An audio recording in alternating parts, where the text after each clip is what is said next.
Nicholas Nickleby Part 4 by Charles Dickens. Chapter 37. Nicholas finds further favor in the eyes of the brothers Cheeryblow and Mr. Timothy Linkinwater. The brothers give a banquet on a great annual occasion. Nicholas, on returning home from it, receives a mysterious and important disclosure from the lips of Mrs. Nickleby.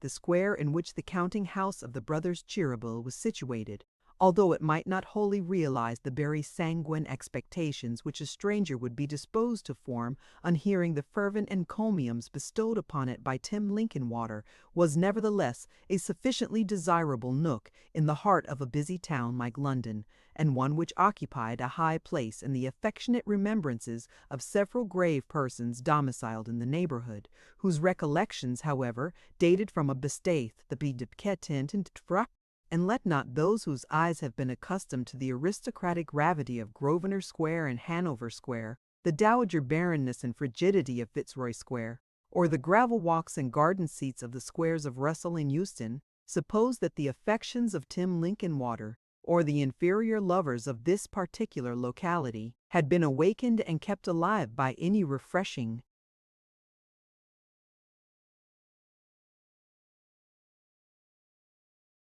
associations with leaves, however dingy, or grass, however bare and thin. The city square has no enclosure, save the lamp-post in the middle, and no grass, but the weeds which spring up round its base. It is a quiet, little frequented, retired spot, favorable to melancholy and contemplation, and appointments of long waiting, and up and down its every side the appointed saunters idly by the hour together, wakening the echoes with the monotonous sound of his footsteps on the smooth worn stones, and counting, first the windows, and then the very bricks of the tall silent houses that hem him round about. In winter time the snow will linger there long after it is melted from the busy streets and highways. The summer's sun holds it in some respect, and while he darts his cheerful rays sparingly into the square, keeps his fiery heat and glare for noisier and less imposing precincts. It is so quiet that you can almost hear the ticking of your own watch when you stop to cool in its refreshing atmosphere. There is a distant hum of coaches, not of insects, but no other sound disturbs the stillness of the square. The ticket. Porter leans idly against the post at the corner, comfortably warm, but not hot, although the day is broiling. His white apron flaps languidly in the air. His head gradually droops upon his breast. He takes very long winks with both eyes at once. Even he is unable to withstand the soporific influence of the place, and is gradually falling asleep. But now he starts into full wakefulness, recoils a step or two, and gazes out before him with eager wildness in his eye. Is it a job, or a boy at marbles? Does he see a ghost, or hear an organ? No. Sight more unwonted still. There is a butterfly in the square, a real live butterfly, astray from flowers and sweets, and fluttering among the iron heads of the dusty area railings. But if there were not many matters immediately without the doors of Cheeryble Brothers, to engage the attention or distract the thoughts of the young clerk, there were not a few within to interest and amuse him. There was scarcely an object in the place, animate or inanimate, which did not partake in some degree of the scrupulous method and punctuality of Mr. Timothy Linkinwater.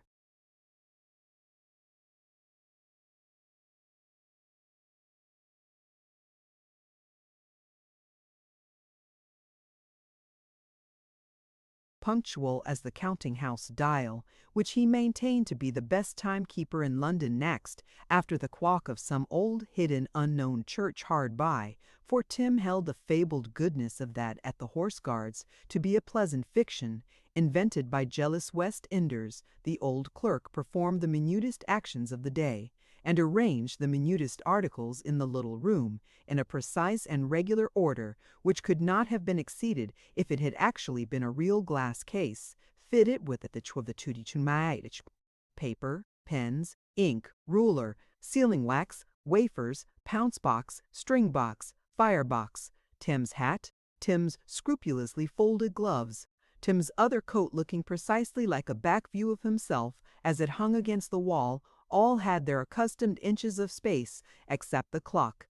There was not such an accurate and unimpeachable instrument in existence as the little thermometer which hung behind the door.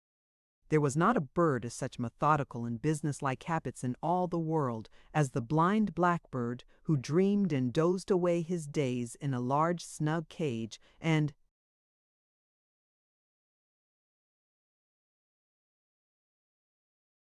had lost his voice from old age years before Tim first bought him. There was not such an eventful story in the whole range of anecdote as Tim could tell concerning the acquisition of that very bird. How, compassionating his starved and suffering condition, he had purchased him with the view of humanely terminating his wretched life. How he determined to wait 3 days and see whether the bird revived. How before half the time was out, the bird did revive, and how he went on reviving and picking up his appetite and good looks until gradually became what he quick. And with that, Tim would utter a melodious chirrup and cry Dick, and Dick, who for any sign of life he had previously given, might have been a wooden or stuffed representation of a blackbird indifferently executed, would come to the side of the cage in 3 small jumps, and thrusting his bill between the bars, turn his sightless head towards his old master, and at that moment it would be very difficult to determine which of the two was the two.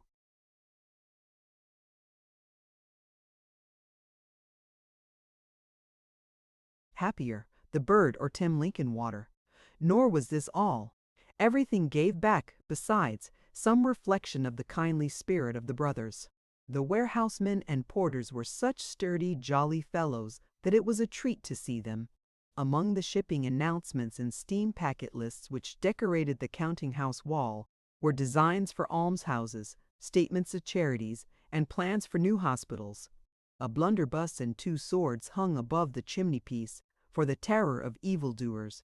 But the blunderbuss was rusty and shattered, and the swords were broken and edgeless. Elsewhere their open display in such a condition would have realized a smile.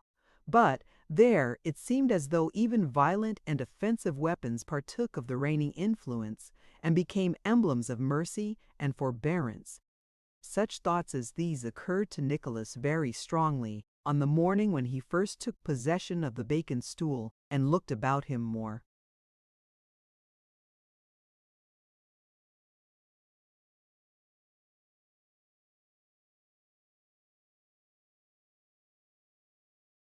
Freely and at ease than he had before enjoyed an opportunity of doing.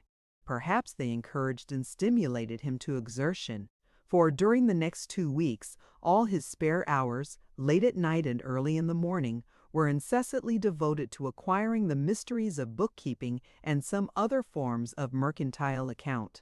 To these he applied himself with such steadiness and perseverance that, although he brought no greater amount of previous knowledge to the subject than certain dim recollections of 2 or 3 very long sums entered into a ciphering book at school, and relieved for parental inspection by the effigy of a fat swan tastefully flourished by the writing master's own hand, he found himself at the end of a fortnight in a condition to report his proficiency to Mr. Linkinwater, and to claim his Nickleby should now be allowed to It was a sight to behold Tim Linkinwater slowly bring out a massive ledger and day book, and, after turning them over and over and affectionately dusting their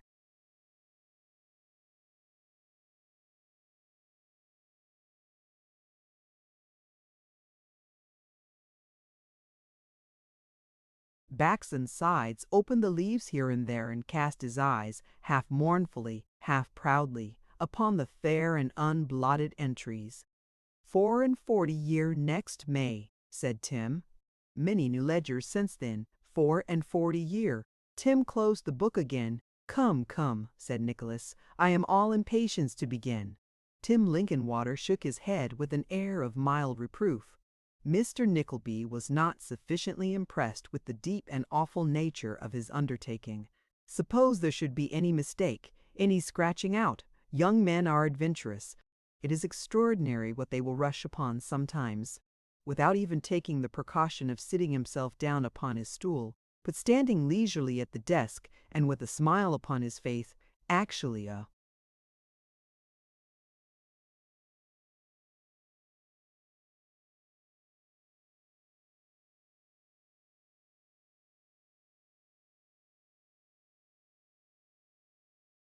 smile. There was no mistake about it. Mr. Lincolnwater often mentioned it afterwards. Nicholas dipped his pen into the inkstand before him and plunged into the books of cheery blubbers. Tim Lincolnwater turned pale, and tilting up his stool on the two legs nearest to Nicholas, looked over his shoulder in breathless anxiety. Brother Charles and Brother Ned entered the counting-house together, but Tim Lincolnwater, without looking round, impatiently waved his hand as a caution that profound silence must be observed, and followed the nib of the inexperienced pen with strained and eager eyes. The brothers looked on with smiling faces, but Tim Lincolnwater smiled not, nor moved for some minutes. At length he drew a long, slow breath, and still maintaining his position on the tilted stool, glanced at Brother Charles, secretly pointed with the feather of his pen towards Nicholas, and nodded his head in a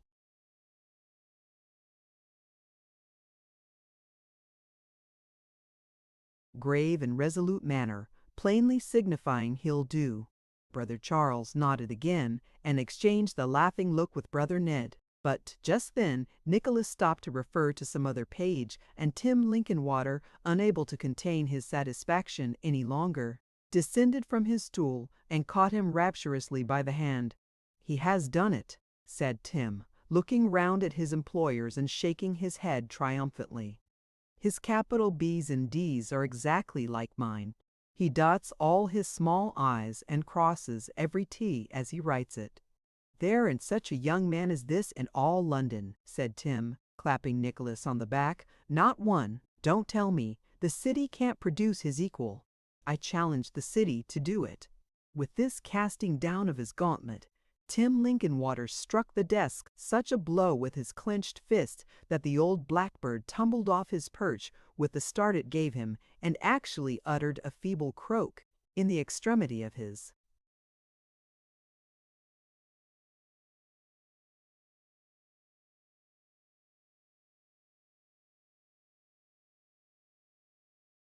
astonishment. "Well said, Tim. Well said, Tim Lincolnwater," cried Brother Charles, scarcely less pleased than Tim himself, and clapping his hands gently as he spoke. "I knew our young friend would take great pains, and I was quite certain he would succeed in no time." "Didn't I say so, Brother Ned?" "You did, my dear brother. Certainly, my dear brother, you said so, and you were quite right," replied Ned. "Quite right. Tim Lincolnwater is excited, but he is justly excited, properly excited. Tim is a fine fellow. Tim Lincolnwater, sir, you're a fine fellow." "Here's a pleasant thing to think of," said Tim, wholly regardless of this address to himself, and raising his spectacles from the ledger to the brothers. "Here's a pleasant thing. Do you suppose I haven't often thought of what would become of these books when I was gone? Do you suppose I haven't often thought that?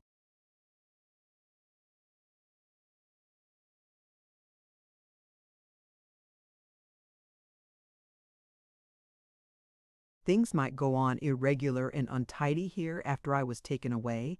But now," said Tim, extending his forefinger towards Nicholas, "now when I've shown him a little more, I'm satisfied. The business will go on, when I'm dead, as well as it did when I was alive just the same, and I shall have the satisfaction of knowing that there never were such books. Never were such books. No, nor never will be such books as the books of Cheeryble Brothers." Having thus expressed his sentiments, Mr. Lincolnwater gave vent to a short laugh, indicative of defiance to the cities of London and Westminster, and turning again to his desk, quietly carried 76 from the last column he had added up, and went on with his work. "Tim Lincolnwater, sir," said Brother Charles. "Give me your hand, sir. This is your birthday. How dare you talk about anything else till you've been wished many happy returns of the day, Tim Lincolnwater? God bless you, Tim. God bless." "You, my dear brother," said the other, seizing Tim's disengaged fist. "Tim Linkinwater looks 10 years younger than he did on his last birthday." "Brother Ned, my dear boy," returned the other old fellow, "I believe that Tim Linkinwater was born 150 years old and is gradually coming down to 25, for he's younger every birthday than he was the year before." "So he is, Brother Charles, so he is," replied Brother Ned. "There's not a doubt about it." "Remember, Tim," said Brother Charles, "that we dine at 5:30 today instead of 2 o'clock. We always depart from our usual custom on this anniversary, as you very well know, Tim Linkinwater." "Mr. Nickleby, my dear sir,"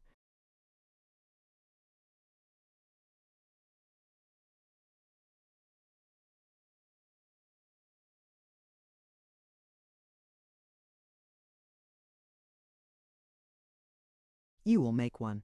Tim Linkinwater, give me your snuff box as a remembrance to Brother Charles and myself of an attached and faithful rascal, and take that in exchange as a feeble mark of our respect and esteem, and don't open it until you go to bed, and never say another word upon the subject, or I'll kill the blackbird. A dog! He should have had a golden cage 6 years ago, if it would have made him or his master a bit the happier. Now, Brother Ned, my dear fellow, I'm ready. At 5:30, remember Mr. Nickleby. Tim Linkinwater, sir. Take care of Mr. Nickleby at 5:30. Now, Brother Ned." Chattering away thus, according to custom, to prevent a possibility of any thanks or acknowledgment being expressed on the other side, the twins trotted off, arm in arm, having endowed Tim Linkinwater with a costly gold snuff-box enclosing a bank-note worth more than its value 10 times told.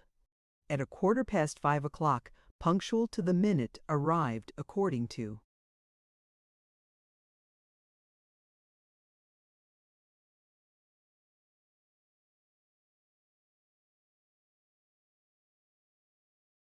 or notwithstand a pone. The bandbox and the handpearl, a belt vial, and might have forlepelt, and a several but that the ball might have foiled the ball of it.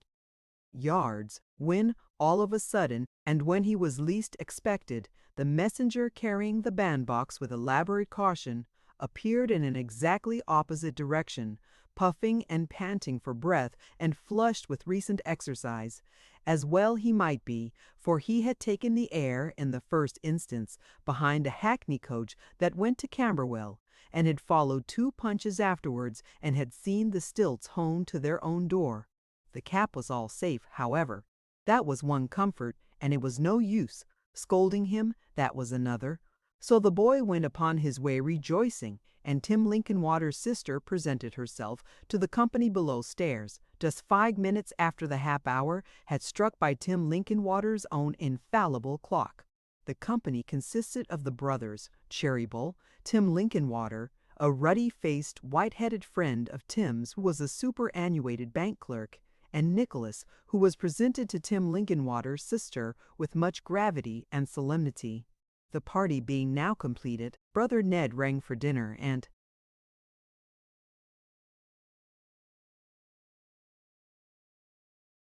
dinner being shortly afterwards announced, led Tim Linkinwater's sister into the next room, where it was set forth with great preparation.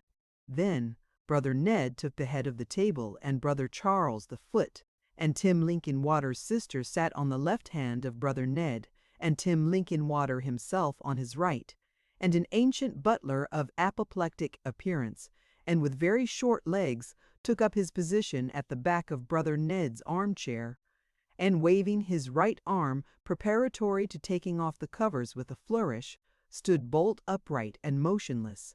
For these and all other blessings, Brother Charles, said Ned. Lord, make us truly thankful, Brother Ned, said Charles, whereupon the apoplectic butler whisked off the top of the soup tureen and shot, all at once, into a state of violent activity.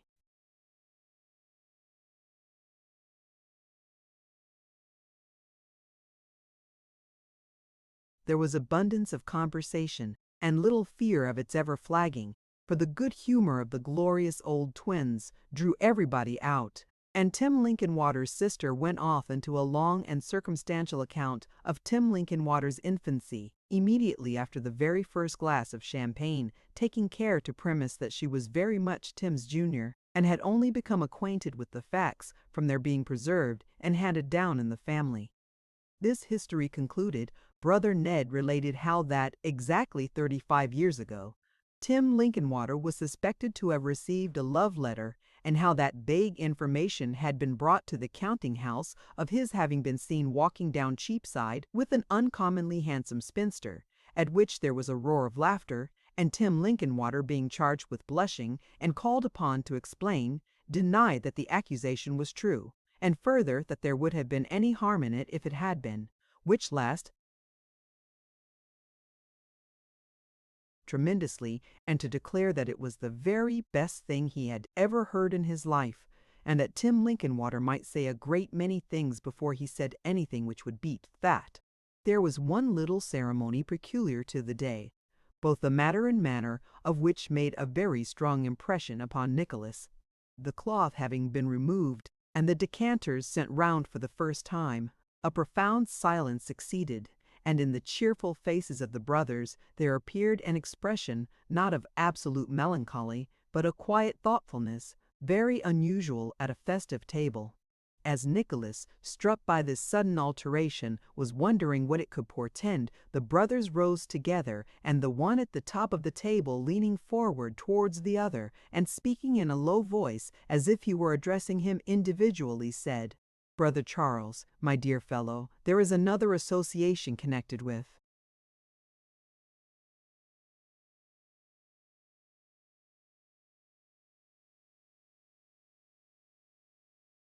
this day, which must never be forgotten, and never can be forgotten, by you and me.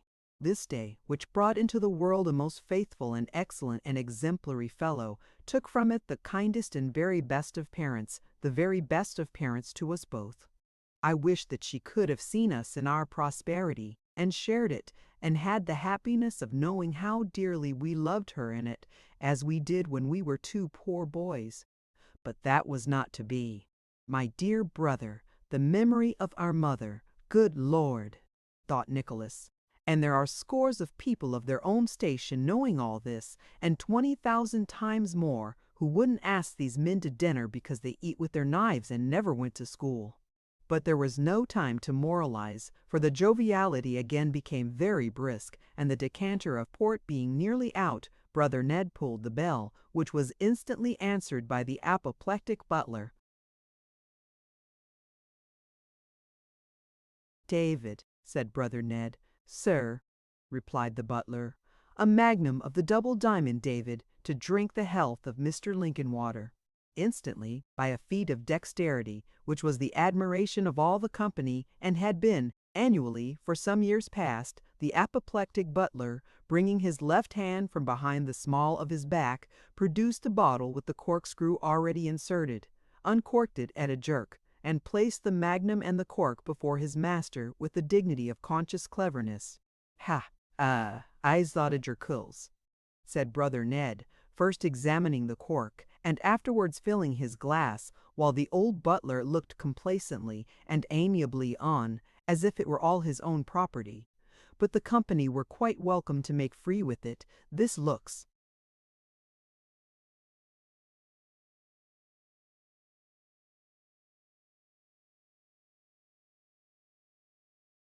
"Well, David, it ought to, sir," replied David.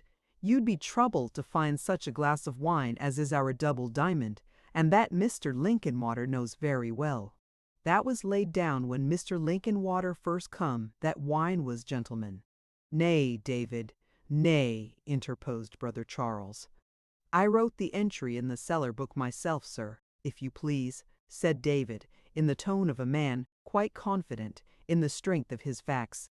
"Mr. Gillett, Linkinwater had only been here 20 years, sir, when that pipe of double diamond was laid down." "David is quite right, Brother Charles," said Ned. "Are the people here, David?" "Outside the door, sir," replied the butler.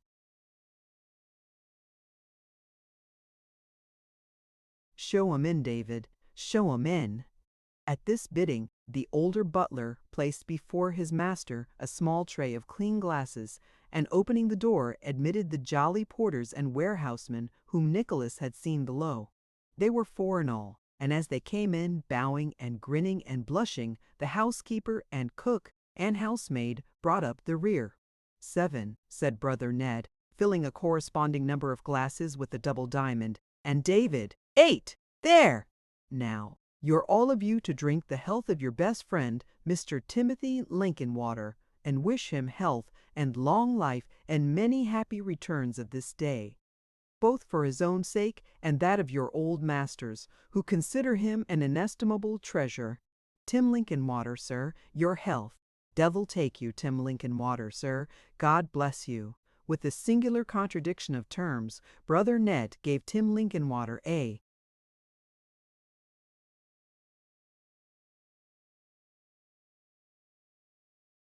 slap on the back, which made him look, for the moment, almost as apoplectic as the butler, and tossed off the contents of his glass in a twinkling. The toast was scarcely drunk with all honor to Tim Linkinwater, when the sturdiest and jolliest subordinate elbowed L.B. Gray hair in the middle of his forehead as a respectful salute to the company, and delivered himself as follows, rubbing the palms of his hands very hard on a blue cotton handkerchief as he did so. "We're allowed to take a liberty once a year, gentlemen, and if you please will take it now, there being no time like the present, and no 2 birds in the Genham were of carded deepum, scatting halves." A pause. The butler unconvinced. "What we mean to say is, that there never was looking at the butler, such looking at the cook. Noble, excellent looking everywhere, and seeing nobody free, generous spirited masters, as them as has treated us so handsome this day. And here's thanking of 'em for all their goodness, as is so constancy a diffusing of itself over everywhere, and wishing they may live long and die happy." When the foregoing speech was over, and it might have been much more elegant and much less to the purpose, the whole body of subordinates under command of the apoplectic butler gave 3 soft cheers, which, to that gentleman's great indignation, were not very regular, inasmuch as the women persisted in giving an immense number of little shrill hurrahs among themselves, in utter disregard of the time. This done, they withdrew. Shortly afterwards, Tim Linkinwater's sister withdrew. In reasonable time after that, the sitting was broken up for tea and coffee and a round game of cards. At 10:30, late hours for the square, there appeared a little tray of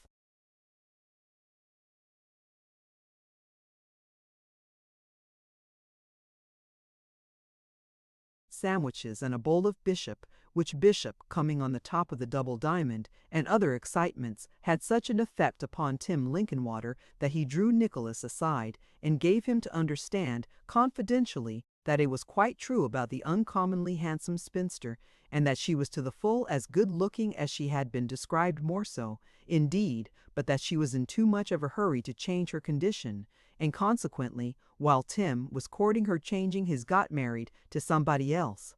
"After all, I dare say it was my fault," said Tim. "I'll show you a print I have got upstairs, one of these days. It cost me 25 shillings. I bought it soon after we were cool to each other. Don't mention it, but it's the most extraordinary accidental likeness you ever saw her very portrait, sir." By this time it was past 11 o'clock, and Tim Linkinwater's sister declaring that she ought to have been at home a full hour ago, a coach was procured, into which she was handed with great ceremony by brother Ned, while brother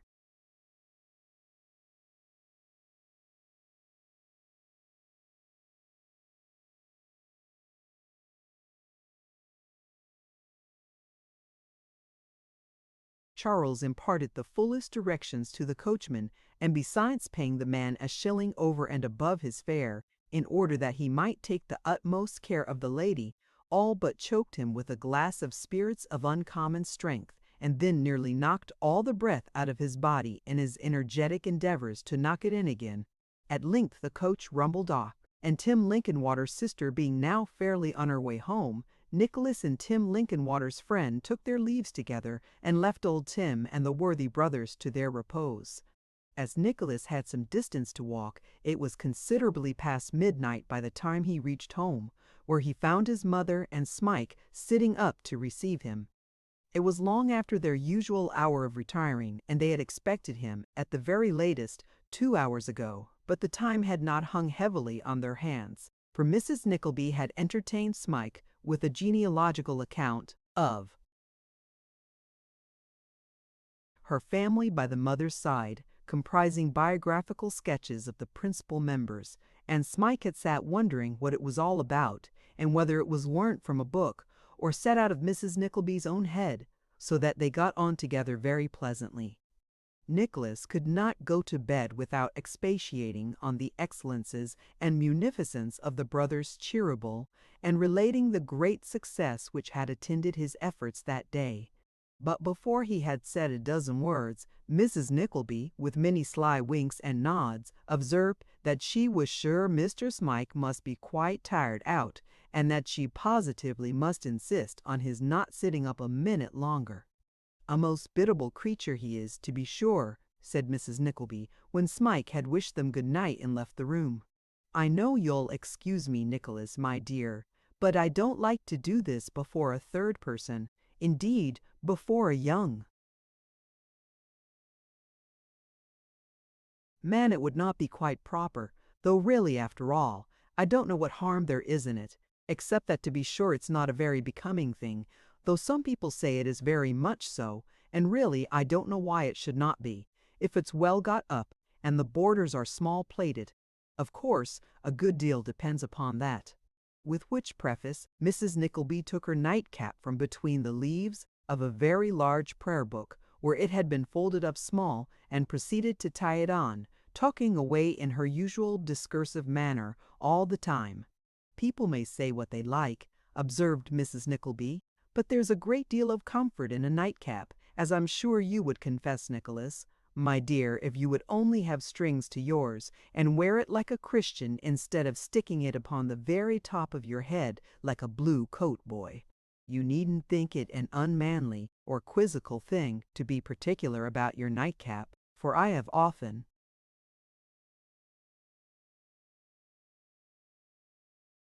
heard your poor dear papa and the Reverend Mr. What's his name, who used to read prayers in that old church with the curious little steeple that the weathercock was blown off the night week before you were born, I have often heard them say that the young men at college are uncommonly particular about their nightcaps, and that the Oxford nightcaps are uncommonly particular about their nightcaps, and that the Oxford nightcaps are quite celebrated for their strength and goodness.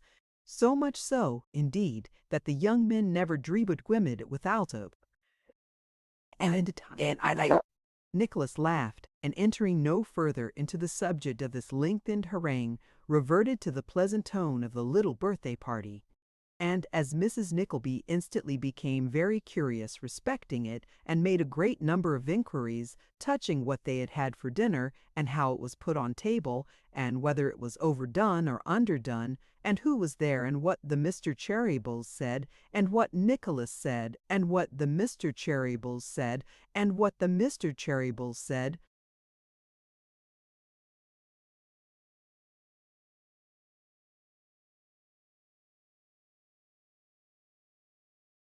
when he said that, Nicholas described the festivities at full length, and also the occurrences of the morning. "Late as it is," said Nicholas, "I am almost selfish enough to wish that Kate had been up to hear all this. I was all impatience, as I came along, to tell her." "Why, Kate," said Mrs. Nickleby, putting her feet upon the fender, and drawing her chair close to it, as if settling herself for a long talk. "Kate has been in bed." "Oh, a couple of hours. And I'm very glad, Nicholas, my dear, that I prevailed upon her not to sit up, for I wished very much to have an opportunity of saying a few words to you. I am naturally anxious about it, and of course it's a very delightful and consoling thing to have a grown-up son that one can put confidence in and advise with. Indeed, I don't know any use there would be in having sons at all, unless people could put confidence in them." Nicholas stopped in the middle of a sleepy yawn as his mother began to speak.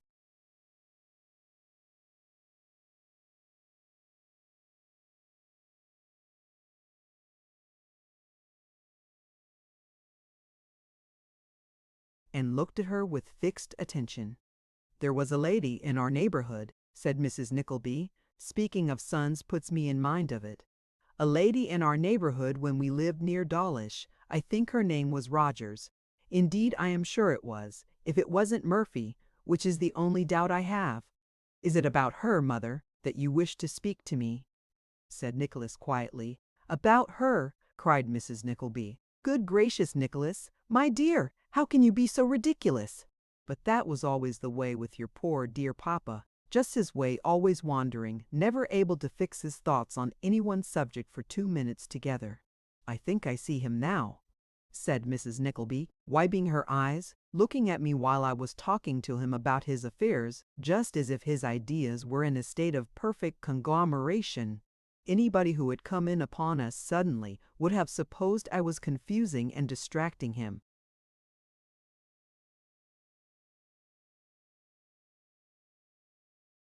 Instead of making things plainer, upon my word they would. "I am very sorry, mother, that I should inherit this unfortunate slowness of apprehension," said Nicholas kindly, "but I'll do my best to understand you if you'll only go straight on. Indeed I will." "Your poor pa," said Mrs. Nickleby, pondering. "He never knew, till it was too late, what I would have had him do." This was undoubtedly the case, inasmuch as the deceased Mr. Nickleby had not arrived at the knowledge when he died. Neither had Mrs. Nickleby herself, which is in some sort an explanation of the circumstance. "However," said Mrs. Nickleby, drying her tears, "this has nothing to do, certainly nothing whatever to do with the gentleman in the next house. I should suppose that the gentleman in the next house has as little to do with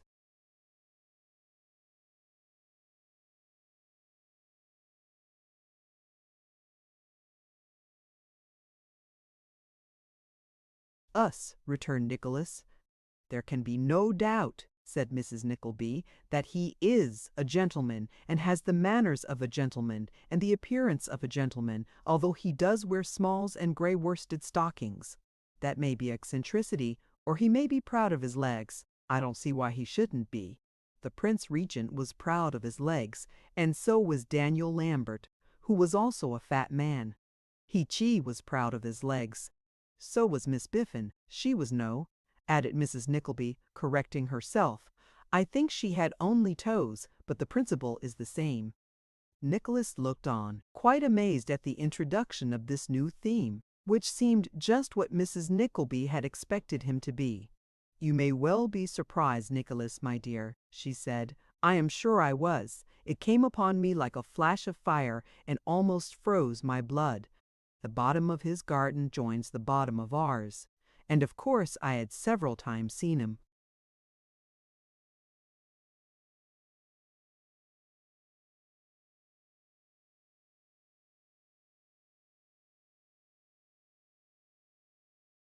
Sitting among the scarlet beans in his little arbor, or working at his little hotbeds. I used to think he stared rather, but I didn't take any particular notice of that, as we were newcomers, and he might be curious to see what we were like. But when he began to throw his cucumbers over our wall, "Ah?" repeated Nicholas in great astonishment. "Yes, Nicholas, my dear," replied Mrs. Nickleby in a very serious tone, "his cucumbers over our wall, and vegetable marrows likewise." "Confound his impudence," said Nicholas, firing immediately. "What does he mean by that?" "I don't think he means it impertinently at all," replied Mrs. Nickleby. "What?" said Nicholas. "Cucumbers and vegetable marrows flying at the heads of."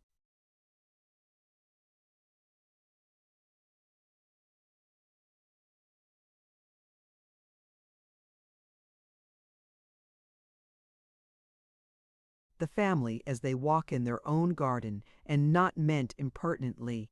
Why, Mother Nicholas stopped short, for there was an indescribable expression of placid triumph, mingled with a modest confusion, lingering between the borders of Mrs. Nickleby's nightcap, which arrested his attention suddenly. "He must be a very weak, and foolish, and inconsiderate man," said Mrs. Nickleby. "Blamable indeed. At least, I suppose other people would consider him so. Of course I can't be expected to express any opinion on that point. especially after always defending your poor dear papa when other people blamed him for making proposals to me, and to be sure there can be no doubt that he has taken a very singular way of showing it. Still, at the same time, his attentions are, that is, as far as it goes, and to a certain extent, of course, a flattering sort of thing. And although I should never dream of marrying again with a dear girl like Kate, still,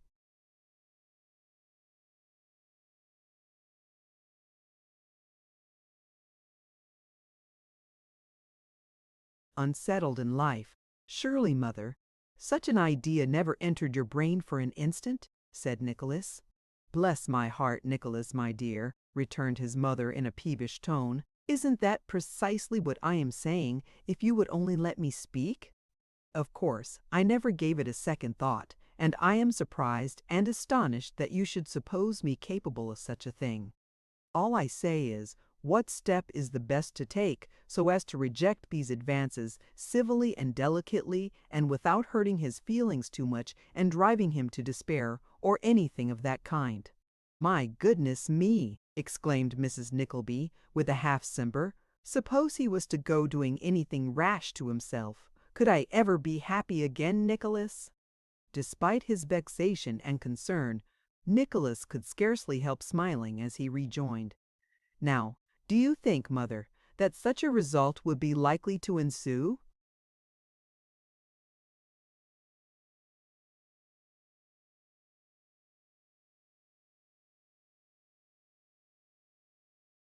From the most cruel repulse? Upon my word, my dear, I don't know, returned Mrs. Nickleby. Really, I don't know.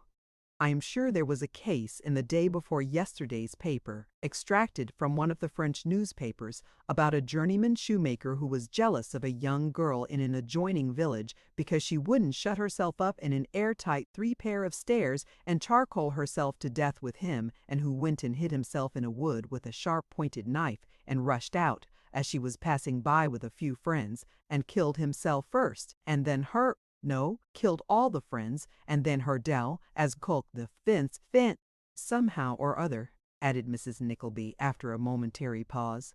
They always are journeymen shoemakers who do these things in France, according to the papers. I don't know how it is, something in the leather, I suppose.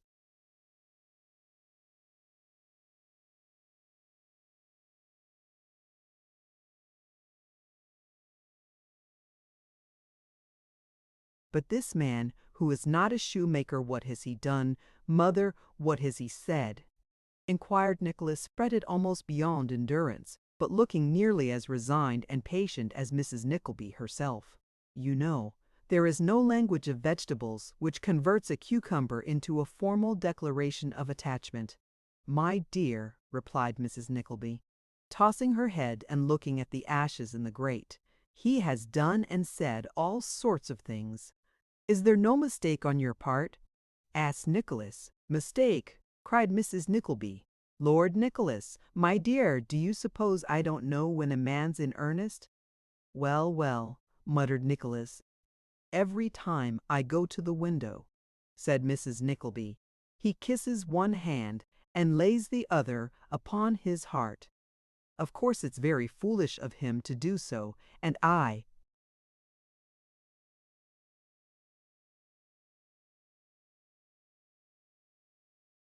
dare say you'll say it's very wrong, but he does it very respectfully indeed, and very tenderly, extremely tenderly. So far, he deserves the greatest credit. There can be no doubt about that. Then there are the presents which come pouring over the wall every day, and very fine they certainly are. Very fine. We had one of the cucumbers at dinner yesterday, and think of pickling the rest for next winter. And last evening, added Mrs. Nickleby with increased confusion, he called gently over the wall as I was walking in the garden and proposed marriage and an elopement. His voice is as clear as a bell or a musical glass, very like a musical glass indeed, but of course I didn't listen to it. Then the question is, Nicholas, my dear, what am I to do?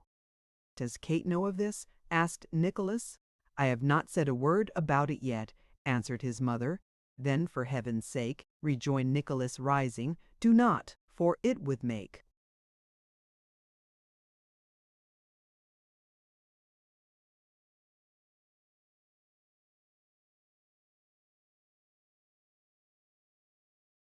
or very unhappy. And with regard to what you should do, my dear mother, do what your good sense and feeling and respect for my father's memory would prompt. There are 1,000 ways in which you can show your dislike of these preposterous and doting attentions. If you act as decidedly as you ought, and they are still continued, and to your annoyance, I can speedily put a stop to them. But I should not interfere in a matter so ridiculous and attach importance to it until you have vindicated yourself.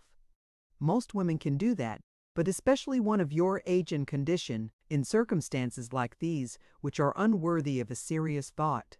I would not shame you by seeming to take them to heart, or treat them earnestly for an instant. Absurd old idiot. So saying, Nicholas kissed his mother, and bade her good night, and they retired to their respective chambers. To do Mrs. Nickleby justice, her attachment to her children would have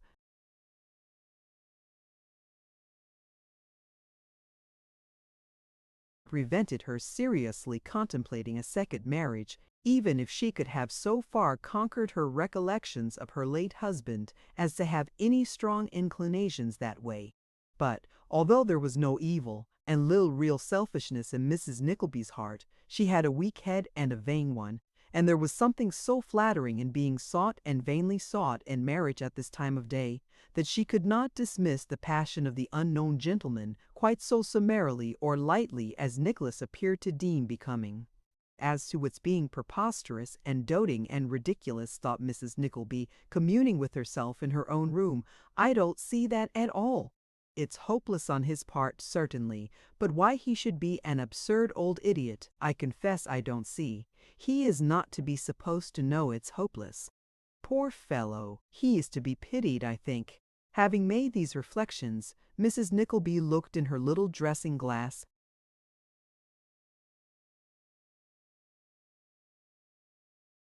and walking backward a few steps from it, tried to remember who it was who used to say that when Nicholas was 21 he would have more the appearance of her brother than her son. Not being able to call the authority to mind, she extinguished her candle and drew up the window blind to admit the light of morning, which had by this time begun to dawn. "It's a bad light to distinguish objects in," murmured Mrs. Nickleby, peering into the garden, "and my eyes are not very good. I was short-sighted from a child, but upon my word, I think there's another large vegetable marrow sticking, at this moment, on the broken glass bottles at the top of the wall."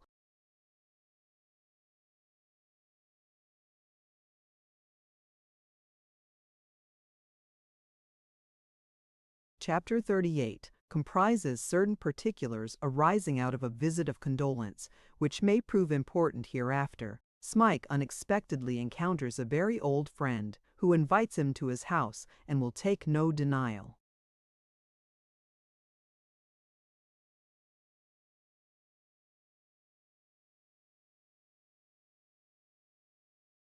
Quite unconscious of the demonstrations of their amorous neighbor, or their effects upon the susceptible bosom of her mamma, Kate Nickleby had, by this time, begun to enjoy a settled feeling of tranquillity and happiness, to which, even in occasional and transitory glimpses, she had long been a stranger.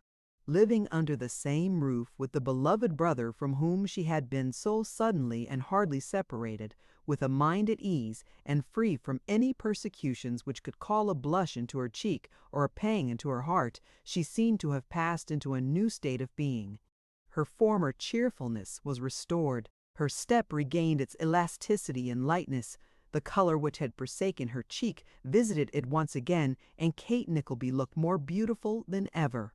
Such was the result to which Miss Nickleby's ruminations and observations led her, when the cottage had been, as she emphatically said, thoroughly got to rights, from the chimney-pots to the street-door scraper, and the busy little woman had at length a moment's time to think about its inmates, "which I declare I haven't had since I first came down here," said Miss Nickleby. "For I have thought of nothing but hammers, nails, screwdrivers, and gimlets, morning, noon, and night." "You never bestowed one thought upon yourself, I believe," returned Kate, smiling. "Upon my word, my dear, when there are so many pleasanter things to think of. I should be a goose if I did," said Miss La Creevy. "By the by, I have thought of somebody too. Do you know that I observe a great change in one of this family, a very extraordinary change." "In whom?" asked Kate anxiously. "Not in your brother, my dear," returned Miss La Creevy, anticipating the close of the sentence, "for he is always the same affectionate, good-natured, clever creature, with a spice of the I won't say who in him when there's any occasion. That he was when I first knew you. No, Smike, as he will be called, poor fellow, for he won't hear of a mere Ebor here name, is greatly altered, even in this short time." "How?" asked Kate. "Not in health?" "E-e-un-o, perhaps not in health exactly," said Miss La Creevy, pausing to consider, "although he is a worn and feeble creature, and has that in his face which it would wring my heart to see in yours.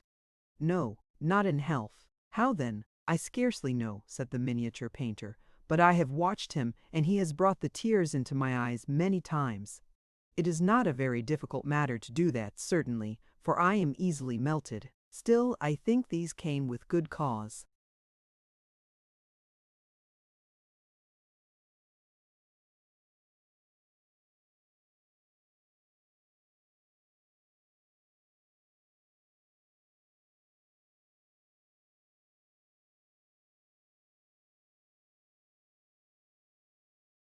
"And reason. I am sure that since he has been here, he has grown, from some strong cause, more conscious of his weak intellect. He feels it more. It gives him greater pain to know that he wanders sometimes, and cannot understand very simple things. I have watched him when you have not been by, my dear, sit brooding by himself, with such a look of pain as I could scarcely bear to see, and then get up and leave the room so sorrowfully and in such dejection that I cannot tell you how it has hurt me. Not 3 weeks ago he was a light-hearted, busy creature, overjoyed to be in a bustle, and as happy as the day was long. Now he is another being, the same willing, harmless, faithful, loving creature, but the same in nothing else." "Surely this will all pass off," said Kate. "Poor fellow!" "I hope," returned her little friend, with a gravity very unusual in her, "it may. I hope for the sake of that poor lad it may. However," said Miss La Creevy, relapsing into the cheerful, chattering tone which was habitual to her, "I have said my say, and a very long say it is, and the very wrong say too. I shouldn't wonder at all. I shall cheer him up tonight, at all events, for if he is to be my squire all the way to the Strand, I shall talk on and on and on, and never leave off, till I have roused him into a laugh at something. So the sooner he goes, the better for him, and the sooner I go, the better for me, I am sure, or else I shall have my maid gallivanting with somebody who may rob the house, though what there is to take away, besides tables and chairs, I don't know, except the miniatures, and he is a clever thief who can dispose of them to any great advantage, for I can't, I know, and that's the honest truth." So saying, little Miss La Creevy hid her face in a very flat bonnet, and herself in a very big shawl, and fixing herself tightly into the latter by means of a large pin, declared that the omnibus might come as soon as it pleased, for she was quite ready.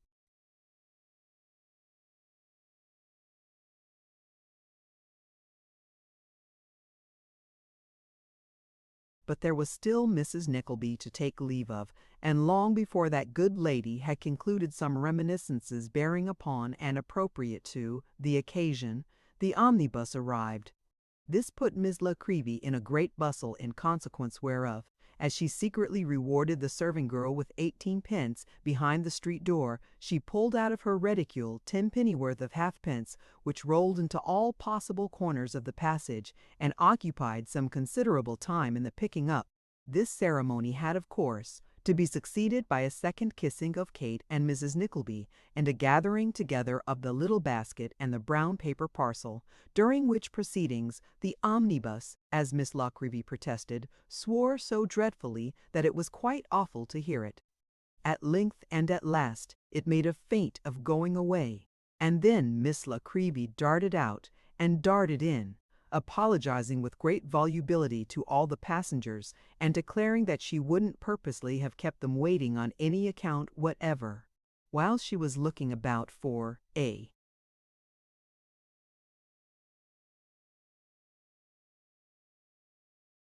convenient seat, the conductor pushed Smike in and cried that it was all right though it wasn't, and away went the huge vehicle with the noise of half a dozen brewers' drays at least, leaving it to pursue its journey at the pleasure of the conductor aforementioned, who lounged gracefully on his little shelf behind, smoking an odoriferous cigar, and leaving it to stop, or go on, or gallop, or crawl, as that gentleman deemed expedient and advisable. This narrative may embrace the opportunity of ascertaining the condition of Sir Mulberry Hawk, and to what extent he had, by this time, recovered from the injuries consequent on being flung violently from his cabriolet under the Torre de Stuides Corrales, with a shattered limb, a body severely bruised, a face disfigured by half-healed scars, and pallid from the exhaustion of recent pain and fever. Sir Mulberry Hawk lay stretched upon his back, on the couch to which he was doomed to be a jay.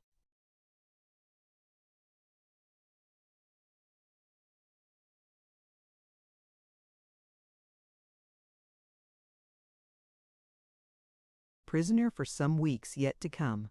Mr. Pike and Mr. Pluck sat drinking hard in the next room, now and then varying the monotonous murmurs of their conversation with a half-smothered laugh, while the young lord, the only member of the party who was not thoroughly irredeemable, and who really had a kind heart, sat beside his mentor, with a cigar in his mouth, and read to him, by the light of a lamp, such scraps of intelligence from a paper of the day as were most likely to yield him interest or amusement.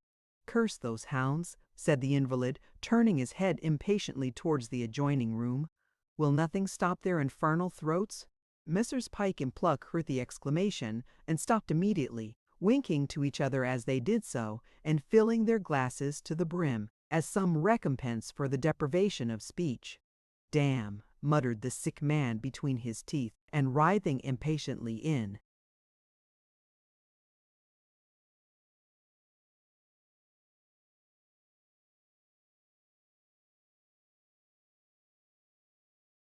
His bed. Isn't this mattress hard enough, and the room dull enough, and pain bad enough, but they must torture me? "What's the time?" "8:30, replied his friend. "Here, draw the table nearer, and let us have the cards again," said Sir Mulberry, more piquet. "Come."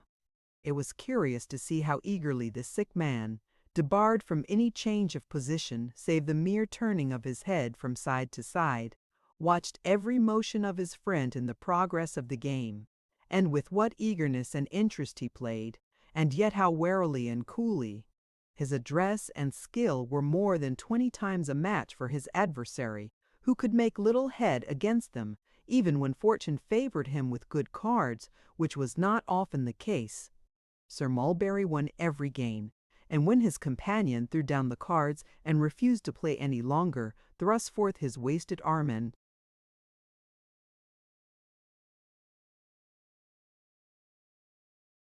caught up the stakes with a boastful oath and the same hoarse laugh, though considerably lowered in tone, that had resounded in Ralph Nickleby's dining room months before.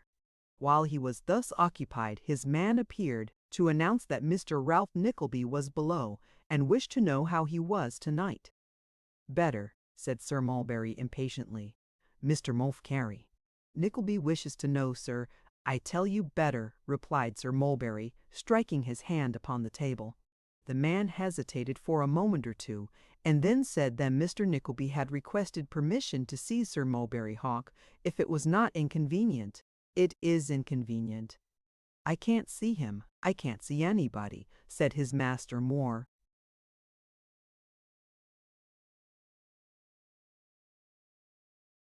violently than before. "You know that, you blockhead." "I am very sorry, sir," returned the man, but Mr. Nickleby pressed so much. "Sirs, the fact was that Ralph Nickleby had bribed the man, who, being anxious to earn his money with a view to future favors, held the door in his hand and ventured to linger still. "Did he say whether he had any business to speak about?" inquired Sir Mulberry, after a little impatient consideration. "No, sir. He said he wished to see you, sir."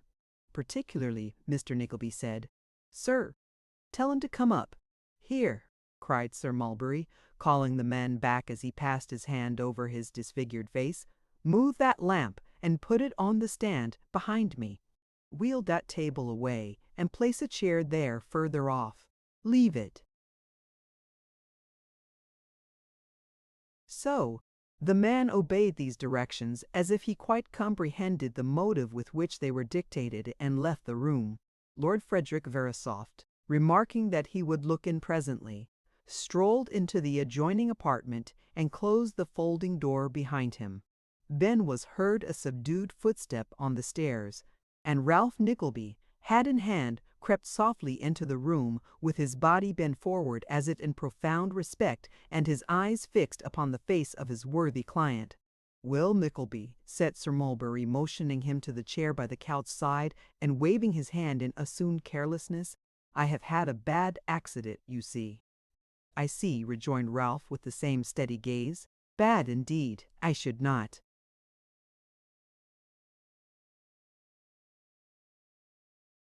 "Have known you, Sir Mulberry. Dear, dear, this is bad." Ralph's manner was one of profound humility and respect, and the low tone of voice was that which the gentlest consideration for a sick man would have taught a visitor to assume. But the expression of his face, Sir Mulberry's being averted, was in extraordinary contrast, and as he stood, in his usual attitude, calmly looking on the prostrate form before him, all that part of his features which was not cast into shadow by his protruding and contracted brows bore the impress of a sarcastic smile. "Sit down," said Sir Mulberry, turning towards him, as though by a violent effort. "Am I a sight that you stand gazing there?" As he turned his face, Ralph recoiled a step or two, and making as though he were irresistibly impelled to express astonishment, but was determined not to do so, sat down with well-acted confusion. "I have inquired at the door, Sir Mulberry, every day," said Ralph. "Twice a day, indeed, at first, and tonight, presuming upon old acquaintance and past transactions by which we have mutually benefited in some degree, I could not resist soliciting admission to your chamber." Have you suffered much?" said Ralph, bending forward and allowing the same harsh smile to gather upon his face as the other closed his eyes.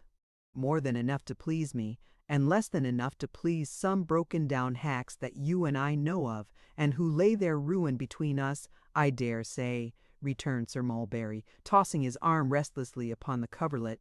Ralph shrugged his shoulders in deprecation of the intense irritation with which this had been said, for there was an aggravating, cold distinctness in his speech and manner which so grated on the sick man that he could scarcely endure it.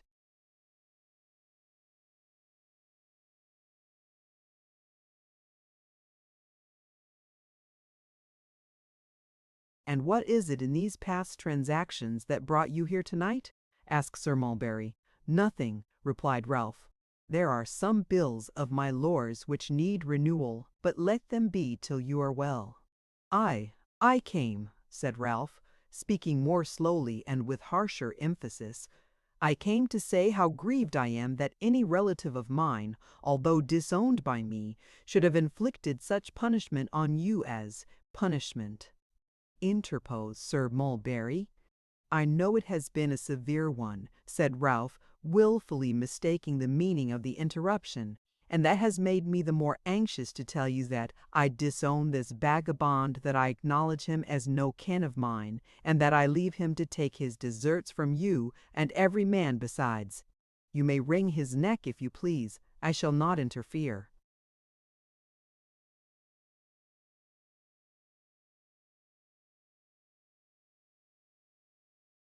"The story that they tell me here has got abroad then, has it?"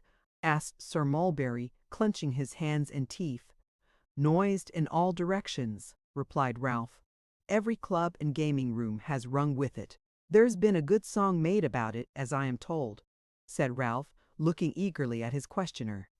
"I have not heard it myself, not being in the way of such things, but I have been told it's even printed for private circulation.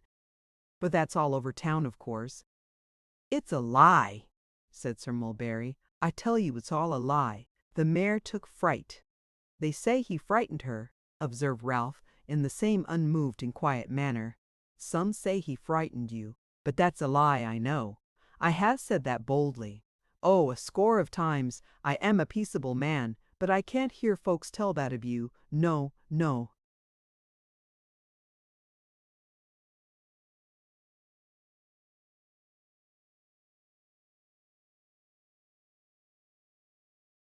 When Sir Mulberry found coherent words to utter, Ralph bent forward with his hand to his ear, and a face as calm as if its every line of sternness had been cast in iron.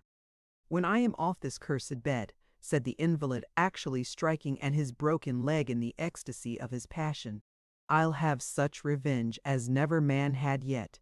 By God, I will. Accident favoring him, he has marked me for a week or two, but I'll put a mark on him that he shall carry to his grave. I'll slit his nose and ears, flog him, maim him for life. I'll do more than that.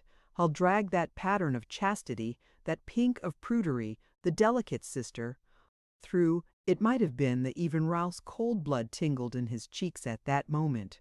It might have been that Sir Mulberry remembered that, knave and usurer as he was, he must, in some early time of infancy, have twined his arm about her father's neck. He stopped, and menacing with his hand, confirmed the paranym.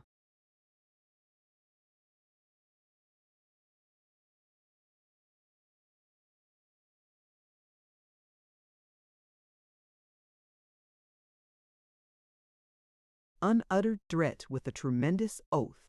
"It is a galling thing," said Ralph, after a short term of silence, during which he had eyed the sufferer keenly, "to think that the man about town, the rake, the roo, the rook of 20 seasons, should be brought to this pass by a mere boy."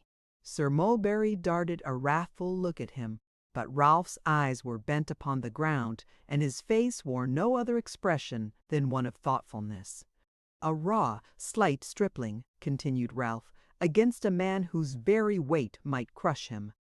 "To say nothing of his skill in I am right, I think," said Ralph, raising his eyes. "You were a patron of the ring once, were you not?" The sick man made an impatient gesture, which Ralph chose to consider as one of acquiescence. "Ha!" he said, "I thought so. That was before I knew you, but I was pretty sure I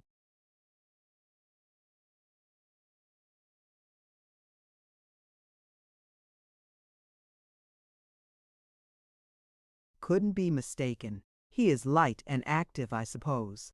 But those were slight advantages compared with yours. Luck, luck. These hangdog outcasts have it." "He'll need the most he has, when I am well again," said Sir Mulberry Hawk. "Let him fly where he will." "Oh," returned Ralph quickly, "he doesn't dream of that." "He is here, good sir, waiting your pleasure, here in London, walking the streets at noonday, carrying it off jauntily. Looking for you, I swear," said Ralph, his face darkening, and his own hatred getting the upper hand of him, for the first time, as this gay picture of Nicholas presented itself. "If we were only citizens of a country where it could be safely done, I'd give good money to have him stabbed to the heart and rolled into the kennel for the dogs to tear." As Ralph, somewhat to the surprise of his old client, vented this little piece of sound family feeling, and took up his hat preparatory to departing, Lord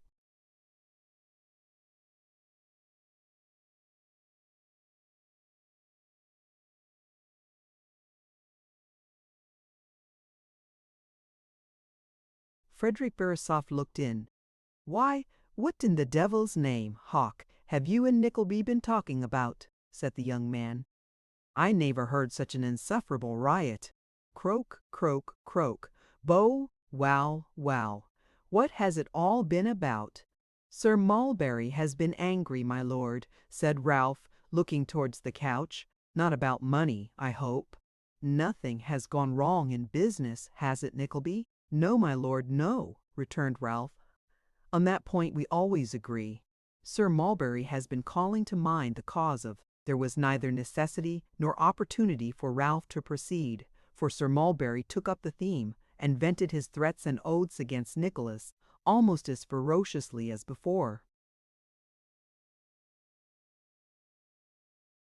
Ralph, who was no common observer, was surprised to see that as this tirade proceeded, the manner of Lord Frederick Verisopht, who at the commencement had been twirling his whiskers with the most dandified and listless air, underwent a complete alteration. He was still more surprised when, Sir Mulberry ceasing to speak, the young lord angrily and almost unaffectedly requested never to have the subject renewed in his presence. "Mind that, Hawk," he added, with unusual energy. "I never will be a party to, or permit, if I can help it, a cowardly attack upon this young fellow." "Cowardly," interrupted his friend. "Yes," said the other, turning full upon him. "If you had told him who you were, if you had given him your card and found out afterwards that his station or character prevented your fighting him, it would have been bad enough then. Upon my soul, it would have been bad enough then. As it is, you did wrong. I did."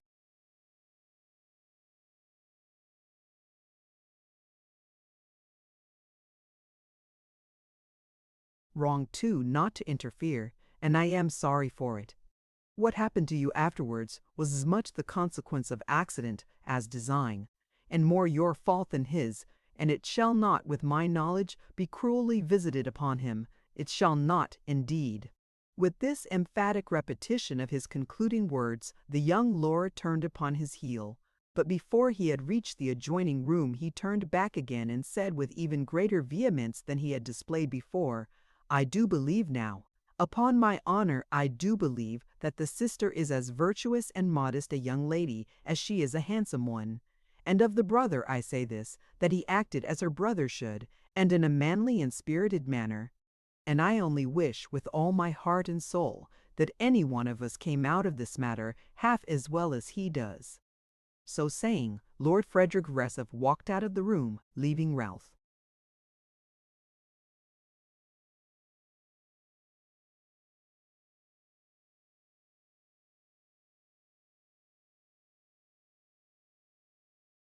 Nickleby and Sir Mulberry in most unpleasant astonishment.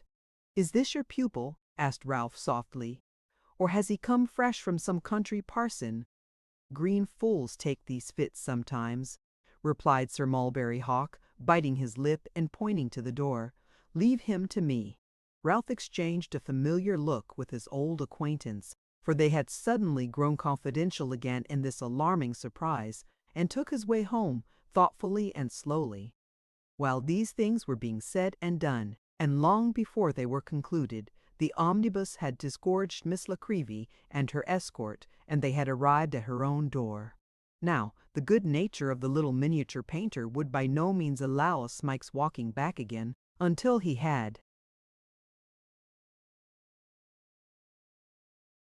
been previously refreshed with just a sip of something comfortable and a mixed biscuit or so, and Smike entertaining no objection either to the sip of something comfortable or the mixed biscuit, but considering on the contrary that they would be a very pleasant preparation for a walk to Bow, it fell out that he delayed much longer than he originally intended, and that it was some half hour after dusk when he set forth on his journey home. There was no likelihood of his losing his way, for it lay quite straight before him, and he had walked into town with Nicholas and back alone almost every day. So Miss Nickleby and he shook hands with mutual confidence, and being charged with more kind remembrances to Mrs. and Miss Nickleby, Smike started off. At the foot of Ludgate Hill he turned a little out of the road to satisfy his curiosity by having a look at Newgate. After staring up at the sombre walls, from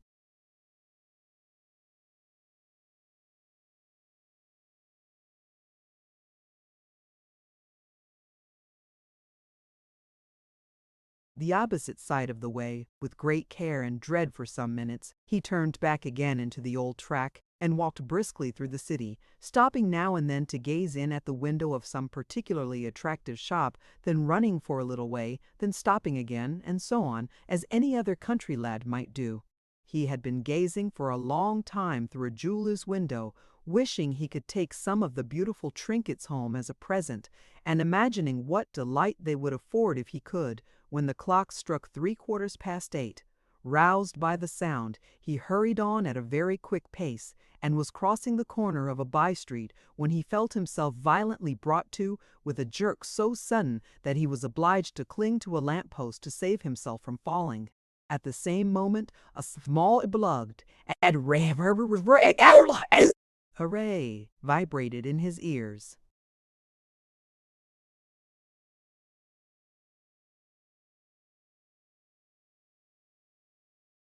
Smike knew that voice too well. He cast his despairing eyes downward towards the form from which it had proceeded, and shuddering from head to foot, looked round.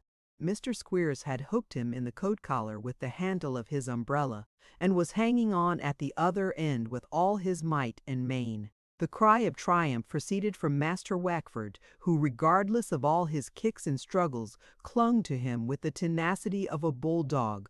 One glance showed him this, and in that one glance the terrified creature became utterly powerless and unable to utter a sound. "Here's a go," cried Mr. Squeers, gradually coming hand over hand down the umbrella, and only unhooking it when he had got tight hold of the victim's collar. "Here's a delicious go! Wackford, my boy, call up one of them coaches." "A coach, father?" cried little Wackford.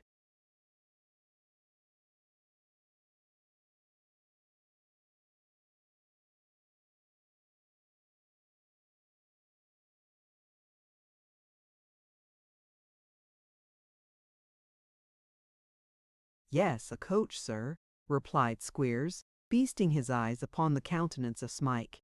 "Damn the expense! Let's have him in a coach." "What's he been a-doing of?" asked a labourer with a hod of bricks, against whom and a fellow labourer Mr. Squeers had backed on the first jerk of the umbrella. "Everything," replied Mr. Squeers, looking fixedly at his old pupil in a sort of rapturous trance. "Everything running away, sir, joining in bloodthirsty attacks upon his master. There's nothing that's bad that he hasn't done. Oh, what a delicious go is this here, good Lord!" The man looked from Squeers to Smike, but such mental faculties as the poor fellow possessed had utterly deserted him. The coach came up. Master Wackford entered. Squeers pushed in his prize, and following close at his heels, pulled up the glasses. The coachman mounted his box and drove slowly off, leaving the two.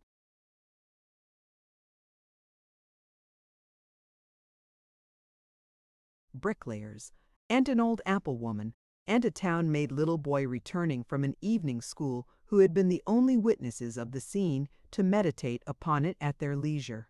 Mr. Squeers sat himself down on the opposite seat to the unfortunate Smike, and, planting his hands firmly on his knees, looked at him for some 5 minutes, when, seeming to recover from his trance, he uttered a loud laugh and slapped his old pupil's face several times, taking the right and left sides alternately. "It isn't a dream," said Squeers. "That's real flesh and blood. I know the feel of it."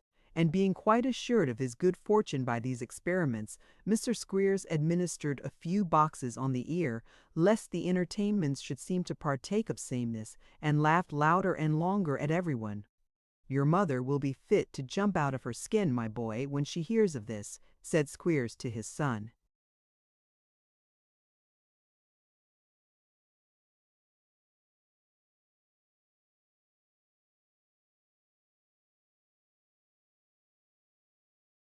"Oh, won't she though, father?" replied Master Wackford.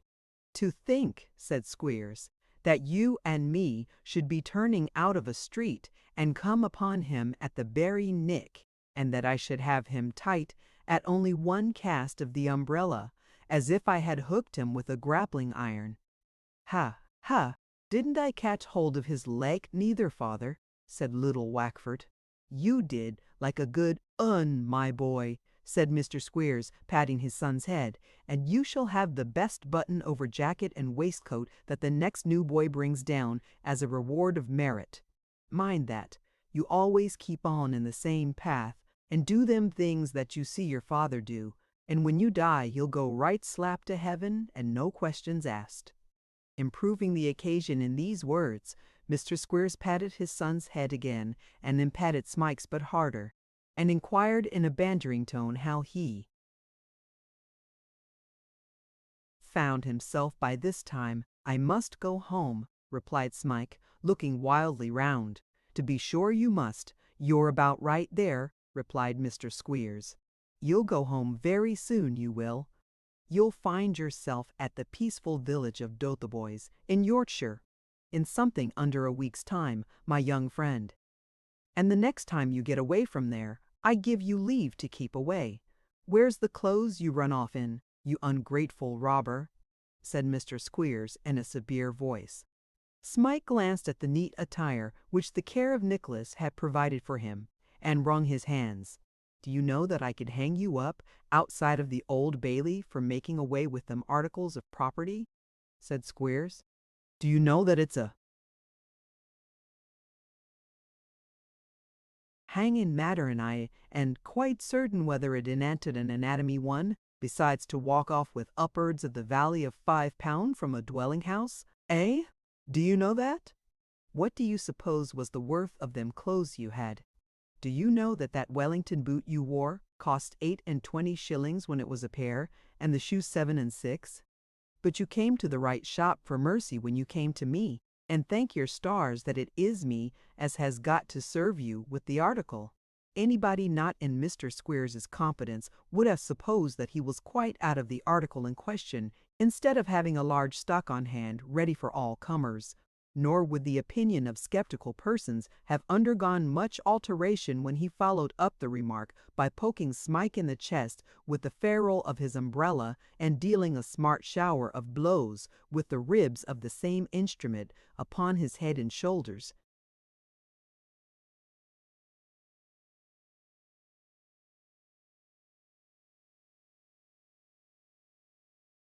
"I never threshed a boy in a hackney coach before," said Mr. Squeers, when he stopped to rest. "There's inconveniency in it, but the novelty gives it a sort of relish too. Poor Smike!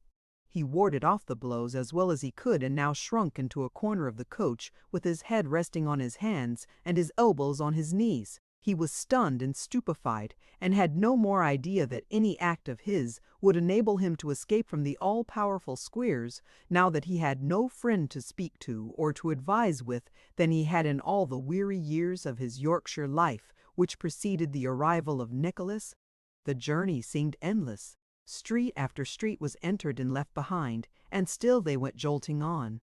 At last Mr. Squeers began to thrust his head out of the window every half-minute, and to bawl a variety of directions to the coachman, and after passing, with some difficulty, through several mean streets which the appearance of the houses and the bad state of the road denoted to have been recently built, Mr. Squeers suddenly tugged at the check-string with all his might, and cried, "Stop! What are you pulling a man's arm off for?" said the coachman, looking angrily down. "That's the house," replied Squeers. "The second of them 4 little houses, 1 story high, with the green shutters. There's brass plate on the door, with the name of Snawley." "Couldn't you say that without wrenching a man's limbs off his body?" inquired the coachman. "No," bawled Mr. Squeers. "Say another word, and I'll summons you for having a broken winder. Stop!"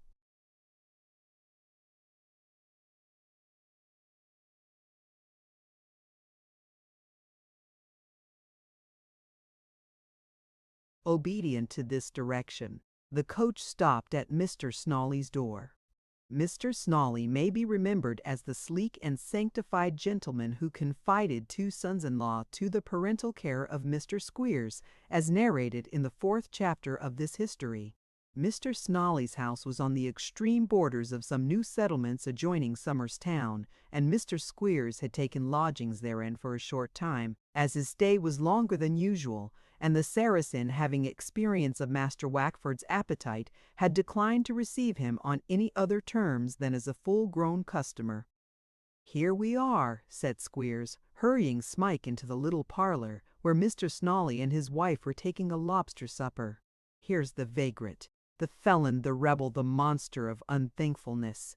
What, the boy that run away?" cried Snawley, resting his knife and fork upright on the table and opening his eyes to their full width. "The very boy," said Squeers, putting his fist close to Smike's nose and drawing it away again, and repeating the process several times with a vicious aspect. "If there wasn't a lady present, I'd fetch him such a— Never mind, I'll owe it him." And here Mr. Squeers related how, and in what manner, and when, and where, he had picked up the runaway. "It's clear that there has been a providence in it, sir," said Mr. Snawley, casting down his eyes with an air of humility, and elevating his fork, with a bit of lobster on the top of it, towards the ceiling. "Providence is against him, no doubt," replied Mr. Squeers, scratching his nose. "Of course, that was to be expected. Anybody might have known that." "Hard-heartedness and evil-doing will never prosper, sir," said Mr. Snawley. "Never was such a thing known," rejoined Squeers, taking a little roll of notes.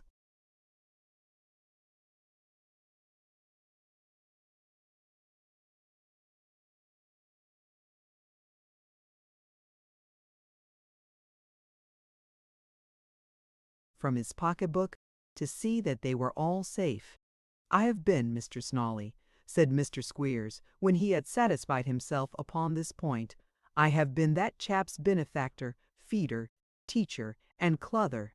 I have been that chap's classical, commercial, mathematical, philosophical, and trigonomical friend. My son, my only son, Wackford, has been his brother. Mrs. Squeers has been his mother, grandmother, aunt, and I may say uncle too, all in one. She never cottoned to anybody except them two engaging and delightful boys of yours as she cottoned to this chap. What's my return? What's come of my milk of human kindness? It turns into curds and whey when I look at him." "Well it may, sir," said Mrs. Snawley. "Oh, well it may, sir. Where has he been all this time?" inquired Snawley. "Has he been living with—" "Ah, sir," interposed Squeers, confronting him again, "have you been a-living?"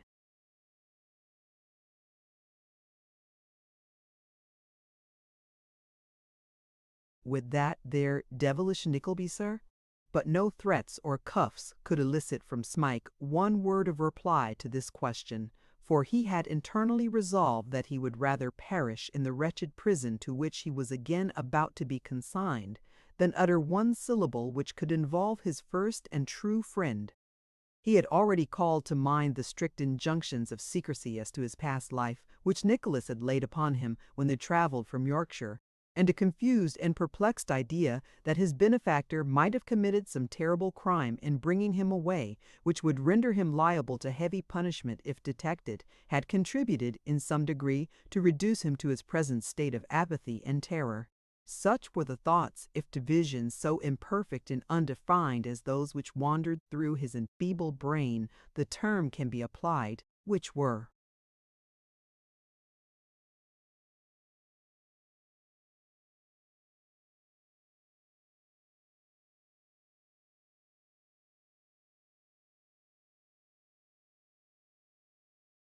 Present to the mind of Smike, and rendered him deaf alike to intimidation and persuasion.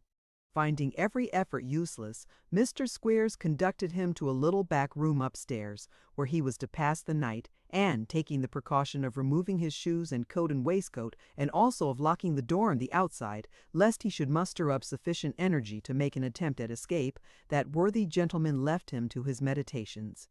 What those meditations were, and how the poor creature's heart sunk within him when he thought, when did he, for a moment, cease to think of his late home and the dear friends and familiar faces with which it was associated, cannot be told.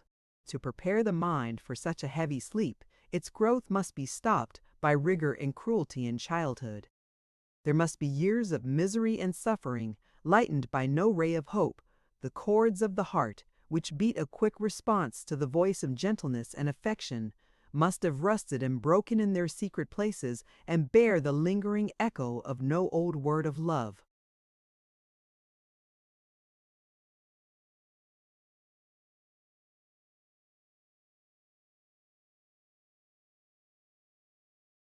Or kindness. Gloomy indeed must have been the short day, and dull the long, long twilight preceding such a night of intellect as his.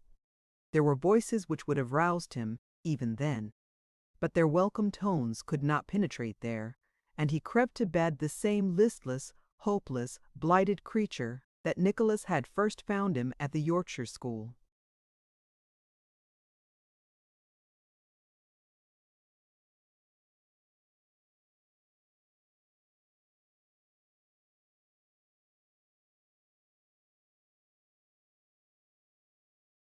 Chapter 39, in which another old friend encounters Smike very opportunely and to some purpose. The night, fraught with so much bitterness to one poor soul, had given place to a bright and cloudless summer morning, when a north country mail coach traversed with cheerful noise the yet silent streets of Islington, and, giving brisk note of its approach with the lively winding of the guard's horn, clattered onward to its halting place hard by the post office. The only outside passenger was a burly, honest-looking countryman on the box, who, with his eyes fixed upon the dome of St. Paul's Cathedral, appeared so rapt in admiring wonder as to be quite insensible to all the bustle of getting out the bags and parcels, until one of the coach windows being let sharply down, he looked round and encountered a pretty female face which was just then thrust out. "See there, lass," bawled the countryman, pointing towards the object of his admiration. "There be Paul's church. Ecet, he be a sozable, he be."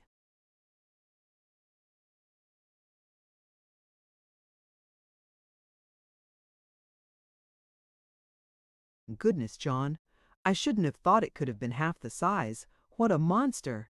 Munster!" "Ye're aboot right there, I reckon, Mrs. Browdy," said the countryman good-humouredly, as he came slowly down in his huge top-coat. "And what, dost thee tak yon place to be new thought awar the wa? Ye never coom near it gin ye tried for 12 moonths. It's nae but a post office. Ho, ho! They need to charge for double lathers. A post office. What dost thee think o' thought? Ecot, if thought's ony a post office, I'd like to see where the Lord Mayor o' Lunyu lives." So saying, John Browdy, for it was opened the coach door, and tapping Mrs. Browdy, late Miss Price, on the cheek as he looked in, burst into a boisterous fit of laughter. "Weel," said John, "dang my bootins if she be not to sleep agin."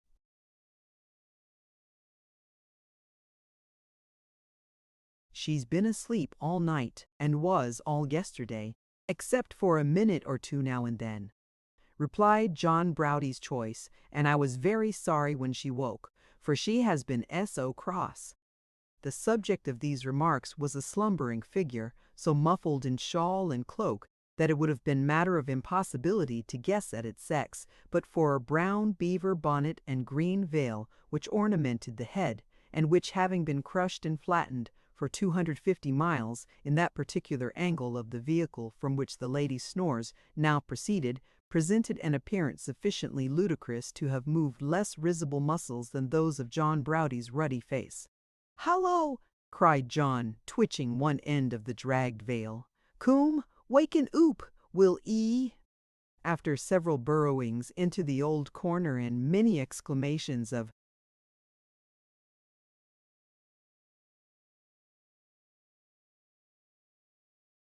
impatience and fatigue, the figure struggled into a sitting posture, and there, under a mass of crumpled beaver and surrounded by a semicircle of blue curl papers, were the delicate features of Miss Fanny Squeers. "Oh, Tilda!" cried Miss Squeers, "how you had been kicking of me through this blessed night." "Well, I do like that," replied her friend, laughing, "when you have had nearly the whole coach to yourself." "Don't deny it, Tilda," said Miss Squeers impressively, "because you have, and it's no use to go attempting to say you haven't. You mightn't have known it in your sleep, Tilda, but I haven't closed my eyes for a single wink, and so I think I am to be believed." With which reply Miss Squeers adjusted the bonnet and veil, which nothing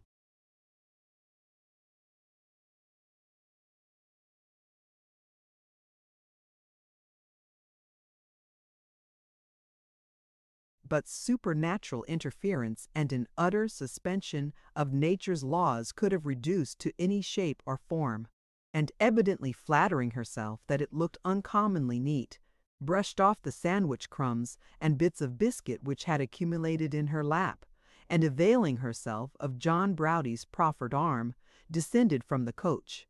"No," said John, when a hackney coach had been called and the ladies and the luggage hurried in. "Gang to the Sarah's Head, mun." "To the Veer?" cried the coachman. "Lawk, Mr. Browdie," interrupted Miss Squeers. "The idea! Saracen's Head." "Sure lie," said John. "I knowed it was something aboot Sarah's son's head. Dost thou know it?"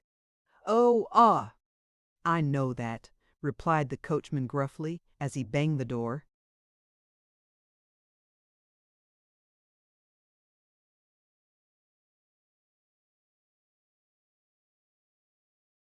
"Tilda, dear, really," remonstrated Miss Squeers, "we shall be taken for I don't know what." "Let them tack us as they foind us," said John Browdie. "We dain't come to Lunnon to do naught but joy oursel, do we?" "I hope not, Mr. Browdie," replied Miss Squeers, looking singularly dismal. "Well then," said John, "it's no matter. I've only been a married man bower days, account of poor old Feyther Dean, and putting it off. Here be a weddin' party broid and broids maid, and the groom, if a munt to enjoy Hensel new, when Ottie, hey, drat it all, that's what I want to know." So, in order that he might begin to enjoy himself at once and lose no time, Mr. Browdie gave his wife a hearty kiss, and succeeded in wresting another from Miss Squeers after a maidenly resistance of scratching and struggling on the part of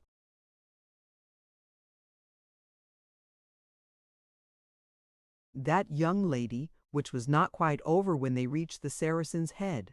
Here the party straightway retired to rest, the refreshment of sleep being necessary after so long a journey, and here they met again about noon to a substantial breakfast, spread by direction of Mr. John Browdie, in a small private room upstairs, commanding an uninterrupted view of the stables.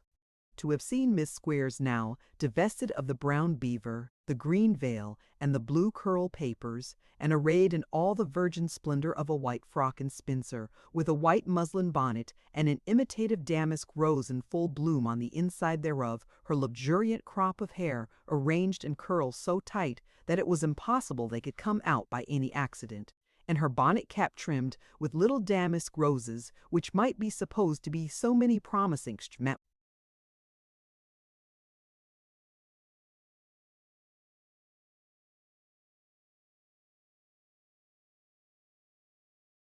her slender waist, and by a happy ingenuity took off from the shortness of the spencer behind, to have beheld all this, and to have taken further into account the coral bracelets rather short of beads, and with a very visible black string which clasped her wrists, and the coral necklace which rested on her neck, supporting, outside her frock, a lonely cornelian heart, typical of her own disengaged affections, to have contemplated all these mute but expressive beals to the purest feelings of our nature. "May it added new in the exciting." The waiter was touched. Waiter as he was, he had human passions and feelings, and he looked very hard at Miss Squeers as he handed the muffins. "Is my pa in, do you know?"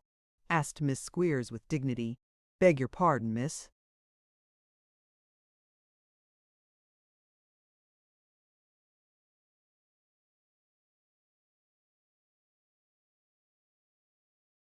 "My pa," repeated Miss Squeers. "Is he in?" "In where, miss?" "In here in the house," replied Miss Squeers.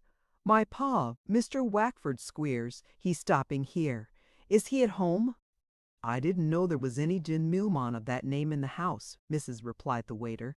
"There may be, in the coffee room." "May be. Very pretty this indeed." Here was Miss Squeers, who had been depending all the way to London upon showing her friends how much at home she would be, and how much respectful notice her name and connections would excite, told that her father might be there.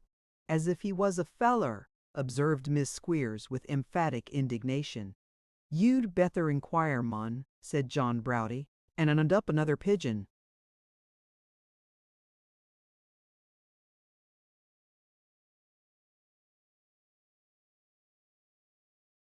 "Pie will e?" "Dang the chap," muttered John, looking into the empty dish as the waiter retired. "Does he ca' this a pie? 3 young pigeons and a trifling mather o' steak, and a crust so light that you don't know when it's in your mouth and when it's gane. I wonder who many pies goes to a breakfast." After a short interval, which John Browdie employed upon the ham and a cold round of beef, the waiter returned with another pie, and the information that Mr. Squeers was not stopping in the house, but that he came there every day, and that directly he arrived, he should be shown upstairs. With this he retired, and he had not retired 2 minutes when he returned with Mr. Squeers and his hopeful son. "Why, who'd have thought of this?" said Mr. Squeers when he had saluted the party and received some private family intelligence from his daughter, who, indeed, "Pa," replied that young lady spitefully. "But you see 'Tilda is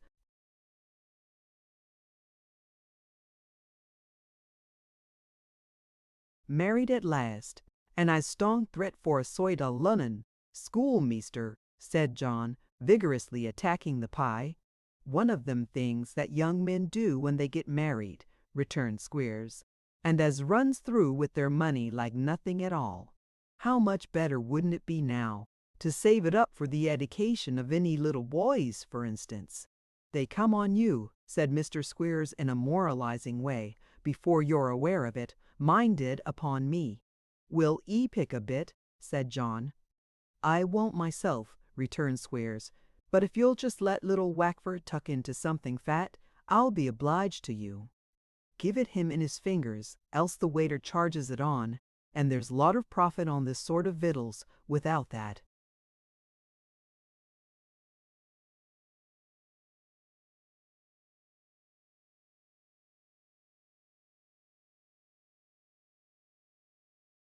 "If you hear the waiter coming, sir, shove it in your pocket and look out of the window. D'ye hear?" "Unwake, father," replied the dutiful Wackford. "Well," said Squeers, turning to his daughter, "it's your turn to be married next. You must make haste." "Oh, I'm in no hurry," said Miss Squeers, very sharply. "No, Fanny?" cried her old friend, with some archness. "No, 'Tilda," replied Miss Squeers, shaking her head vehemently. "I can wait."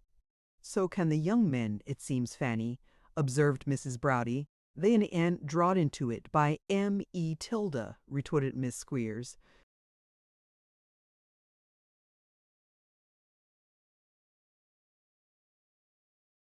"No," returned her friend, "that's exceedingly true."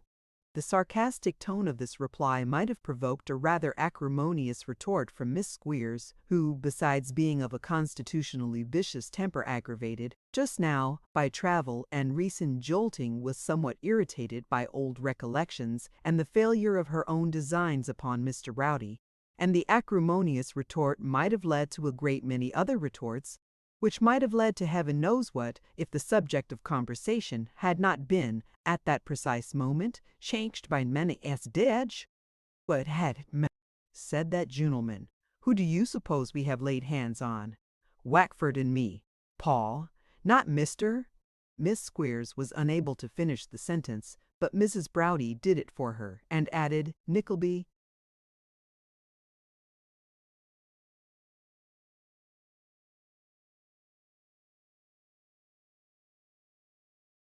"No," said Squeers, "but next door to him, though." "You can't mean Smike," cried Miss Squeers, clapping her hands. "Yes, I can know," rejoined her father. "I've got 'em, hard and fast." "What!" exclaimed John Browdie, pushing away his plate. "Got that poor dome scoundrel where?" "Why, in the top back room at my lodging," replied Squeers, "with him on one side and the key on the other. At thy ludgin', "They's gotten him at thy ludgeon. Ho, ho, ho! The schoolmeaster eggin' all England. Give us thee hon, Moon. I'm darned, but I must shack thee by the hond for thought. Gotten him at thy ludgeon?"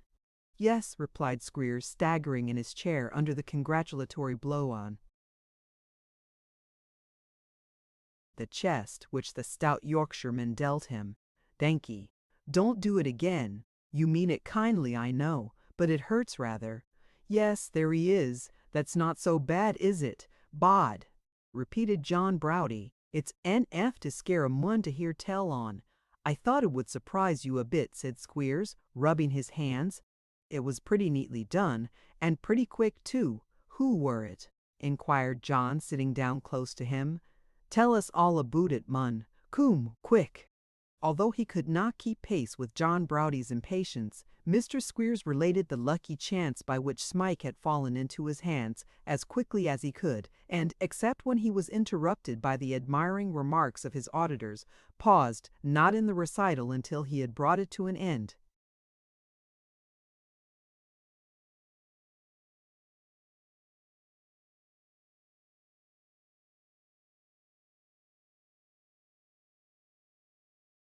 "For fear he should give me the slip by any chance," observed Squeers, when he had finished, looking very cunning, "I've taken 3 outsides for to-morrow morning for Wackford and him and me, and have arranged to leave the accounts and the new boys to the agent, don't you see?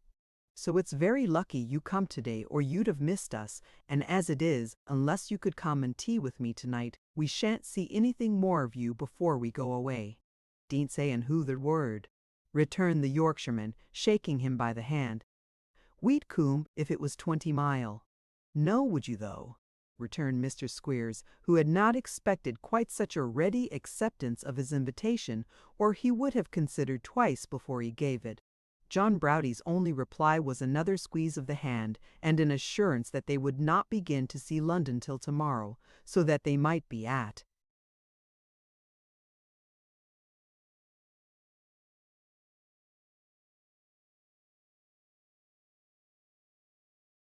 Mr. Snawley's at 6 o'clock without fail, and after some further conversation, Mr. Squeers and his son departed. During the remainder of the day, Mr. Browdie was in a very odd and excitable state, bursting occasionally into an explosion of laughter, and then taking up his hat and running into the coachyard to have it out by himself.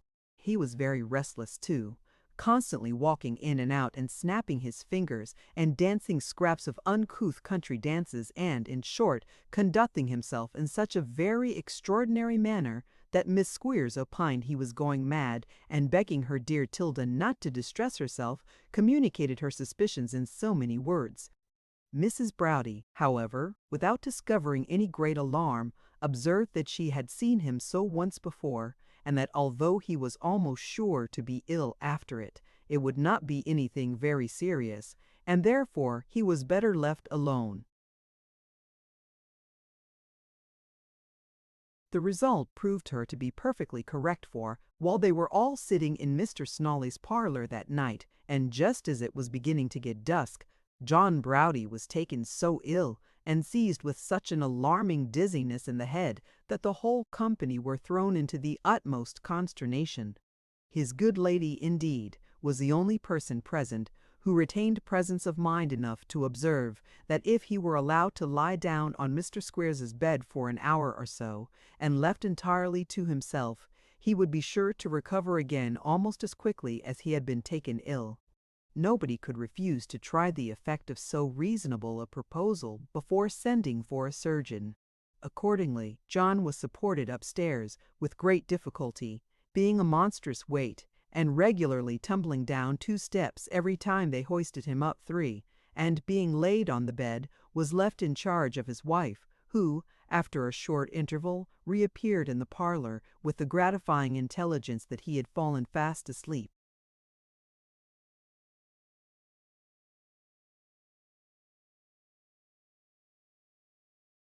Now, the fact was that at that particular moment John Browdie was sitting on the bed with the reddest face ever seen, cramming the corner of the pillow into his mouth to prevent his roaring out loud with laughter.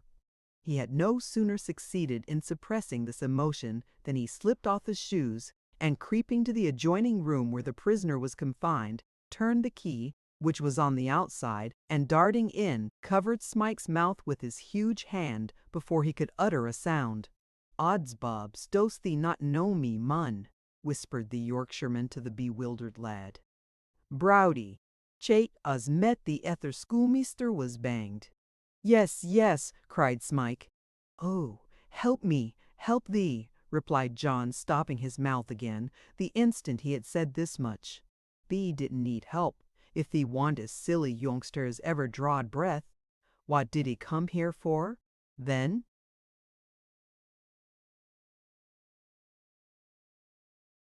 "He brought me? Oh, he brought me," cried Smike. "Brout thee," replied John. "Why didn't 'ee punch his head, or lay theeself doon and kick, and squeal out for the polis? I'd a licked a doozen such as him when I was young as thee." "But thee be yest a poor broken doon chap," said John sadly, "and God forgie me for bragging ower yen of his weakest creatures." Smike opened his mouth to speak, but John Browdy stopped him. "Stand still," said the Yorkshireman, "and doant 'ee speak a morsel of talk till I tell 'a." With this caution, John Browdy shook his head significantly, and drawing a screwdriver from his pocket, took off the box of the lock in a very deliberate and workmanlike manner, and laid it, together with the implement, on the floor. "See thot," said John, "that be thy doing. Nu, coot awa."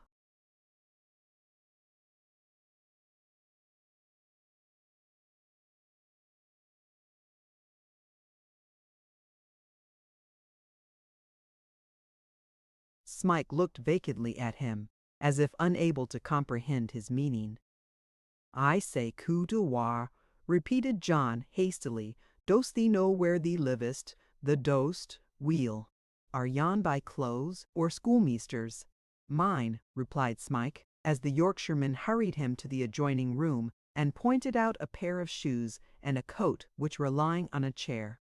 "On why 'em," said John, forcing the wrong arm into the wrong sleeve, and winding the tails of the coat round the fugitive's neck. "Noo foller me, and when thee gets ootside door, turn to the right, and they ween can't see thee pass. But he'll hear me shut the door," replied Smike, trembling from head to foot. "Then dain't shut it at all," retorted John Browdy. "Dang it, thee bean't in fear of schoolmeaster's talking cold, I hope?"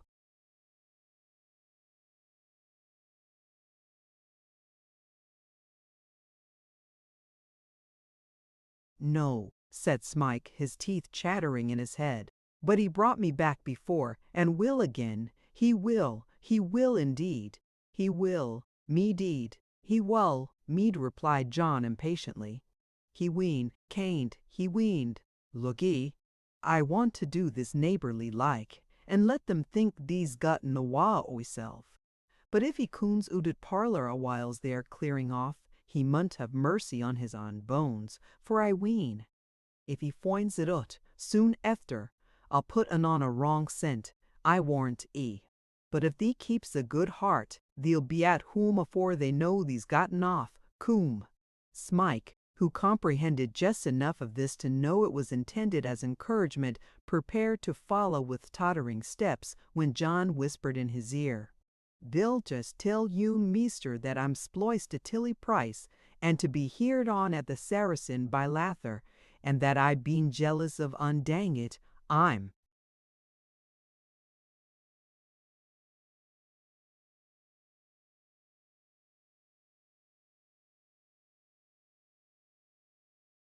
Like to boost when I think of that nate. Cod, I think I see un now, a powderin' away at the thin bread and butter. It was rather a ticklish recollection for John just then, for he was within an ace of breaking out into a loud guffaw. Restraining himself, however, just in time, by a great effort he glided downstairs, hauling Smike behind him, and placing himself close to the parlour door to confront the first person that might come out, signed to him to make off.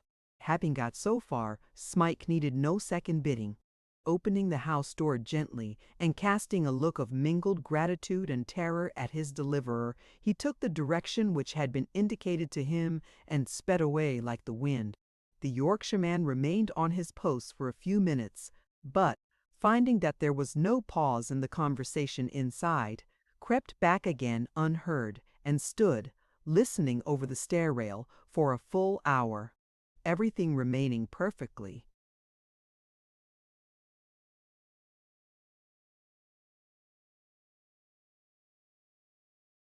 quiet. He got into Mr. Squeers's bed once more, and drawing the clothes over his head, laughed till he was nearly smothered.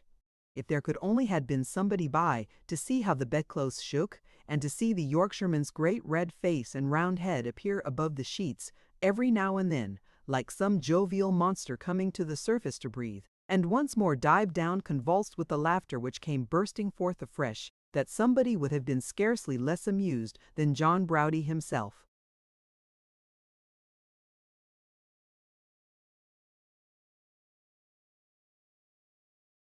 Chapter 40, in which Nicholas falls in love. He employs a mediator whose proceedings are crowned with unexpected success, excepting in one solitary particular.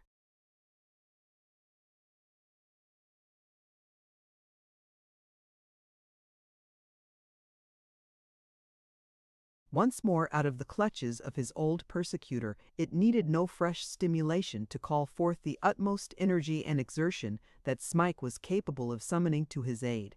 Without pausing for a moment to reflect upon the course he was taking, or the probability of its leading him homewards, or the reverse, he fled away with surprising swiftness and constancy of purpose, borne upon such wings as only fear can wear, and impelled by imaginary shouts in the well-remembered voice of Squeers, who, with a host of pursuers, seemed to the poor fellow's disordered senses to press hard upon his track, now left at a greater distance in the rear, and now gained 8 long after he had become assured that these sounds were but the creation of his excited brain. He still held on, at a pace which even weakness and exhaustion could scarcely retard. It was not until the darkness and quiet of a country road recalled him to a sense of external objects, and the starry sky above warned him of the rapid flight of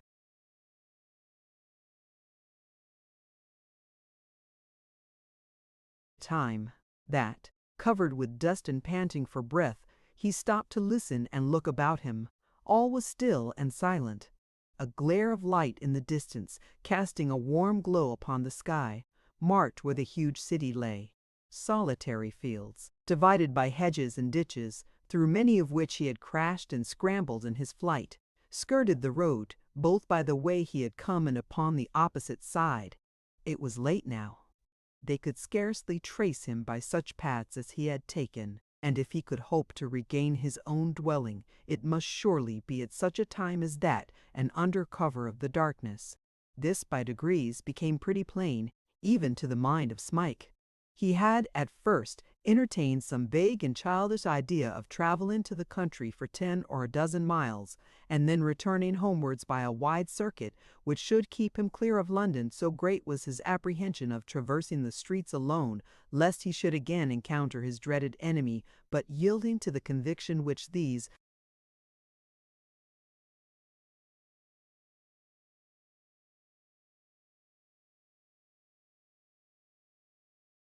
thoughts inspired, he turned back, and taking the open road, though not without many fears and misgivings, made for London again, with scarcely less speed of foot than that with which he had left the temporary abode of Mr. Squeers. By the time he re-entered it, at the western extremity, the greater part of the shops were closed. Of the throngs of people who had been tempted abroad after the heat of the day, but few remained in the streets, and they were lounging home. But of these he asked his way from time to time, and by dint of repeated inquiries, he at length reached the dwelling of Newman Noggs. All that evening Newman had been hunting and searching in byways and corners for the very person who now knocked at his door, while Nicholas had been pursuing the same inquiry in other directions. He was sitting with a melancholy air at his poor supper when Smike's timorous and uncertain knock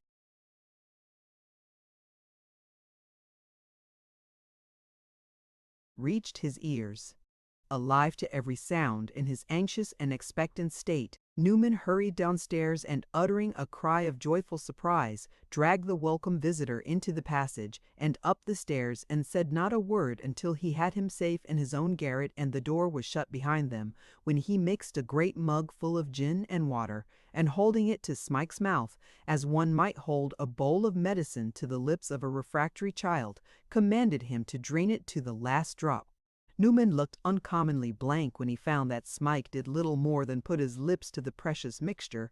He was in the act of raising the mug to his own mouth with a deep sigh of compassion for his poor friend's weakness, when Smike, beginning to relate the adventures which had befallen him, arrested him halfway, and he stood listening, with the mug in his hand.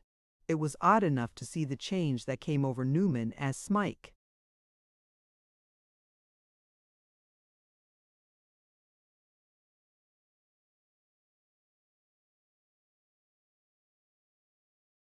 proceeded.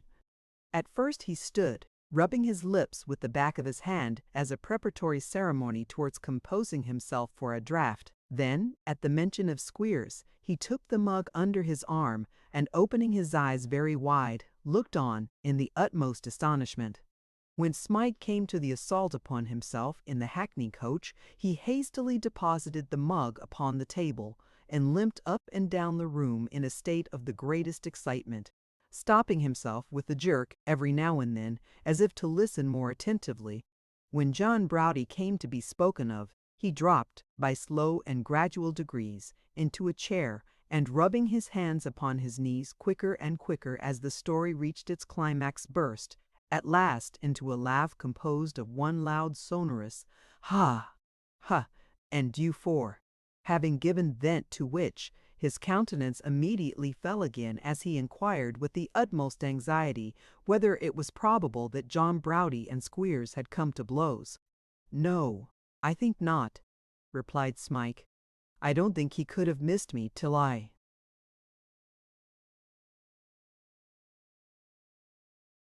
had got quite away." Newman scratched his head with a shout of great disappointment, and once more lifting up the mug, applied himself to the contents, smiling meanwhile over the rim with a grim and ghastly smile at Smike.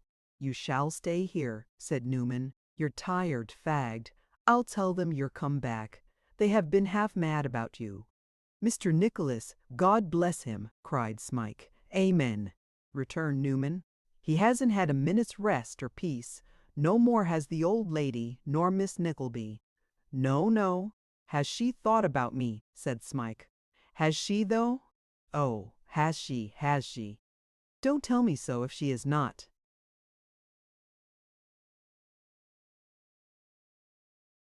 "She has," cried Newman. "She is as noble-hearted as she is beautiful." "Yes, yes," cried Smike. "Well said."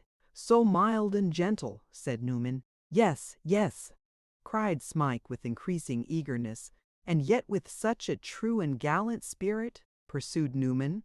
He was going on in his enthusiasm, when, chancing to look at his companion, he saw that he had covered his face with his hands, and that tears were stealing out between his fingers.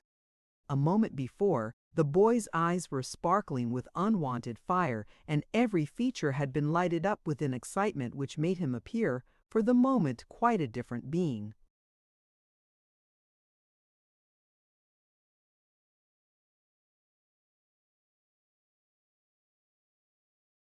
"Well, well," muttered Newman, as if he were a little puzzled. "It has touched me more than once to think such a nature should have been exposed to such trials. This poor fellow.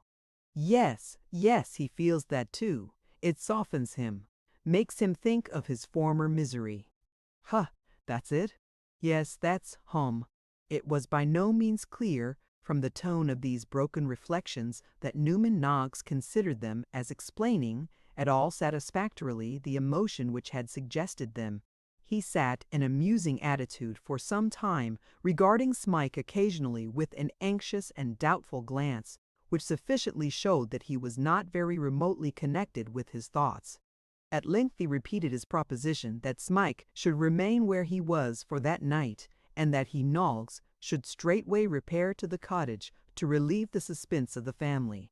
But, as Smike would not hear of this, pleading his anxiety to see his friends again, they eventually sallied forth together, and a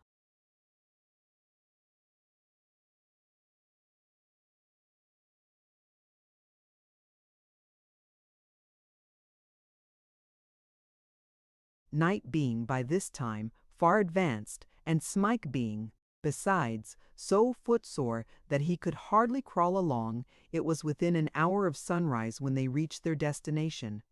At the first sound of their voices outside the house, Nicholas, who had passed a sleepless night, devising schemes for the recovery of his lost charge, started from his bed and joyfully admitted them.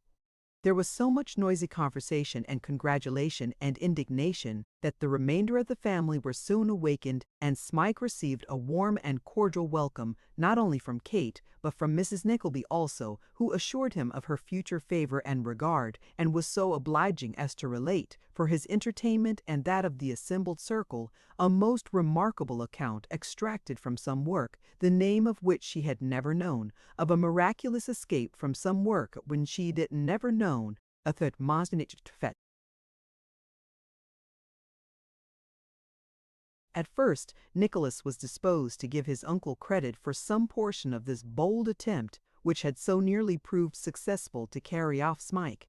But on more mature consideration, he was inclined to think that the full merit of it rested with Mr. Squeers.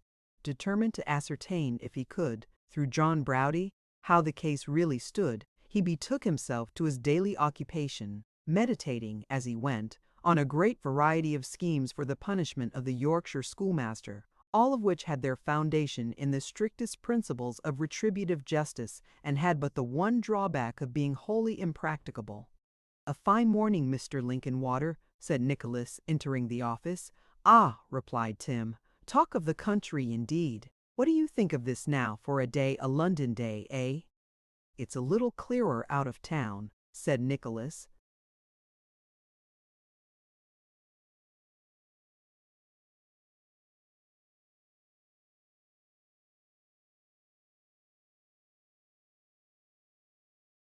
"Clearer," echoed Tim Linkinwater.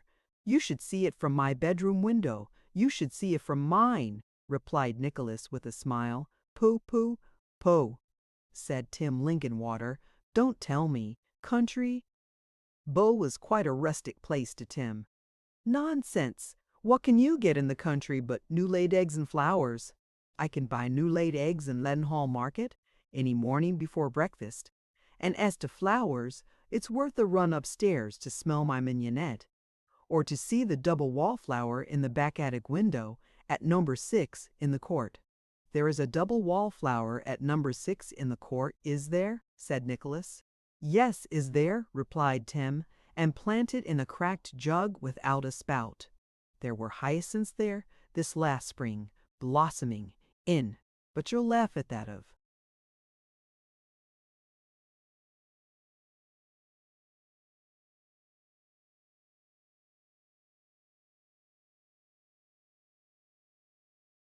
"Course. At what?" "At their blossoming in old blacking bottles," said Tim. "Not I, indeed," returned Nicholas. Tim looked wistfully at him for a moment, as if he were encouraged by the tone of this reply to be more communicative on the subject, and sticking behind his ear a pen that he had been making, and shutting up his knife with a smart click, said, "They belonged to a sickly bedridden hump-backed boy, and seemed to be the only pleasure, Mr. Nickleby, of his sad existence." "How many years is it," said Tim, pondering, "since I first noticed him, quite a little child, dragging himself about on a pair of tiny crutches?" "Well, well, not many, but though they would appear."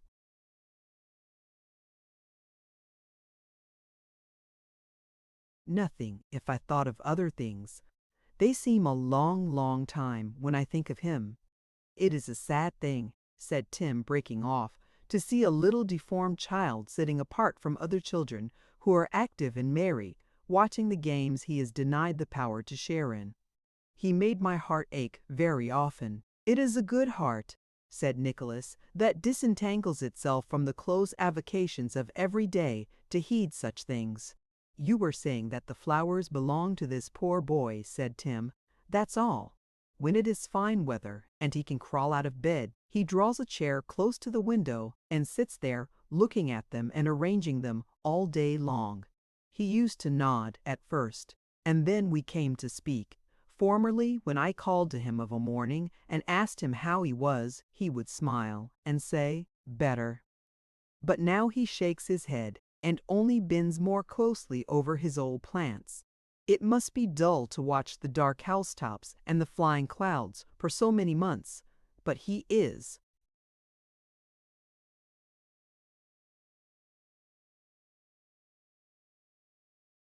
"Very patient. Is there nobody in the house to cheer or help him?" asked Nicholas. "His father lives there, I believe," replied Tim, "and other people too, but no one seems to care much for the poor sickly cripple. I have asked him very often if I can do nothing for him. His answer is always the same: 'Nothing.' His voice is growing weak of late, but I can see that he makes the old reply. He can't leave his bed now, so they have moved it close beside the window, and there he lies all day, now looking at the sky and now at his flowers, which he still makes shift to trim and water with his own thin hands. At night, when he sees my candle, he draws back his curtain and leaves it so till I am in bed. It seems such company to him to know that I am there, that I often sit at my window for an hour or more, that he may see I am still awake. And sometimes I get up in the night to look at the dull, melancholy light in his little room and wonder whether he is awake or but."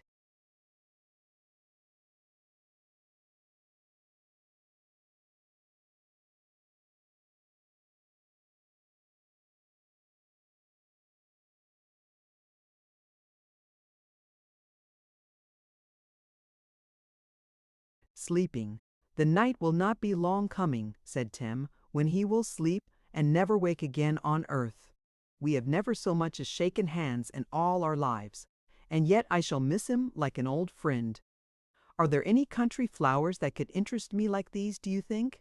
Or do you suppose that the withering of 100 kinds of the choicest flowers that blow, called by the hardest Latin names that were ever invented, would give me one fraction of the pain that I shall feel when these old jugs and bottles are swept away as lumber?"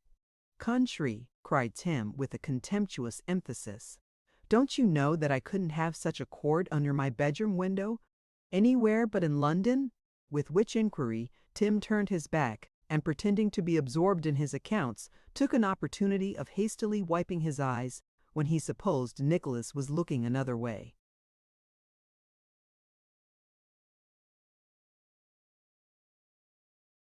Whether it was that Tim's accounts were more than usually intricate that morning, or whether it was that his habitual serenity had been a little disturbed by these recollections, it so happened that when Nicholas returned from executing some commission and inquired whether Mr. Charles Cheeryble was alone in his room, Tim promptly, and without the smallest hesitation, replied in the affirmative, although somebody had passed into the room not 10 minutes before, and Tim took especial and particular pride in preventing any intrusion on either of the brothers when they were in Gadwed Hanwood. "I'll take this letter to him at once," said Nicholas, "if that's the case." And with that he walked to the room and knocked at the door. No answer. Another knock, and still no answer. "He can't be here," thought Nicholas. "I'll lay it on his table." So Nicholas opened the door and walked in, and very quickly he turned to walk out again, when he saw, to his great astonishment and discomfiture, a young lady upon her knees at Mr. Cheeryble's feet, and Mr. Cheeryble beseeching her to rise, and entreating a third person, who had the appearance of the young lady's female attendant, to add her persuasions to his to induce her to do so. Nicholas stammered out an awkward apology, and was precipitately retiring when the young lady, turning her head a little, presented to his view the features of the lovely girl whom he had seen at the register office on his first visit long before. Glancing from her to the attendant, he recognized the same clumsy servant who had accompanied her then, and between his admiration of the young lady's beauty and the confusion and surprise of this unexpected recognition, He stood stock still, in such a bewildered state of surprise and embarrassment that,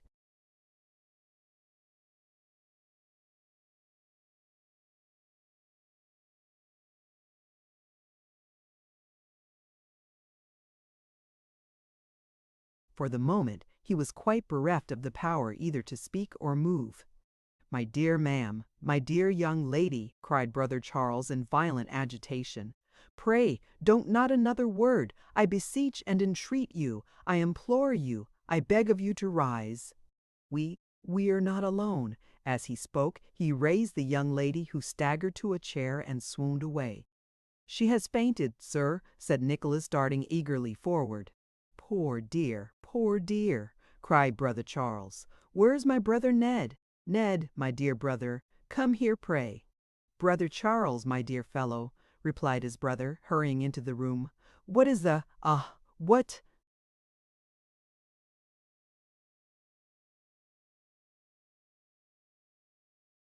"Hush, hush, not a word for your life, brother Ned," returned the other. "Ring for the housekeeper, my dear brother. Call Tim Linkinwater. Here, Tim Linkinwater, sir. Mr. Nickleby, my dear sir, leave the room, I beg and beseech of you." "I think she's better now," said Nicholas, who had been watching the patient so eagerly that he had not heard the request. "Poor bird!" cried brother Charles, gently taking her hand in his and laying her head upon his arm.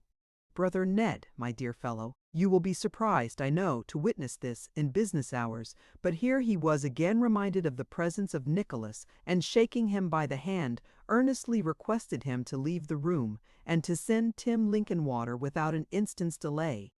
Nicholas immediately withdrew, and, on his way to the counting-house, met both the old housekeeper and Tim Linkinwater jostling each other in the passage, and hurrying to the scene of action with extraordinary speed. Without waiting to hear his message, Tim Linkinwater darted into the room, and presently afterwards Nicholas heard the door shut and locked on the inside. He had abundance of time to ruminate on this discovery, for Tim Linkinwater was absent during the greater part of an hour, during the whole of which time Nicholas thought of nothing but the young lady, and her exceeding beauty, and what could possibly have brought her there, and why they made such a mystery of it. The more he thought of all this, the more it perplexed him, and the more anxious he became to know who and what she was. "I should have known her among 10,000, thought Nicholas, and with that he walked up and down the room, and recalling her face and figure, of which he had a peculiarly vivid remembrance, discarded all other subjects of reflection, and dwelt upon that alone.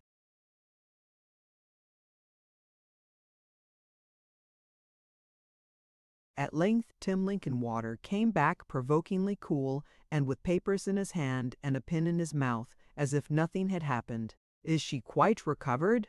said Nicholas impetuously. "Ho!" returned Tim Linkinwater.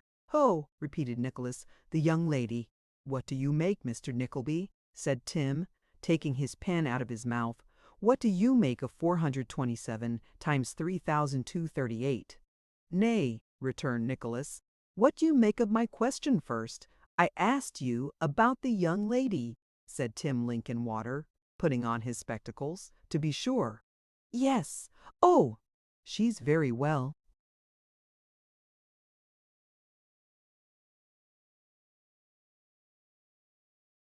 "Very well, is she?" returned Nicholas. "Very well," replied Mr. Linkinwater gravely. "Will she be able to go home today?" asked Nicholas. "She's gone," said Tim. "Gone, yes." "I hope she has not far to go?" said Nicholas, looking earnestly at the other. "Aye," replied the immovable Tim, "I hope she hasn't." Nicholas hazarded one or two further remarks, but it was evident that Tim Linkinwater had his own reasons for evading the subject, and that he was determined to afford no further information respecting the fair unknown, who had awakened so much curiosity in the breast of his young friend. Nothing daunted by this repulse, Nicholas returned to the charge next day, emboldened by the circumstance of Mr. Linkinwater being in a very talkative and communicative mood, but, directly he resumed the theme, Tim relapsed into a state of most provoking taciturnity, and from answering in monosyllables came to returning no answers at all, save such as were to be inferred from several grave nods and shrugs, which only served to whet that appetite for intelligence so Nicholas, which had occurred already foils in these attempts. He was fain to content himself with watching for the young lady's next visit, but here again he was disappointed. Day after day passed, and she did not return. He looked eagerly at the superscription of all the notes and letters, but there was not one among them which he could fancy to be in her handwriting. On 2 or 3 occasions he was employed on business which took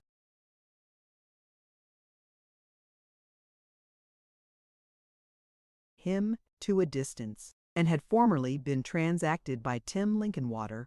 Nicholas could not help suspecting that, for some reason or other, he was sent out of the way on purpose, and that the young lady was there in his absence. Nothing transpired, however, to confirm this suspicion, and Tim could not be entrapped into any confession or admission tending to support it in the smallest degree. Mystery and disappointment are not absolutely indispensable to the growth of love, but they are, very often, its powerful auxiliaries. Out of sight, out of mind is well enough as a proverb applicable to cases of friendship, though absence is not always necessary to hollowness of heart, even between friends, and truth and honesty, like precious stones, are perhaps most easily imitated at a distance, when the counterfeits often pass for real. Love, however, is very materially assisted by a warm and active imagination, which has a long memory and will thrive for a considerable time on very slight and sparing food. Thus it is that it often attains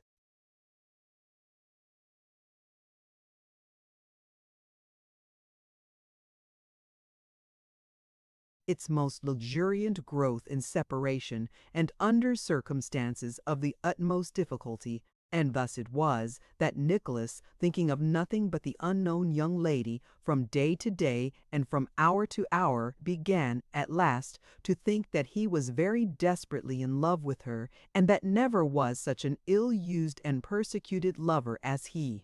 Still, though he loved and languished after the most orthodox models, and was only deterred from making a confidant of Kate by the slight considerations of having never, in all his life, spoken to the object of his passion, and having never set eyes upon her, except on 2 occasions, on both of which she had come and gone like a flash of lightning, or, as Nicholas himself said, in the numerous conversations he held with himself, like a vision of youth and beauty much too bright to last his ardor and devotion, revint did what thou wouldst why thou did pick for her feth. The young lady appeared no more. So there was a great deal of love wasted enough indeed to have set up half a dozen young gentlemen, as times go, with the utmost decency,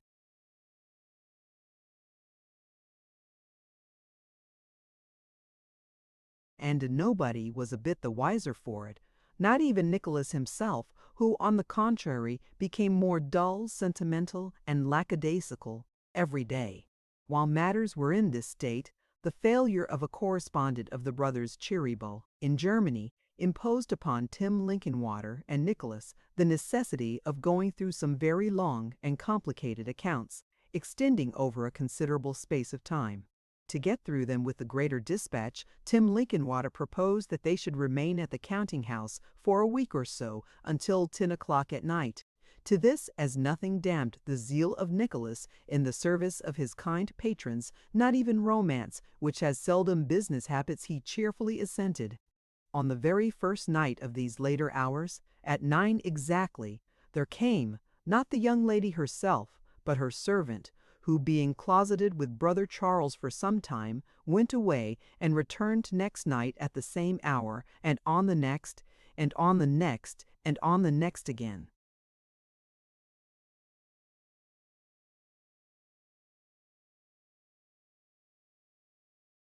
These repeated visits inflamed the curiosity of Nicholas to the very highest pitch. tantalized and excited, beyond all bearing, and unable to fathom the mystery without neglecting his duty, he confided the whole secret to Newman Noggs, imploring him to be on the watch next night, to follow the girl home, to set on foot such inquiries relative to the name, condition, and history of her mistress as he could without exciting suspicion, and to report the result to him with the least possible delay. Beyond all measure proud of this commission, Newman Noggs took up his post in the square on the following evening a full hour before the needful time, and planting himself behind the pump and pulling his hat over his eyes, began his watch with an elaborate appearance of mystery, admirably calculated to excite the suspicion of all beholders. Indeed, divers serving girls who came to draw water, and sundry little boys who stopped to drink at the ladle, were almost scared out of their senses by the apparition of Newman Noggs looking stealthily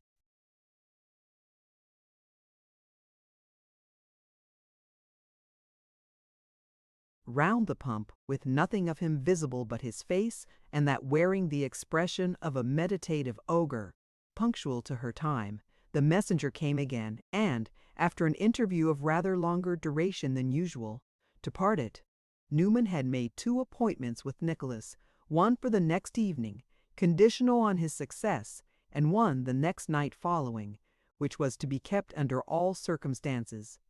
The first night he was not at the place of meeting, a certain tavern about half-way between the city and Golden Square, but on the second night he was there before Nicholas and received him with open arms. "It's all right," whispered Newman. "Sit down. Sit down, there's a dear young man, and let me tell you all about it."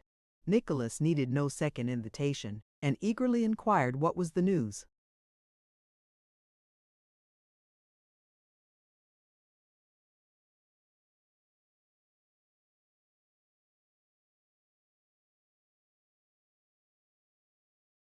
"There's a great deal of news," said Newman in a flutter of exultation.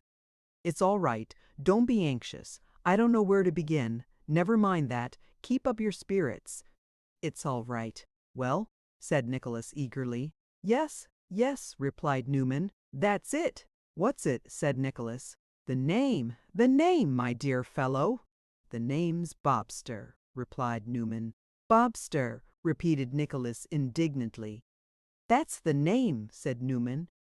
"I remember it by lobster." "Bobster," repeated Nicholas, more emphatically than before. "That must be the servant's name." "No, it ain't," said Newman, shaking his head with great positiveness. "Miss Cecilia Bobster." "Cecilia, eh?" returned Nicholas, muttering the 2 names together over and over again in every variety of tone to try the effect. "Well, Cecilia is a pretty name." "Very. And a pretty creature, too," said Newman. "Who?" said Nicholas. "Miss Bobster." "Why, where have you seen her?" demanded Nicholas. "Never mind, my dear boy," retorted Noggs, clapping him on the shoulder. "I have seen her. You shall see her. I've managed it all."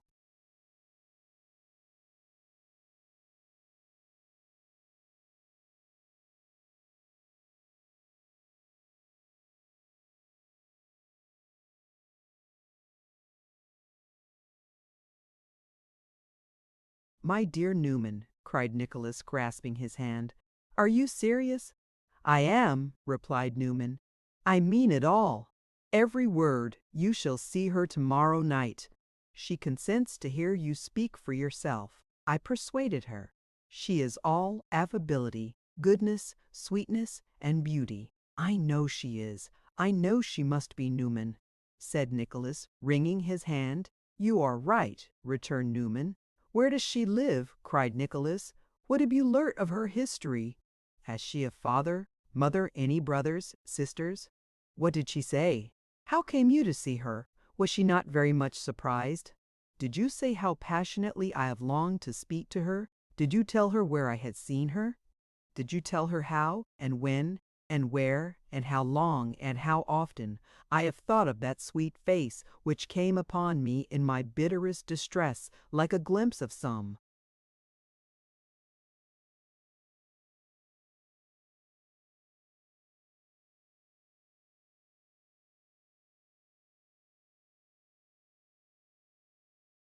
better world, did you, Newman, did you?" Poor Noggs literally gasped for breath as this flood of questions rushed upon him, and moved spasmodically in his chair at every fresh inquiry, staring at Nicholas meanwhile with the most ludicrous expression of perplexity. "No," said Newman, "I didn't tell her that." "Didn't tell her which?" asked Nicholas. "About the glimpse of the better world," said Newman. "I didn't tell her who you were either, or where you'd seen her. I said you loved her to distraction." "That's true, Newman," replied Nicholas with his characteristic vehemence. "Heaven knows I do." "I said, too, that you had admired her for a long time in secret," said Newman.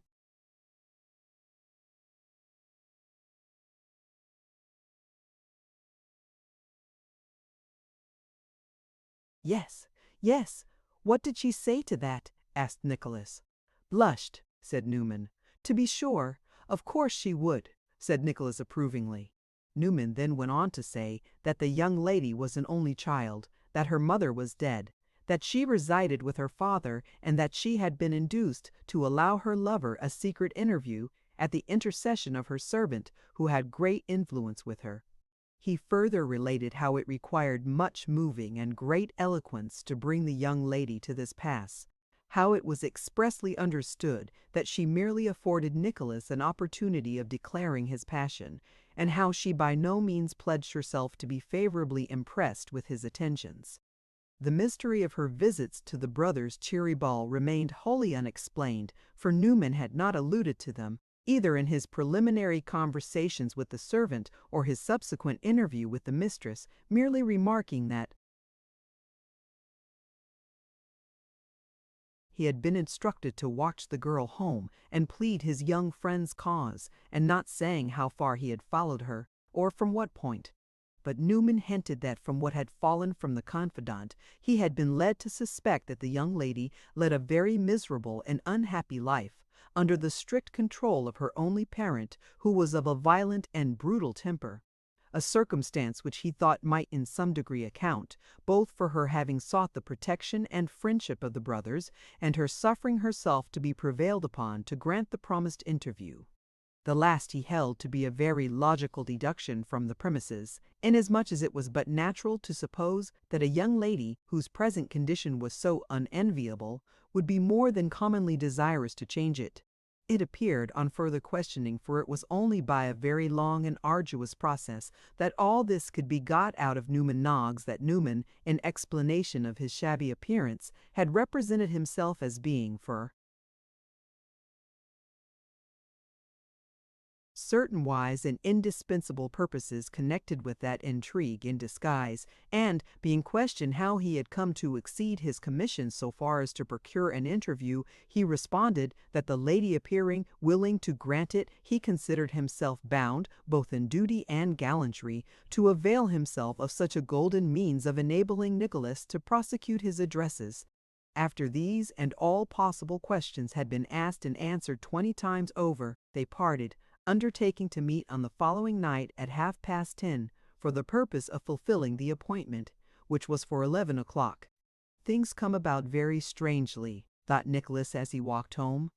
"I never contemplated anything of this kind, never dreamt of the possibility of it. To know something of the life of one in whom I felt such interest, to see her in the street, to pass the house in which she lived, to meet her sometimes in her walks, to hope that a day might come when I might be in a condition to tell her of my love, this was the utmost extent of my thoughts. Now, however, but I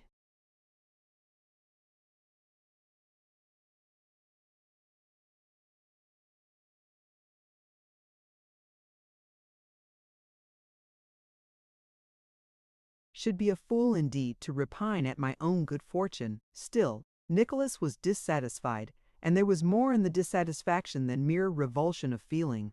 He was angry with the young lady for being so easily won, because, reasoned Nicholas, it is not as if she knew it was I, but it might have been anybody, which was certainly not pleasant.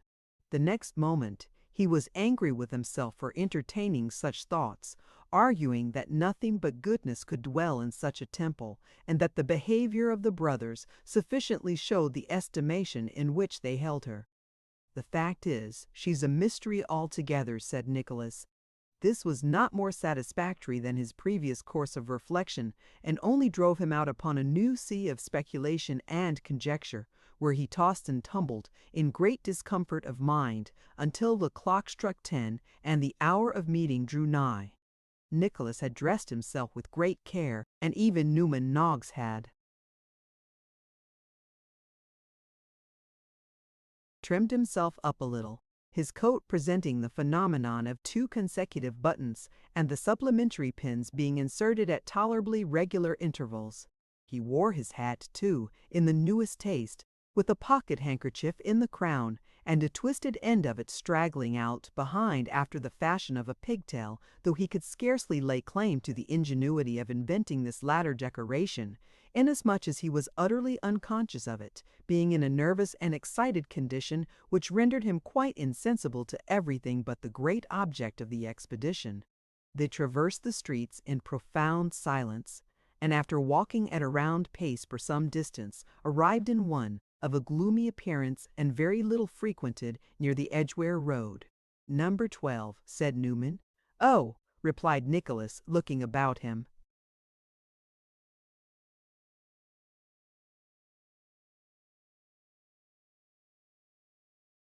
"Good street," said Newman. "Yes," returned Nicholas, "rather dull." Newman made no answer to this remark, but, halting abruptly, planted Nicholas with his back to some area railings, and gave him to understand that he was to wait there, without moving hand or foot, until it was satisfactorily ascertained that the coast was clear. This done, Noggs limped away with great alacrity, looking over his shoulder every instant to make quite certain that Nicholas was obeying his directions, and, ascending the steps of a house some half-dozen doors off, was lost to view. After a short delay, he reappeared, and limping back again, halted midway, and beckoned Nicholas to follow him. "Well?" said Nicholas, advancing towards him on tiptoe. "All right," replied Newman in high glee. "All ready. Nobody at home. Couldn't be better. Ha! ha!" With this fortifying assurance, he stole past a street door, on which Nicholas caught a glimpse of a brass plate, with "Boaster" in very large letters, and, stopping at the area gate, which was open, signed to his young friend to descend. "What the devil!" cried Nicholas, drawing back. "Are we to sneak into the kitchen as if we came after the forks?" "Hush!" replied Newman. "Old Bobster, ferocious Turk. He'd kill 'em all, box a young lady's ears, he does often." "What?" cried Nicholas in high wrath. "Do you mean to tell me that any man would dare to box the ears of such a—" He had no time to sing the praises of his mistress just then, for Newman gave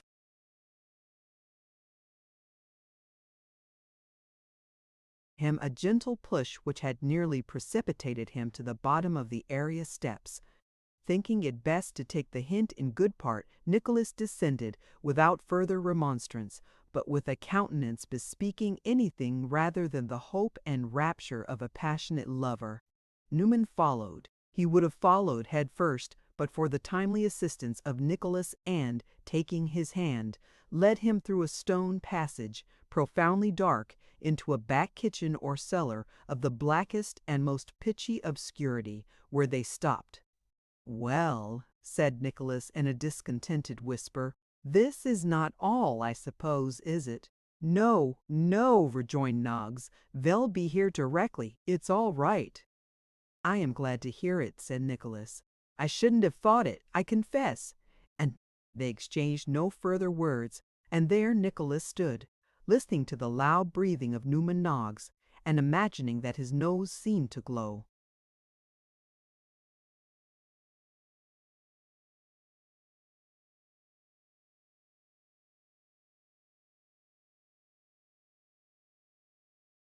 Like a red-hot coal, even in the midst of the darkness which enshrouded them. Suddenly the sound of cautious footsteps attracted his ear, and directly afterwards a female voice inquired if the gentleman was there. "Yes," replied Nicholas, turning towards the corner from which the voice proceeded. "Who is that?" "Only me, sir," replied the voice. "Now, if you please, ma'am." A gleam of light shone into the place, and presently the servant girl appeared bearing a light and followed by her young mistress, who seemed to be overwhelmed by modesty and confusion. At sight of the young lady, Nicholas started and changed color. His heart beat violently, and he stood rooted to the spot. At that instant, and almost simultaneously with her arrival and that of the candle, there was heard a loud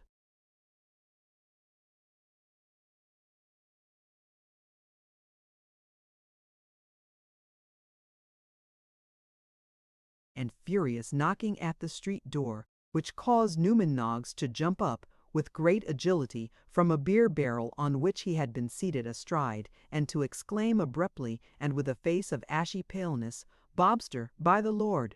The young lady shrieked. The attendant wrung her hands. Nicholas gazed from one to the other in apparent stupefaction, and Newman hurried to and fro, thrusting his hands into all his pockets successively, and drawing out the linings of every one in the excess of his irresolution. It was but a moment, but the confusion crowded into that one moment no imagination can exaggerate. "Leave the house, for heaven's sake! We have done wrong. We deserve it all," cried the young lady. "Leave the house, or I am ruined and undone for ever." "Will you hear me say but one word?" cried Nicholas. "Only one. I will not detain you. Will you hear me say one word in explanation of this mischance?" But Nicholas might as well have spoken to the wind, for the young lady, with distracted looks, hurried up the stairs. He would have followed her, but Newman, twisting his hand in his coat collar, dragged him towards the passage by which they had entered. "Let me go, Newman, in the devil's name!" cried Nicholas. "I must speak to her. I will not leave this house without." "Reputation, character, violence, consider," said Newman, clinging round him with both arms and hurrying him away. "Let them open the door. We'll go as we came, directly it's shut. Come, this way, here."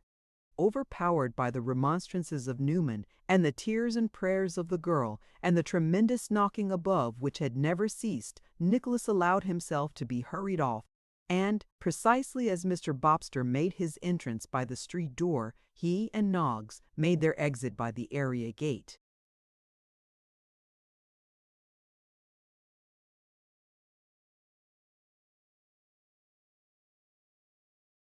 They hurried away through several streets without stopping or speaking. At last they halted and confronted each other with blank and rueful faces. "Never mind," said Newman, gasping for breath. "Don't be cast down. It's all right. More fortunate next time. It couldn't be helped. I did my part." "Excellently," replied Nicholas, taking his hand. "Excellently, and like the true and zealous friend you are. Only mind, I am not disappointed, Newman, and feel just as much indebted to you, only it was the wrong lady."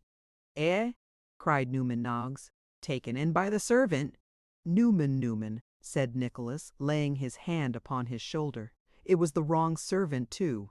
Newman's under jaw dropped, and he gazed at Nicholas, with his sound eye fixed fast and motionless in his head.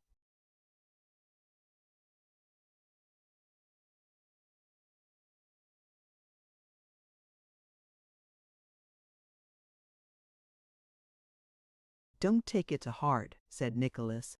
"It's of no consequence. You see, I don't care about it. You followed the wrong person, that's all." That was all. Whether Newman Noggs had looked round the pump in a slanting direction so long that his sight became impaired, or whether, finding that there was time to spare, he had recruited himself with a few drops of something stronger than the pump could yield by whatsoever means it had come to pass, this was his mistake, and Nicholas went home to brood upon it and to meditate upon the charms of the unknown young lady, now as far beyond his reach as ever.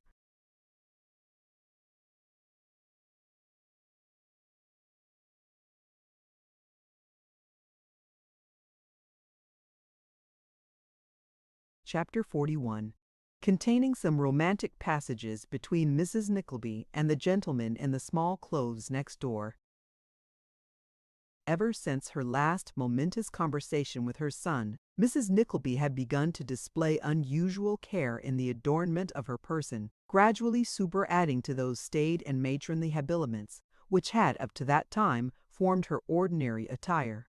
A variety of embellishments and decorations, slight perhaps in themselves, but, taken together and considered with reference to the subject of her disclosure, of no mean importance. Even her black dress assumed something of a deadly lively air from the jaunty style in which it was worn, and eked out as its lingering attractions were, by a prudent disposal here and there of certain juvenile ornaments of little or no value, which had for that reason alone escaped the general wreck and been permitted to slumber peacefully in odd corners of old drawers and boxes where daylight seldom shone. Her mourning garments assumed quite a new character. From being the outward tokens of respect and sorrow for the dead, they became converted into signals of very slaughterous and killing designs upon the living.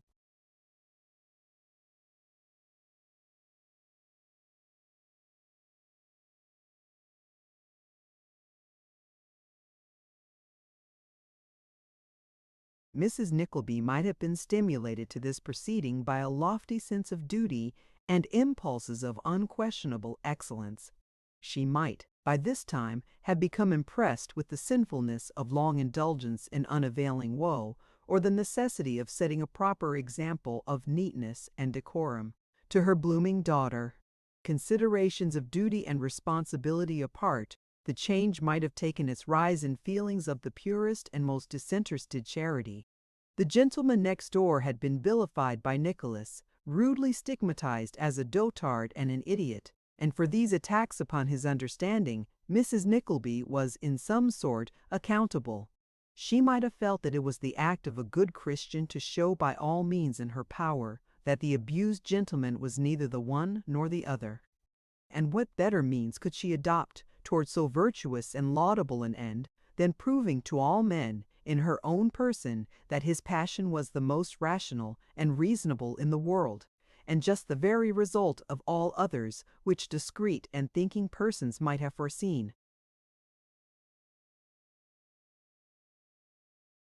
From her incautiously displaying her matured charms without reserve, under the very eye, as it were, of an ardent and too susceptible man. "Ah!" said Mrs. Nickleby, gravely shaking her head. "If Nicholas knew what his poor dear papa suffered before we were engaged, when I used to hate him, he would have a little more feeling. Shall I ever forget the morning I looked scornfully at him when he offered to carry my parasol? Or that night when I frowned at him? It was a mercy he didn't emigrate. It very nearly drove him to it. Whether the deceased might not have been better off if he had emigrated in his bachelor days was a question which his relative did not stop to consider, for Kate entered the room with her work-box in this stage of her reflections, and a much slighter interruption, or no interruption at all, would have diverted Mrs. Nickleby's thoughts into a new channel at any time.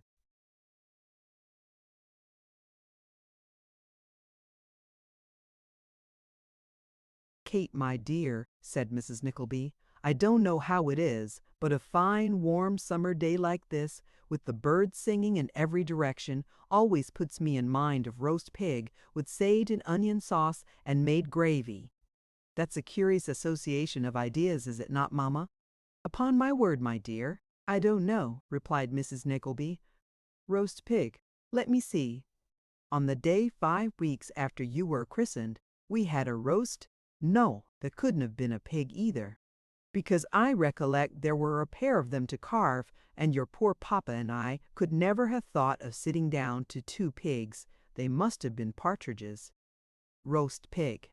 I hardly think we ever could have had one, now I come to remember, for your papa could never bear the sight of them in the shops, and used to say that they always put him in mind of very little babies. Only the pigs had much fairer complexions, and he had a horror of little babies too, because he couldn't very well afford any increase to his family."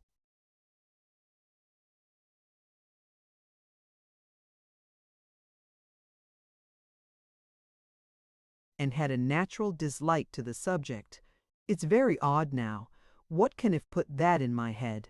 I recollect dining once at Mrs. Bevan's, in that broad street round the corner by the coachmakers, where the tipsy man fell through the cellar flap of an empty house nearly a week before the quarter day, and wasn't found till the new tenant went in, and we had roast pig there.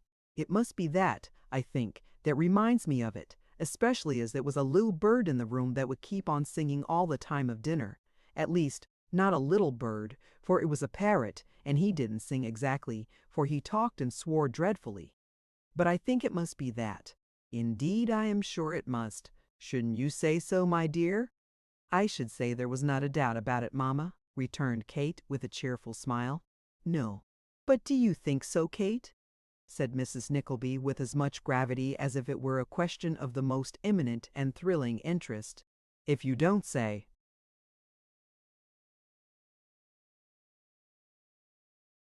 so at once, you know, because it's just as well to be correct, particularly on a point of this kind, which is very curious and worth settling while one thinks about it. Kate laughingly replied that she was quite convinced, and as her mamma still appeared undetermined whether it was not absolutely essential that the subject should be renewed, proposed that they should take their work into the summer house and enjoy the beauty of the afternoon. Mrs. Nickleby readily assented, and to the summer house they repaired without further discussion. Well, I will say, observed Mrs. Nickleby, as she took her seat, that there never was such a good creature as Smike. Upon my word, the pains he has taken in putting this little arbor to rights, and training the sweetest flowers about it, are beyond anything I could have. I wish he wouldn't put all the gravel on your side, Kate, my dear, though, and leave nothing but mold for me.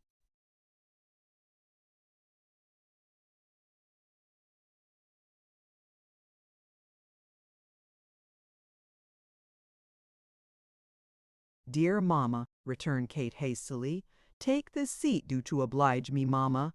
No, indeed, my dear, I shall keep my own side, said Mrs. Nickleby. Well, I declare.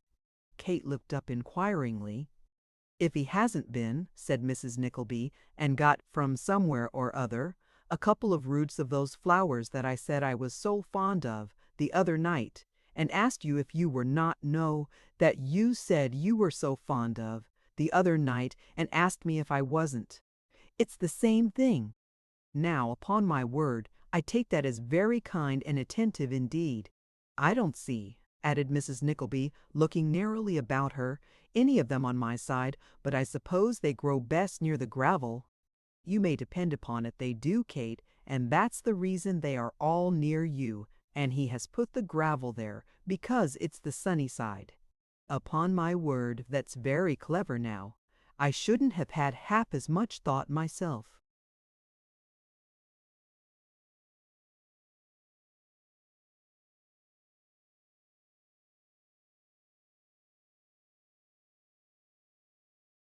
Mamma, said Kate, bending over her work so that her face was almost hidden, before you were married.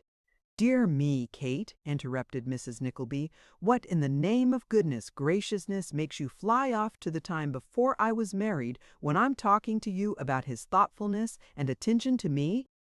You don't seem to take the smallest interest in the garden. Oh, mamma, said Kate, raising her face again, you know I do. Well then, my dear, why don't you praise the neatness and prettiness with which it's kept, said Mrs. Nickleby. How very odd you are, Kate. I do praise it, mamma, answered Kate gently. Poor fellow! I scarcely ever hear you, my dear, retorted Mrs. Nickleby. That's all I've got to say. By this time the good lady had been a long while upon one topic, so she fell.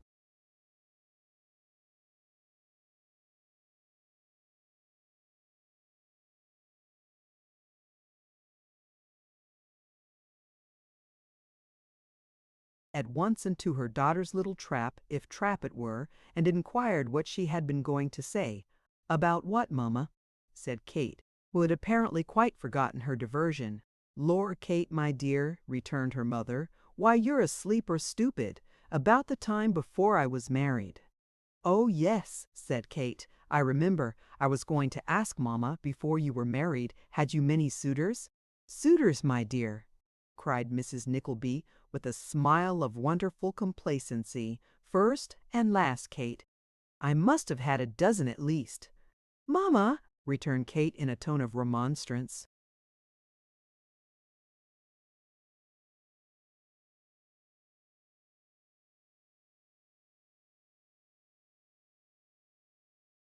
"I had indeed, my dear," said Mrs. Nickleby, "not including your poor papa, or a young gentleman who used to go at that time to the same dancing school, and who would send gold watches and bracelets to our house in gilt-edged paper, which were always returned, and who afterwards unfortunately went out to Botany Bay in a cadet ship, a convict ship, I mean, and escaped into a bush and killed sheep.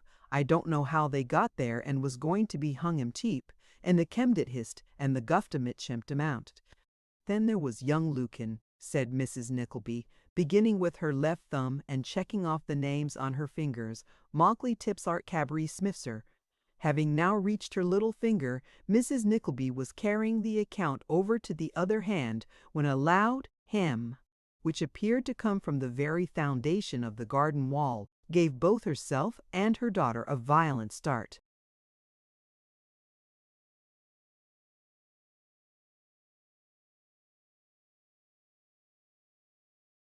"Mamma, what was that?" said Kate in a low tone of voice. "Upon my word, my dear," returned Mrs. Nickleby, considerably startled, "unless it was the gentleman belonging to the next house, I don't know what it could possibly—" "Ahem!" cried the same voice.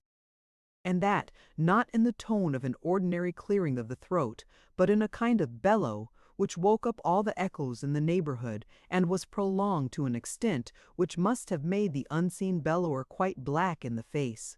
"I understand it now, my dear," said Mrs. Nickleby, laying her hand on Kate's. "Don't be alarmed, my love. It's not directed to you, and is not intended to frighten anybody.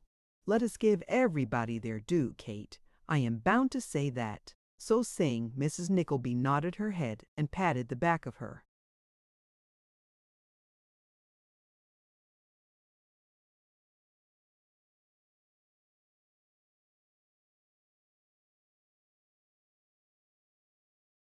Daughter's hand a great many times, and looked as if she could tell something vastly important if she chose, but had self-denial, thank heaven, and wouldn't do it. "What do you mean, mamma?" demanded Kate in evident surprise. "Don't be flurried, my dear," replied Mrs. Nickleby, looking towards the garden wall, "for you see I'm not. And if it would be excusable in anybody to be flurried, it certainly would under all the circumstances be excusable in me. But I am not, Kate, not at all." "It seems designed to attract our attention, mamma," said Kate. "It is designed to attract our attention, my dear."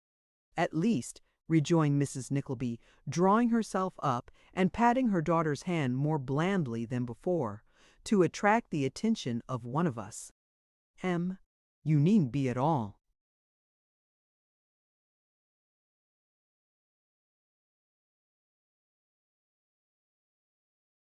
"Uneasy, my dear." Kate looked very much perplexed, and was apparently about to ask for further explanation, when a shouting and scuffling noise, as of an elderly gentleman whooping and kicking up his legs on loose gravel with great violence, was heard to proceed from the same direction as the former sounds, and before they had subsided, a large cucumber was seen to shoot up in the air with the velocity of a skyrocket, whence it descended, tumbling over and over, until it fell at Mrs. Nickleby's feet. This remarkable appearance was succeeded by another of a precisely similar description. Then a fine vegetable marrow, of unusually large dimensions, was seen to whirl aloft and come toppling down. Then several cucumbers shot up together, and, finally, the air was darkened by a shower of onions, turnip radishes, and other small vegetables, which fell rolling and scattering, and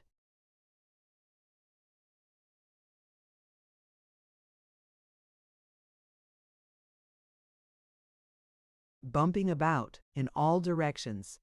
As Kate rose from her seat in some alarm and caught her mother's hand to run with her Pauladine fowl, was quite terrified by the apparition of an old black velvet cap which, by slow degrees, as if its wearer were ascending a landing, a ladder or pair of steps, rose above the wall dividing their garden from that of the next cottage, which, like their own, was a detached building, and was gradually followed, wide, wade, devo, ake, guckudle. "Mamma," cried Kate, really terrified for the moment, "why do you stop? Why do you lose an instant? Mamma, pray come in."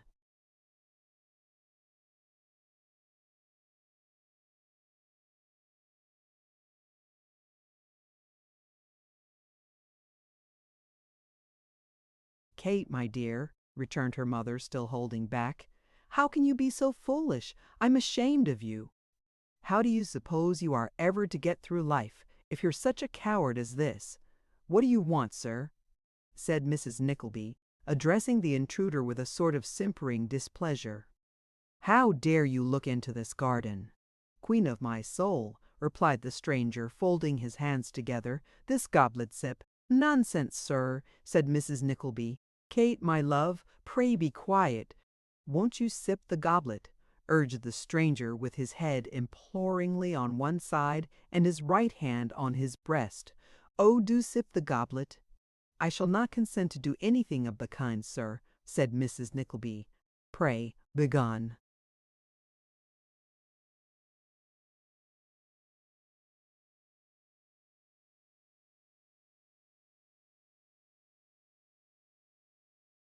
"Why is it," said the old gentleman, coming up a step higher and leaning his elbows on the wall with as much complacency as if he were looking out of window, "why is it that beauty is always obdurate, even when admiration is as honorable and respectful as mine?"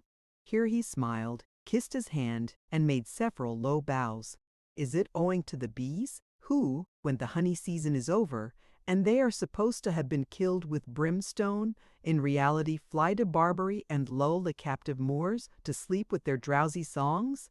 Or is it," he added, dropping his voice almost to a whisper, "in consequence of the statue at Charing Cross having been lately seen, on the Stock Exchange at midnight, walking arm in arm with the pump from Aldgate in a riding habit?" "Mamma," murmured Kate, "do you hear him?" "Hush, my dear," replied Mrs. Nickleby in the same tone of voice. "He is very polite, and I think that was a quotation from the poets. Pray, don't worry me. So you'll pinch my arm black and blue." "Go away, sir, quite away," said the gentleman with a languishing look. "Oh, quite away. Yes," returned Mrs. Nickleby, "certainly. You have no business here. This is private property, sir. You ought to know that."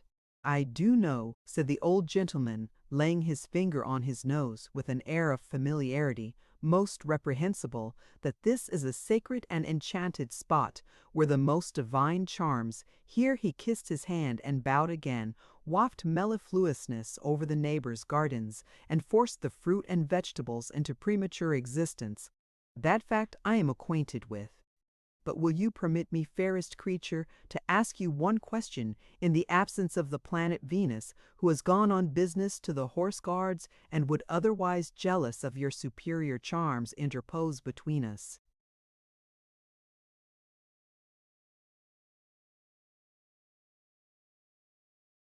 "Kate," observed Mrs. Nickleby, turning to her daughter, "it's very awkward, positively.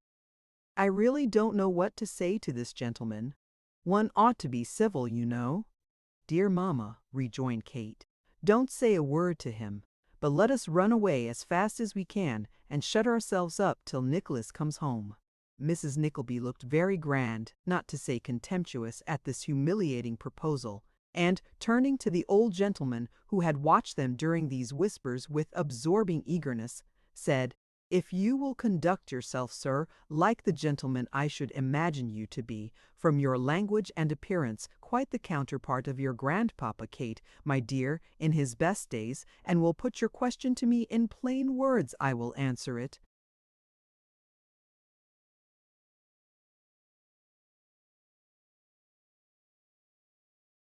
If Mrs. Nickleby's excellent papa had borne, in his best days, a resemblance to the neighbor now looking over the wall, he must have been, to say the least, a very queer-looking old gentleman in his prime.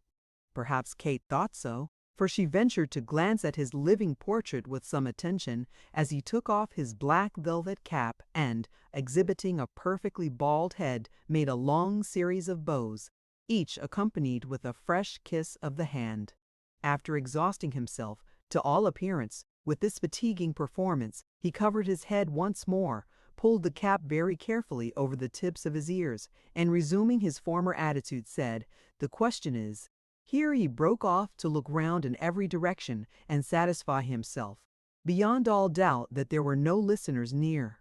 Assured that there were not, he tapped his nose several times, accompanying the action with a cunning look, as though congratulating himself on his caution, and stretching out his neck said in a loud whisper, "Are you a princess?"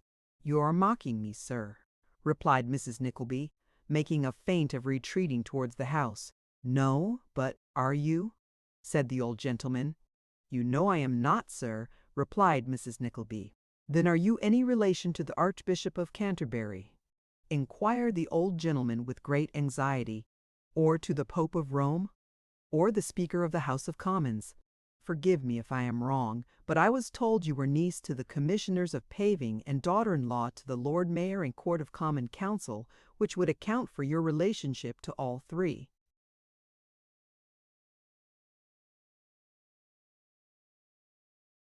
"Whoever has spread such reports, sir," returned Mrs. Nickleby with some warmth, "has taken great liberties with my name, and one which I am sure my son Nicholas, if he was aware of it, would not allow for an instant. The idea," said Mrs. Nickleby, drawing herself up, "niece to the Commissioners of Paving." "Pray, mamma, come away," whispered Kate. "Pray, mamma." "Nonsense, Kate," said Mrs. Nickleby angrily, "but that's just the way. If they had said I was niece to a piping bullfinch, what would you care?" "But I have no sympathy," whimpered Mrs. Nickleby. "I don't expect it, that's one thing." "Tears!" cried the old gentleman with such an energetic jump that he fell down 2 or 3 steps and grated his chin against the wall. "Catch the crystal globules, catch 'em, bottle 'em up, cork 'em tight, put sealing wax on the top, seal 'em with a Cupid, label 'em best quality, and stow 'em away in the dew. 14 bin, with a bar of iron on the top to keep the thunder off." Issuing these commands, as if there were a dozen attendants all actively engaged in their execution, he turned his velvet cap inside out, put it on with great dignity so as to obscure his right eye and 3/4 of his nose, and sticking his arms akimbo, looked very fiercely at a sparrow hard by till the bird flew away, when he put his cap in his pocket with an air of great satisfaction, and addressed himself with respectful demeanour to Mrs. Nickleby.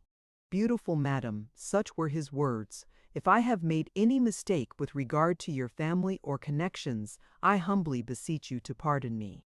If I supposed you to be related to foreign powers or native boards, it is because you have a manner, a carriage, a dignity, which you will excuse my saying that none but yourself, with the single exception, perhaps, of the tragic muse, when playing extemporaneously on the barrel organ before the East India Company, can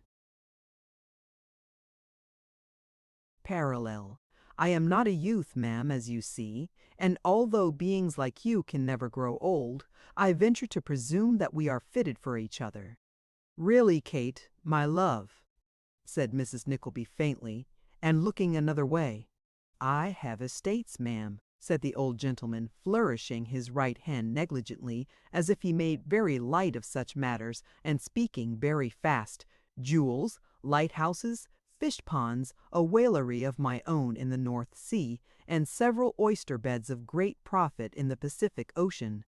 If you will have the kindness to step down to the Royal Exchange, and to take the cocked hat off the stoutest beetle's head, you will find my card in the lining of the crown, wrapped up in a piece of blue paper.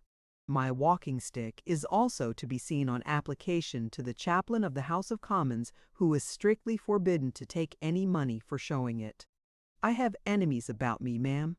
He looked towards his house and spoke very low, "who attack me on all occasions, and wish to secure my property.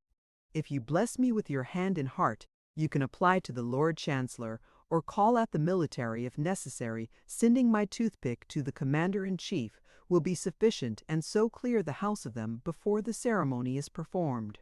After that, love, bliss, and rapture, rapture, love, and bliss, be mine, be mine. Repeating these last words with great rapture and enthusiasm, the old gentleman put on his black velvet cap again, and looking up into the sky in a hasty manner, said something that was not quite intelligible concerning a balloon he expected, and which was rather after its time. Be mine, repeated the old gentleman. Kate, my dear, said Mrs. Nickleby, I have hardly the power to speak, but it is necessary for the happiness of all parties that this matter should be set at rest forever.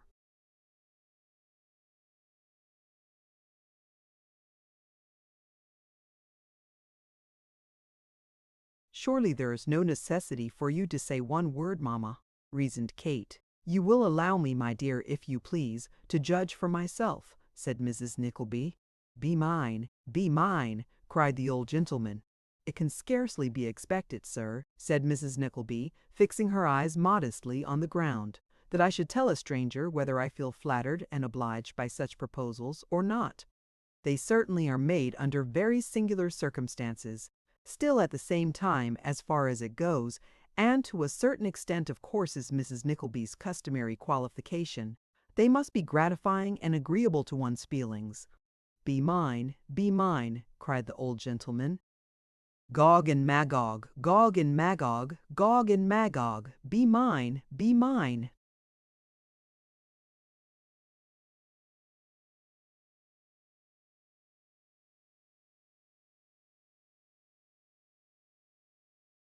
It will be sufficient for me to say, sir, resumed Mrs. Nickleby with perfect seriousness, and I'm sure you'll see the propriety of taking an answer and going away, that I have made up my mind to remain a widow and to devote myself to my children. You may not suppose I am the mother of 2 children. Indeed, many people have doubted it and said that nothing on earth could ever make 'em believe it possible. But it is the case, and they are both grown up. We shall be very glad to have you for a neighbor, very glad. Delighted, I'm sure. But in any other character it's quite impossible, quite. As to my being young enough to marry again, that perhaps may be so, or it may not be. But I couldn't think of it for an instant, not on any account whatever. I said I never would, and I never will. It's a very painful thing to have to reject proposals, and I would much rather that none were made. At the same time, this is the answer that I determined long ago to make, and this is the answer I shall always give. These observations were partly addressed to the old gentleman, partly to Kate.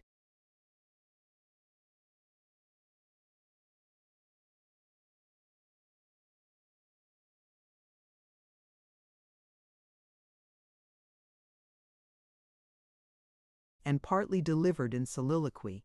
Towards their conclusion, the suitor evinced a very irreverent degree of inattention, and Mrs. Nickleby had scarcely finished speaking when, to the great terror both of that lady and her daughter, he suddenly flung off his coat, and springing on the top of the wall, threw himself into an attitude which displayed his small clothes and grey worsteds to the fullest advantage, and concluded by standing on one leg and repeating his favourite bellow with increased reverence.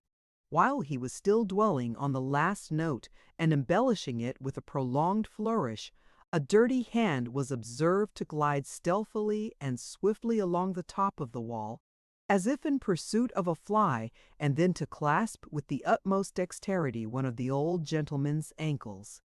This done, the companion hand appeared, and clasped the other ankle. Thus encumbered, the old gentleman lifted his legs awkwardly once or twice, as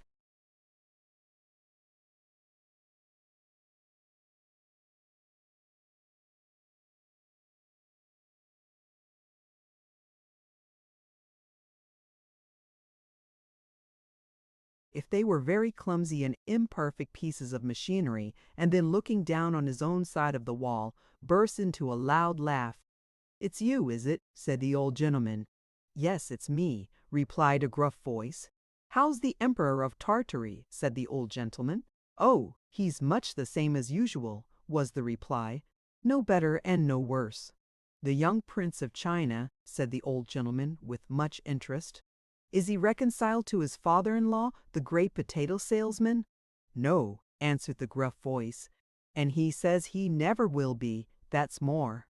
"If that's the case," observed the old gentleman, "perhaps I'd better come down."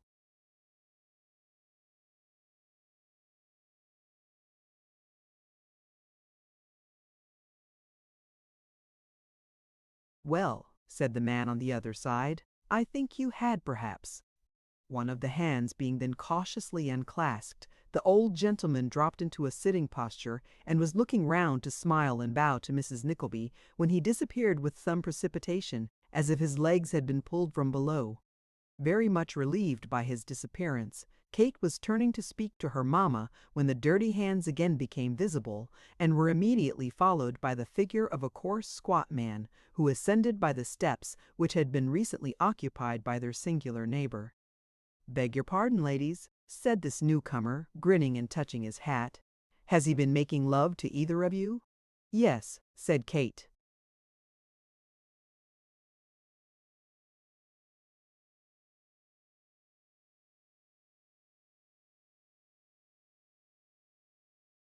"Pah!" rejoined the man, taking his handkerchief out of his hat and wiping his face. "He always will, you know. Nothing will prevent his making love. I need not ask you if he is out of his mind, poor creature," said Kate. "Why, no," replied the man, looking into his hat, throwing his handkerchief in at one dab, and putting it on again. "That's pretty plain, that is." "Has he been long so?" asked Kate. "A long while. And is there no hope for him?" said Kate compassionately. "Not a bit, and don't deserve to be," replied the keeper. "He's a deal pleasanter without his senses than with 'em. He was the cruelest, wickedest out and outerest old flint that ever drawed breath."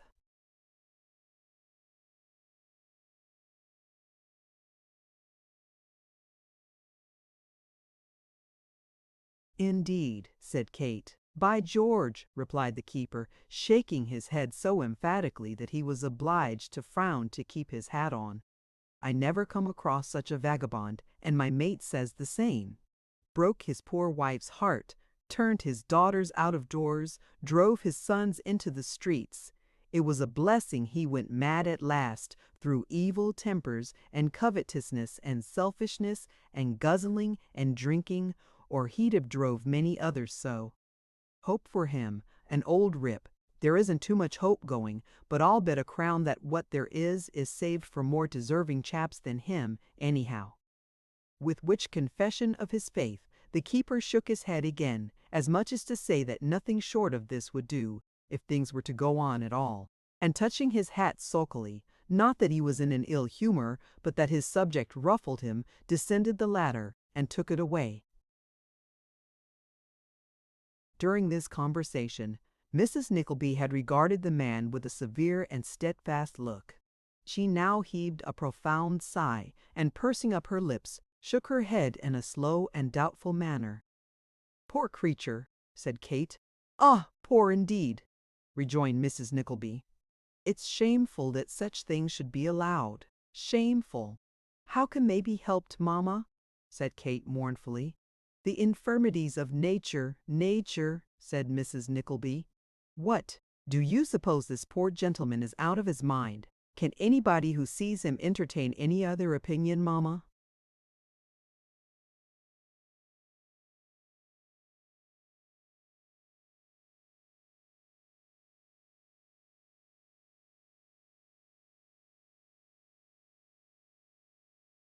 "Why, then, I just tell you this, Kate," returned Mrs. Nickleby, "that he is nothing of the kind, and I'm surprised you can be so imposed upon.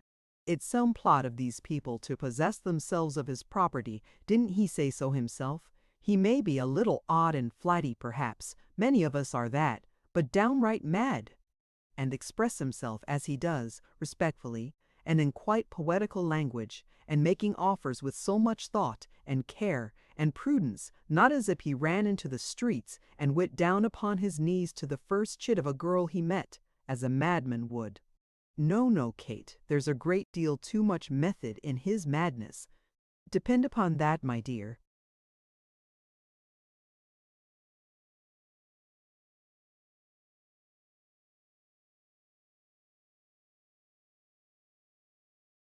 Chapter 42, illustrative of the convivial sentiment that the best of friends must sometimes part. A Avendev, it sate at Eppenhold, wild freet is of the usual passers-by, to look more vicious than usual after blistering and scorching passers-by, to look more vicious than usual after blistering and tome, are flaking coach-horse, the usual furnitures of Pete of coal stees, the treatment in bodade, torched tile, a death out the daddles gnadilbit. Mr. John Browdy, with his hands in his pockets, hovered restlessly about these delicacies, stopping occasionally to whisk the flies out of the sugar basin with his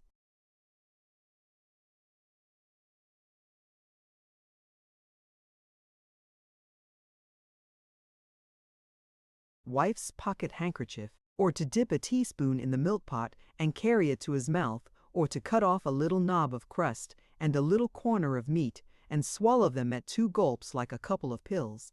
After every one of these flirtations with the eatables, he pulled out his watch and declared with an earnestness quite pathetic that he couldn't undertake to hold out 2 minutes longer. "Tilly," said John to his lady, who was reclining half awake and half asleep upon a sofa. Well, John," retorted her husband impatiently. "Dost thou feel hungry, lass?" "Not very," said Mrs. Browdy. "Not very," repeated John, raising his eyes to the ceiling. "Hear her say not very,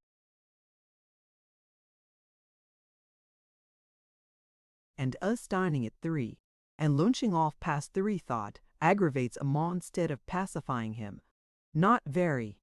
"Here's a gentleman for you, sir," said the waiter, looking in. "A what for me?" cried John, as though he thought it must be a letter or a parcel. "A gentleman, sir, Stars and Garther's chap," said John. "What dost thou coom and say thought for? In what un? Are you at home, sir?" "At home," cried John. "I wish I were. I'd had tea 2 hour ago." "Why, I told t'other chap to look sharp outside door and tell indirectly he coom, thought we."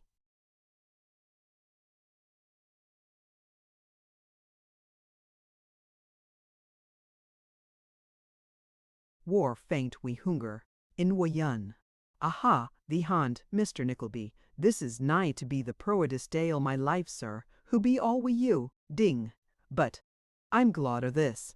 Quite forgetting even his hunger in the heartiness of his salutation, John Browdy shook Nicholas by the hand again and again, slapping his palm with great violence between each shake, to add warmth to the reception.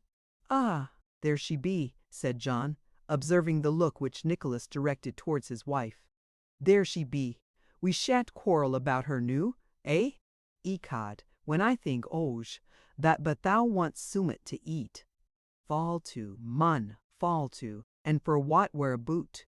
To receive. No doubt the grace was properly finished, but nothing more was heard, for John had already begun to play such a knife and fork that his speech was, for the time, gone. "I shall take the usual license, Mr. Browdy," said Nicholas, as he placed a chair for the bride.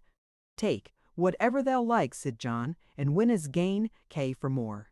Without stopping to explain, Nicholas kissed the blushing Mrs. Browdy and handed her to her seat. "I say," said John, rather astounded for the moment, "mak theeself quite at home, will 'ee." "You may depend upon that," replied Nicholas, "on one condition." "And what may thought be?" asked John. "That you make me a godfather the very first time you have occasion for one." "D'ye hear thought?" cried John, laying down his knife and fork. "A godfeyther? Ha, ha, ha! Tilly here till un a godfeyther. Devint say a word more, you'll never be thought. Occasion for un a godfeyther. Ha, ha, ha!" Never was man so tickled with a respectable old joke as John Browdy was with this. He chuckled roared, half suffocated himself by laughing large pieces of beef into his windpipe, roared again, persisted in eating at the same time, got red in the face and black in the forehead, coughed, cried, got better, went off again laughing inwardly, got worse, choked, had his back thumped, stamped about, frightened his wife, and at last recovered in a state of the last exhaustion and with the water streaming from his eyes, but still faintly ejaculating, "Agape there, Tilly," in a tone bespeaking an exquisite relish of the sally which no suffering could diminish. "You remember the night of our first tea-drinking?" said Nicholas. "Shall I e'er forget it, mun?" replied John Browdie.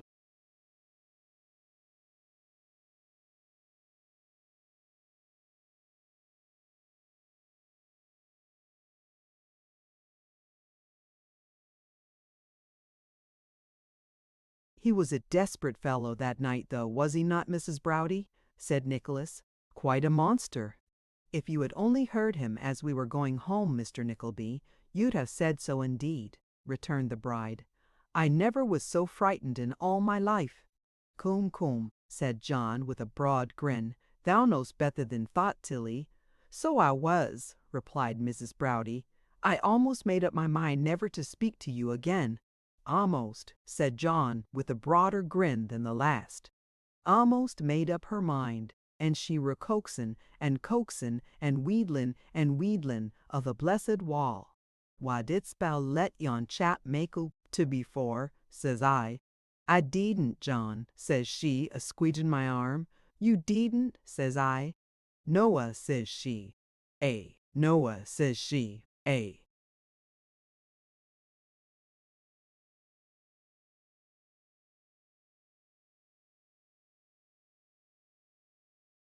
'Squeedgin' of me Aegean.'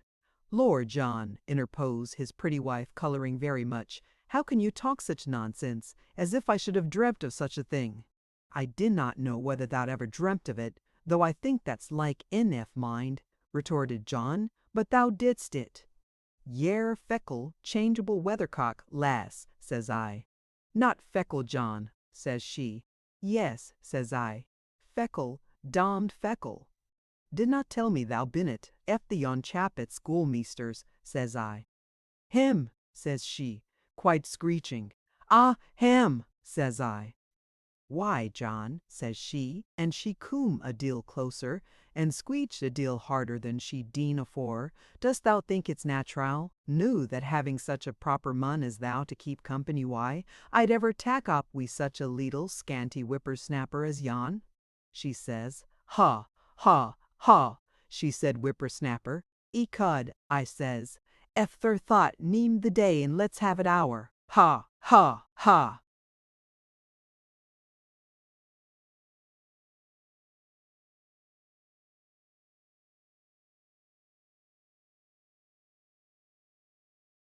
Nicholas laughed very heartily at this story, both on account of its telling against himself, and his being desirous to spare the blushes of Mrs. Browdie, whose protestations were drowned in peals of laughter from her husband. His good nature soon put her at her ease, and although she still denied the charge, she laughed so heartily at it that Nicholas had the satisfaction of feeling assured that in all essential respects it was strictly true. "This is the second time," said Nicholas, "that we have ever taken a meal together, and only third I have ever seen you. And yet it really seems to me as if I were among old friends." "Weel," observed the Yorkshireman, "so I say, and I'm sure I do," added his young wife. "I have the best reason to be impressed with the feeling, mind," said Nicholas.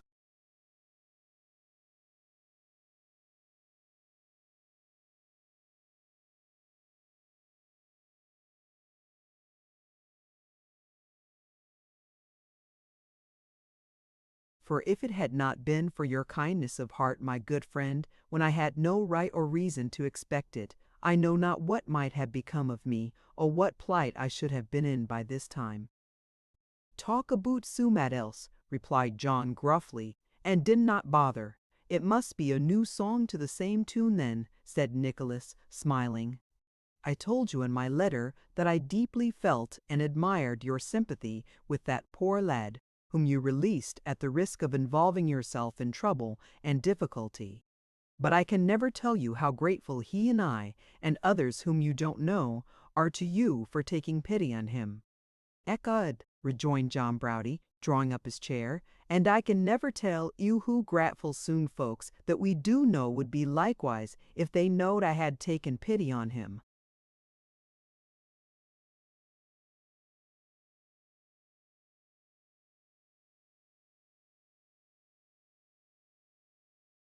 "Ah!" exclaimed Mrs. Browdie, "what a state I was in that night."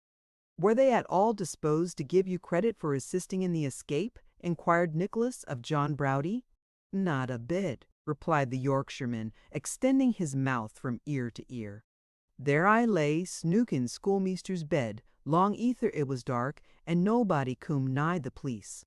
Weel, thinks I, he's got a pretty good start, and if he been hout one by noo, he never will be. So you may coom as quick as you like, and foind us ready. That is, you know, schoolmeaster might coom." "I understand," said Nicholas. "Presently," resumed John, "he did coom.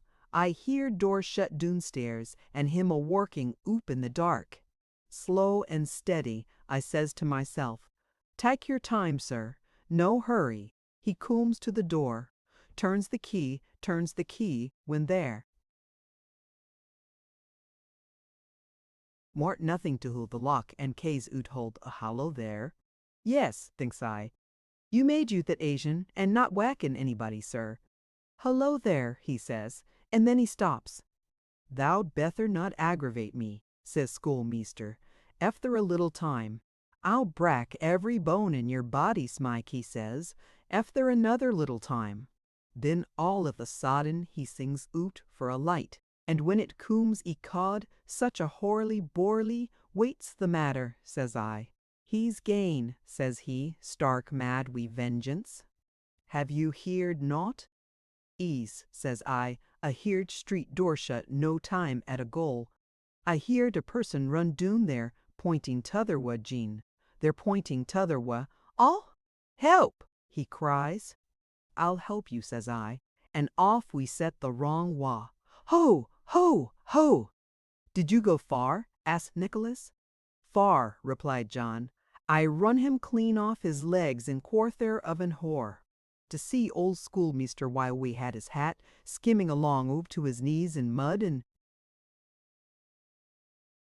weather, tumbling over fences and rolling into ditches and bawling oot like mad, wi' his one eye looking sharp out for the lad, and his coat-tails flying out behind, and him spattered wi' mud all ower face and all. I thought I had dropped doon, and killed myself wi' laughing." John laughed so heartily at the mere recollection that he communicated the contagion to both his hearers, and all three burst into peals of laughter, which were renewed again and again until they could laugh no longer. "He's a bad un," said John, wiping his eyes. "A very bad un is schoolmeaster." "I can't bear the sight of him, John," said his wife. "Coom," retorted John, "that's tidy in you totties. If it want alone o' you, we shouldn't know not to boot un. Thou knowed un first, Tilly, didn't thou?" "I couldn't help knowing Fanny Squeers, John," returned his wife. "She was an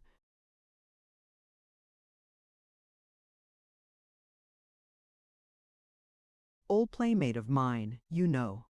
"Weel," replied John. "Didn't I say so, lass? It's best to be neighbourly and keep up old acquaintance like. And what I say is, don't quarrel if 'e can help it. Dinnot think so, Mr. Nickleby?" "Certainly," returned Nicholas. "And you acted upon that principle when I meet you on horseback on the road, after our memorable evening." "Surely," said John. "What, I say, I stick by. And that's a fine thing to do, and manly too," said Nicholas, "though it's not exactly what we understand by coming Yorkshire over us in London." "Miss Squeers is stopping with you, you said in your note?" "Yes," replied John. "Tilly's bridesmaid, and a queer bridesmaid she be too. She wean't be a bride in a hurry, I reckon."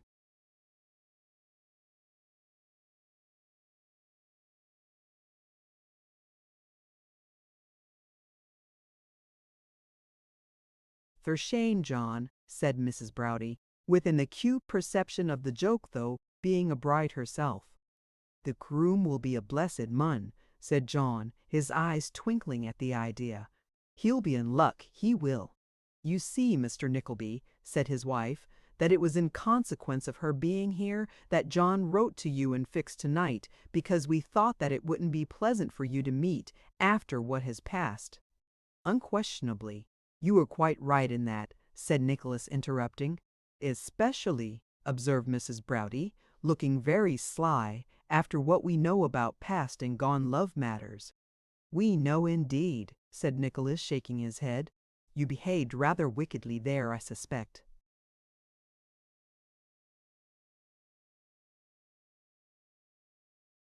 "Oh, course she did," said John Browdy, passing his huge forefinger through one of his wife's pretty ringlets and looking very proud of her.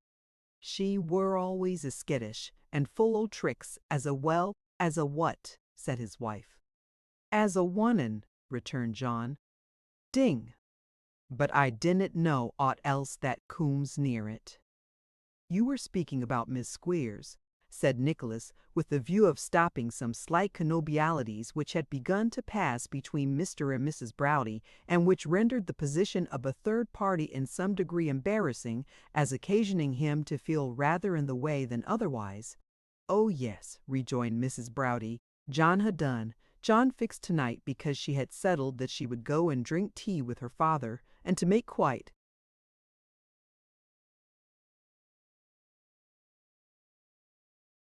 sure of there be nothing amiss, and of your being quite alone with us, he settled to go out there and fetch her home." "That was a very good arrangement," said Nicholas, "though I am sorry to be the occasion of so much trouble." "Not the least in the world," returned Mrs. Browdy, "for we have looked forward to see you, John, and I have with the greatest possible pleasure." "Do you know, Mr. Nickleby," said Mrs. Browdy, with her archest smile, "that I really think Fanny Squeers was very fond of you?" "I am very much obliged to her," said Nicholas, "but upon my word I never aspired to making any impression upon her virgin heart." "How you talk!" tittered Mrs. Browdy. "No, but do you know that really seriously now, and without any joking, I was given to understand by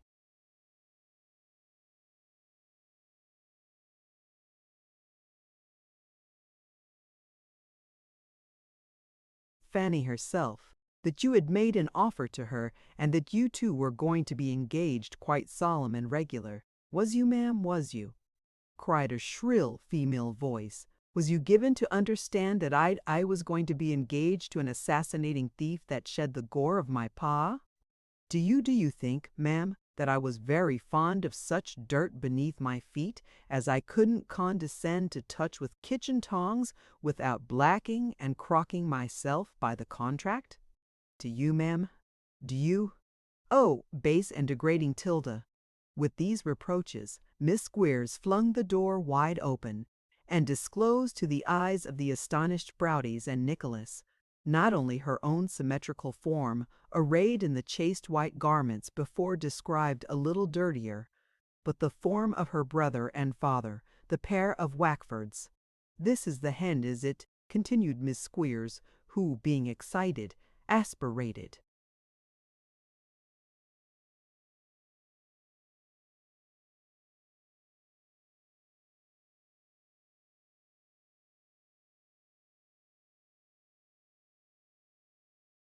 Her H's strongly. "This is the hend, is it, of all my forbearance and friendship for that double-faced thing, that viper, that mermaid." Miss Squeers hesitated a long time for this last epithet, and brought it out triumphantly at last, as if it quite clinched the business. "This is the hend, is it, of all my bearing with her deceitfulness, her lowness, her falseness, her laying herself out to catch the admiration of vulgar minds in a way which made me blush for my gender," suggested Mr. Squeers, regarding the spectators with a malevolent eye, literally, a malevolent eye. "Yes," said Miss Squeers, "but I thank my stars that my ma is of the same." "Here, here," remarked Mr. Squeers, "and I wish she was here to have a scratch at this company." "This is the hand, is it?" said Miss Squeers, tossing her head and looking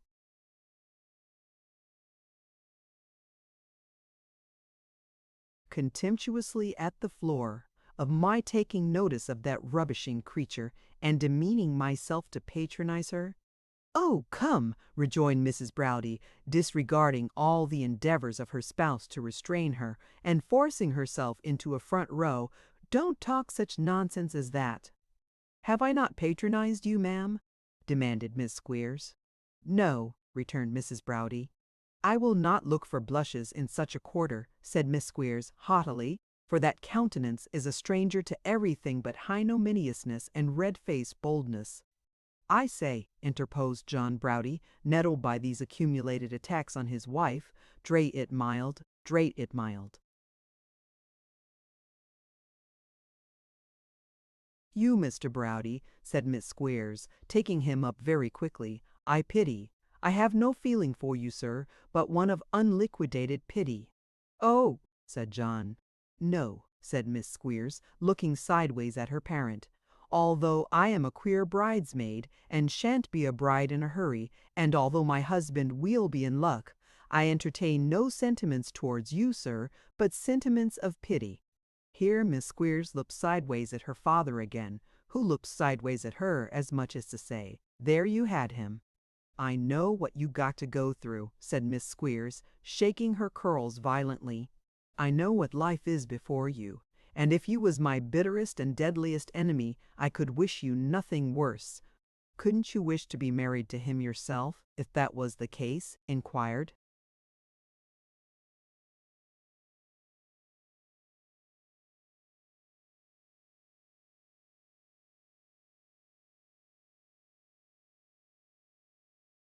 Mrs. Browdie, with great suavity of manner.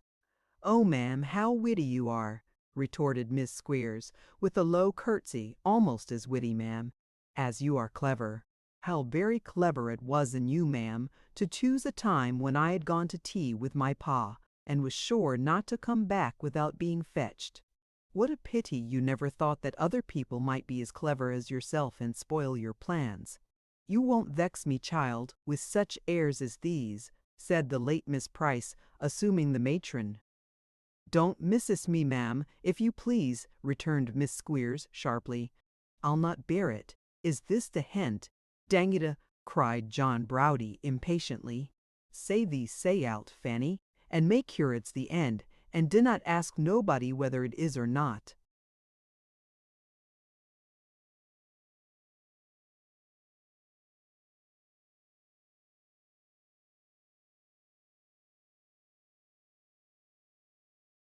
"Thanking you for your advice, which was not required, Mr. Browdie," returned Miss Squeers, with laborious politeness, "have the goodness not to presume to meddle with my Christian name. Even my pity shall never make me forget what's due to myself, Mr. Browdie." "Tilda," said Miss Squeers, with such a sudden accession of violence that John started in his boots, "I throw you off for ever, miss. I abandon you. I renounce you." "I wouldn't," cried Miss Squeers in a solemn voice, "have a child named Tilda, not to save it from its grave." "As for the matther o' that," observed John, "it'll be time enough to think aboot neaming of it when it cooms." "John," interposed his wife, "don't tease her." "Oh, tease indeed!" cried Miss Squeers, bridling up. "Tease, indeed! He tease too." "No, don't tease her. Consider her feelings, pray."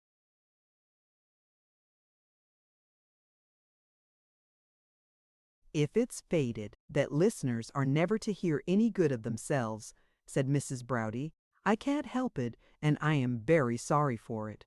But I will say, Fanny, that times out of number I have spoken so kindly of you behind your back that even you could have found no fault with what I said." "Oh, I dare say not, ma'am," cried Miss Squeers with another curtsy. "Best thanks to you for your goodness, and begging and praying you not to be hard upon me another time." "I don't know," resumed Mrs. Browdie, "that I have said anything very bad of you, even now. At all events what I did say was quite true, but if I have, I am very sorry for it, and I beg your pardon. You have said much worse of me, scores of times, Fanny." but I have never borne any malice to you, and I hope you'll not bear any to me." Miss Squeers made no more direct reply than surveying her former friend from top to toe, and elevating her nose in the air with ineffable disdain. But some indistinct allusions to a puss and a minx and a contemptible creature escaped her, and this, together with a severe biting of the lips, great difficulty in swallowing, and very frequent comings and goings of breath, seemed to imply that feelings were swelling in Miss Squeers's bosom too great for utterance.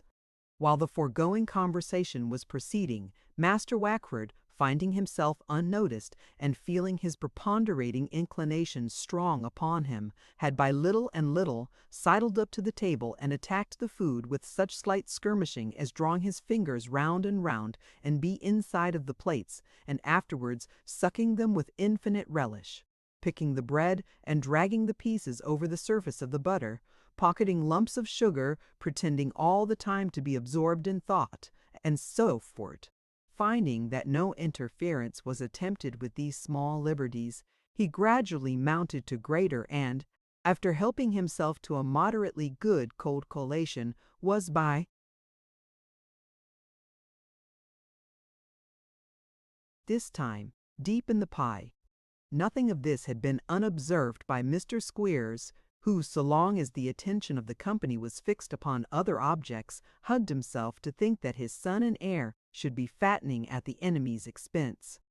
But there being now an appearance of a temporary calm, in which the proceedings of little Wackford could scarcely fail to be observed, he feigned to be aware of the circumstance for the first time, and inflicted upon the face of that young gentleman a slap that made the very teacups ring.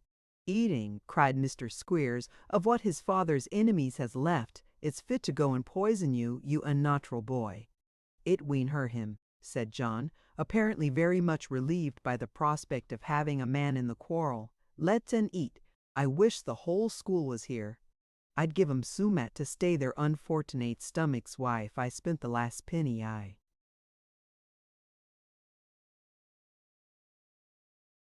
had." Squeers scowled at him with the worst and most malicious expression of which his face was capable. It was a face of remarkable capability, too, in that way, and shook his fist stealthily. Come, schoolmeaster," said John, "do not make a fool of thyself, for if I was to shake mine only once, thou'lt fadoon wi' the wind o' it." "It was you, was it," returned Squeers, "that helped off my runaway boy? It was you, was it?" "Me," returned John in a loud tone. "Yes, it wa me, coom, what atter that? It wa me, coom, what o' that? It wime." "Nu then, you hear him say he did it, my child," said Squeers, appealing to his daughter. "You hear him say he did it."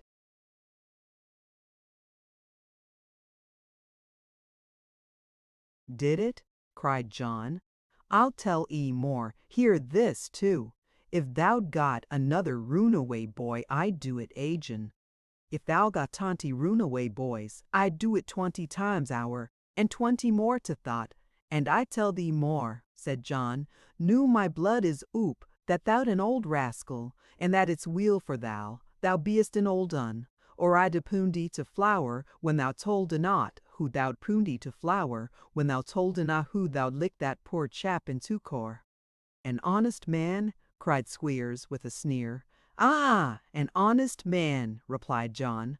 "Honest in aught but ever putting legs under seam table with such as thou. Scandal," said Squeers exultingly. "Two witnesses to it. Wackford knows the nature of an oath, he does. We shall have you there, sir, rascal, eh?" Mr. Squeers took out his pocket-book and made a note of it. "Very good. I should say that was worth full £20 at the next assizes, without the honesty, sir."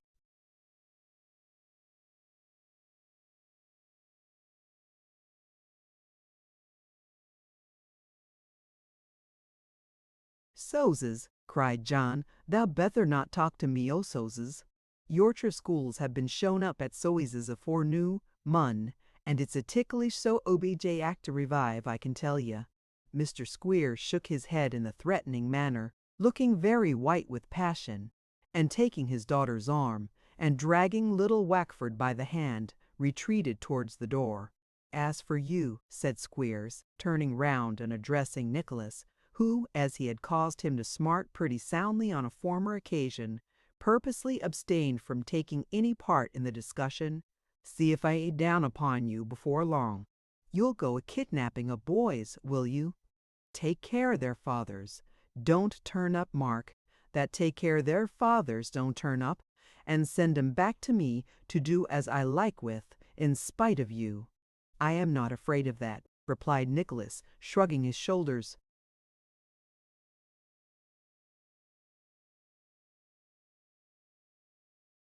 Contemptuously, and turning away.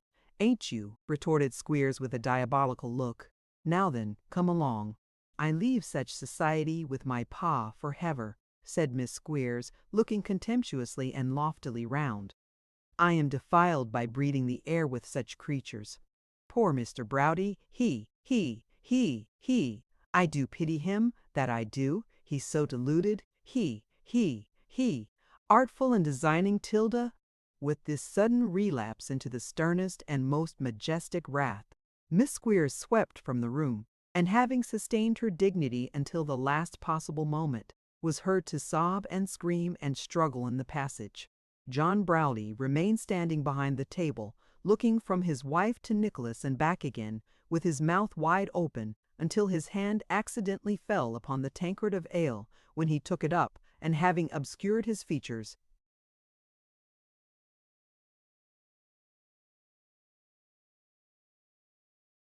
therewith for some time, drew a long breath, handed it over to Nicholas, and rang the bell.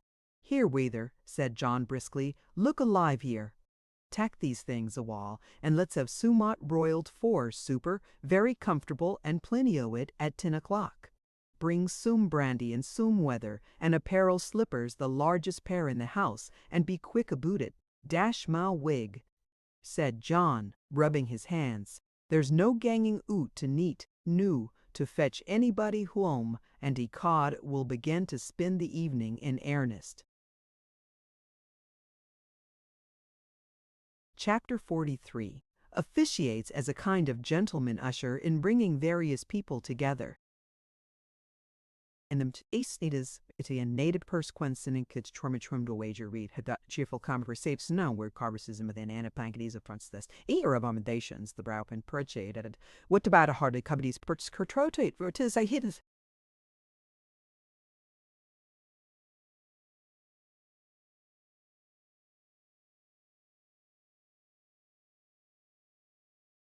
This turmoil, instead of quickly subsiding after the first outburst, as turmoils not unfrequently do, whether in taverns, legislative assemblies, or elsewhere, into a mere grumbling and growling squabble, increased every moment, and although the whole din appeared to be raised by but one pair of lungs, yet that one pair was of so powerful a quality, and repeated such words, scoundrel, rascal, insolent, puppy, and a variety of expletives no less flattering, "Tristarnuum, Triscane, why, what's the matter?" said Nicholas, moving hastily towards the door.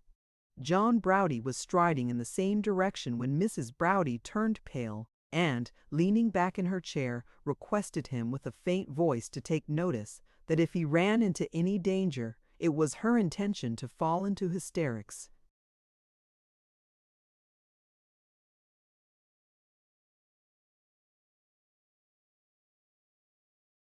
Immediately, and that the consequences might be more serious than he thought for. John looked rather disconcerted by this intelligence, though there was a lurking grin on his face at the same time, but being quite unable to keep out of the fray, he compromised the matter by tucking his wife's arm under his own, and thus accompanied, following Nicholas downstairs with all speed. The passage outside the coffee-room door was the scene of disturbance, and here were congregated the coffee-room customers and waiters, together with 2 or 3 coachmen and helpers from the yard.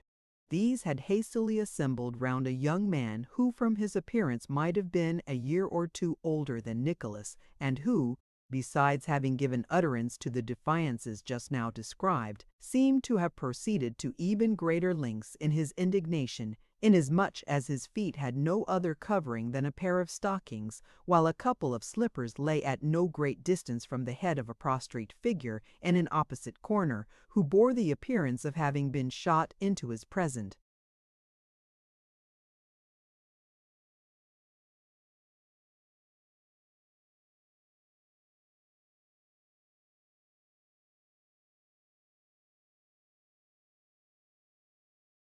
Retreat by means of a kick, and complemented by having the slippers flung about his ears afterwards. The coffee-room customers, and the waiters, and the coachman, and the helpers, not to mention a barmaid who was looking on from behind an open sash window, seemed at that moment, if a spectator might judge from their winks, nods, and muttered exclamations, strongly disposed to take part against the young gentleman in the stockings. Observing this, and that the young gentleman was nearly of his own age and had in nothing the appearance of an habitual brawler, Nicholas, impelled by such feelings as will influence young men sometimes, felt a very strong disposition to side with the weaker party, and so thrust himself at once into the center of the group, and in a more emphatic tone, perhaps, than circumstances might seem to warrant, demanded what all that noise was about.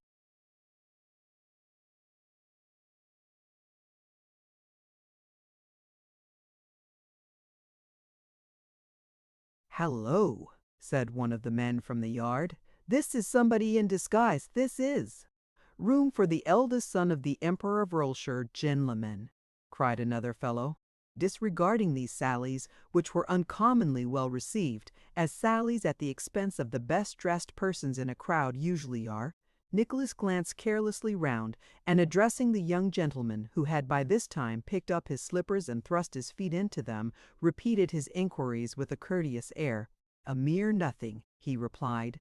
At this a murmur was raised by the lookers-on, and some of the boldest cried, "Oh, indeed! Wasn't it, though? Nothing, eh? He called that nothing, did he? Lucky for him if he found it nothing." These and many other expressions of ironical disapprobation having been exhausted, 2 or 3 of the out-of-door fellows began to hustle Nicholas and the young gentleman who had made the noise, stumbling against them by accident, and treading on their toes, and so forth. But this being a round game, and one not necessarily limited to 3 or 4 players, was open to John Browdie too, who, bursting into the little crowd to the great terror of his wife and falling about in all directions, now to the right, now to the left, now forwards, now backwards, and accidentally driving his elbow through the hat of the tallest helper, who had been particularly active, speedily caused the odds to wear a very different appearance, while more than one stout fellow limped away to a twiddlety. "Let me see him do it again," said he who had been kicked into the corner, rising as he spoke, apparently more from the fear of John Browdie's inadvertently treading upon him than from any desire to place himself on equal terms with his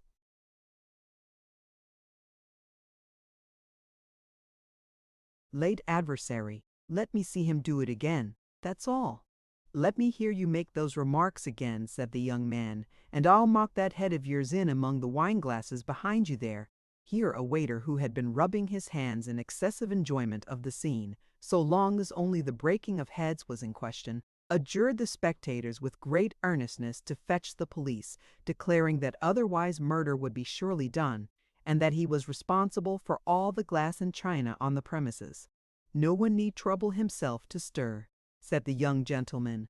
"I am going to remain in the house all night, and shall be found here in the morning if there is any assault to answer for." "What did you strike him for?" asked one of the bystanders.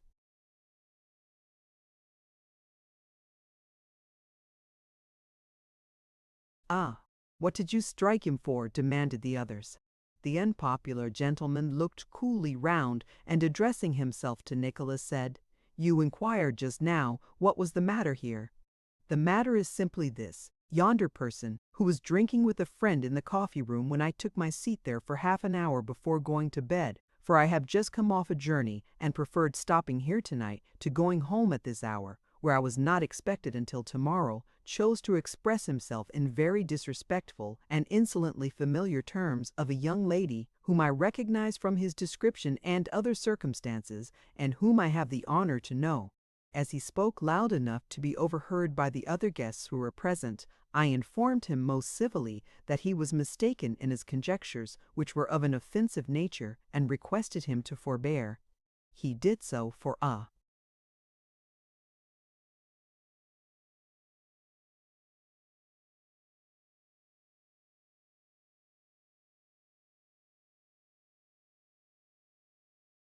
little time, but as he chose to renew his conversation when leaving the room in a more offensive strain than before, I could not refrain from making after him and facilitating his departure by a kick which reduced him to the posture which you saw him just now.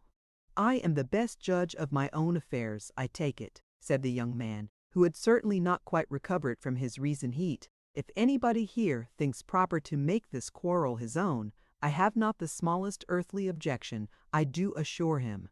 Of all possible courses of proceeding under the circumstances detailed, there was certainly not one which, in his then state of mind, could have appeared more laudable to Nicholas than this. There were not many subjects of dispute which at that moment could have come home to his own breast more powerfully, for having the unknown uppermost in his thoughts, it naturally occurred to him that he would have done just the same if any audacious gossiper durst have presumed in his hearing to speak lightly of her. Influenced by these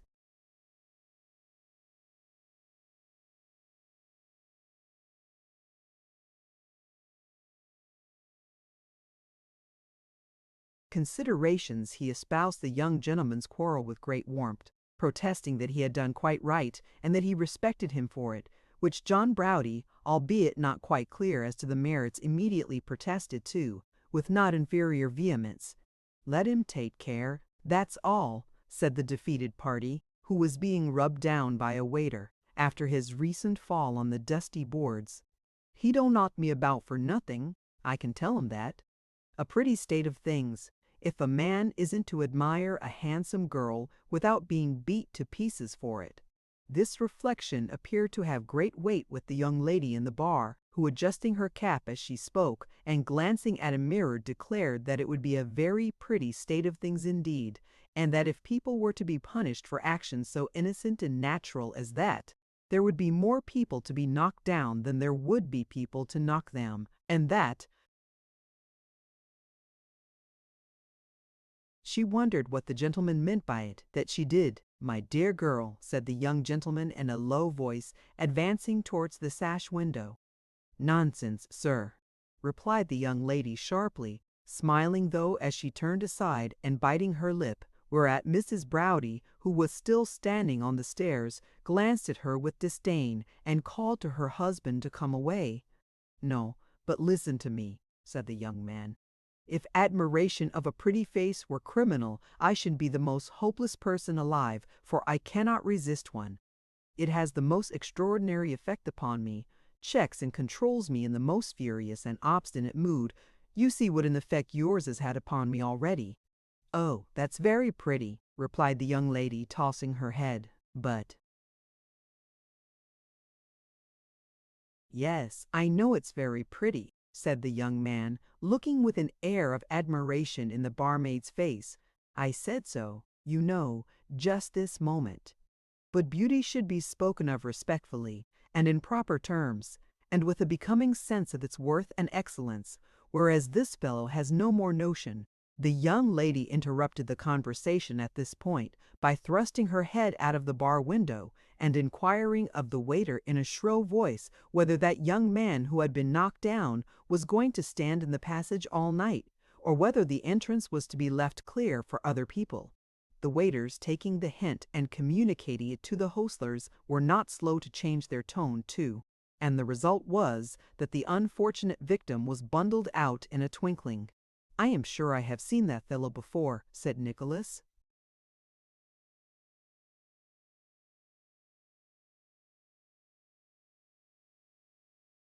"Indeed," replied his new acquaintance. "I am certain of it," said Nicholas, pausing to reflect. "Where can I have stopped? Yes, to be sure he belongs to a register office up at the west end of the town. I knew I recollected the face. It was indeed Tom, the ugly clerk. That's odd enough. said Nicholas, ruminating upon the strange manner in which the register office seemed to start up and stare him in the face every now and then, and when he least expected it. "I am much obliged to you for your kind advocacy of my cause when it most needed an advocate," said the young man, laughing and drawing a card from his pocket. "Perhaps you'll do me the favor to let me know where I can thank you." Nicholas took the card, and glancing at it involuntarily as he returned the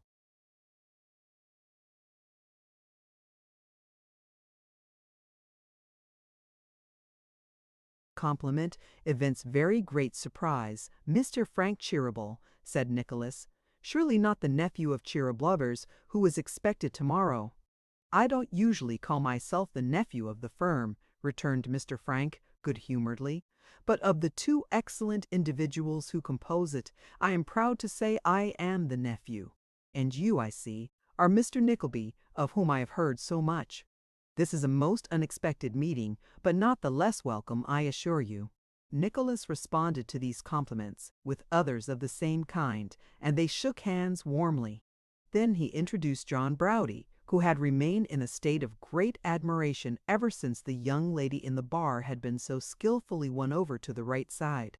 Then Mrs. John Browdie was introduced, and finally they all went upstairs together and spent the next half hour with great satisfaction and mutual entertainment, Mrs. John Browdie beginning the conversation by declaring that of all the made-up things she ever saw, that young woman below stairs was the vainest and the plainest.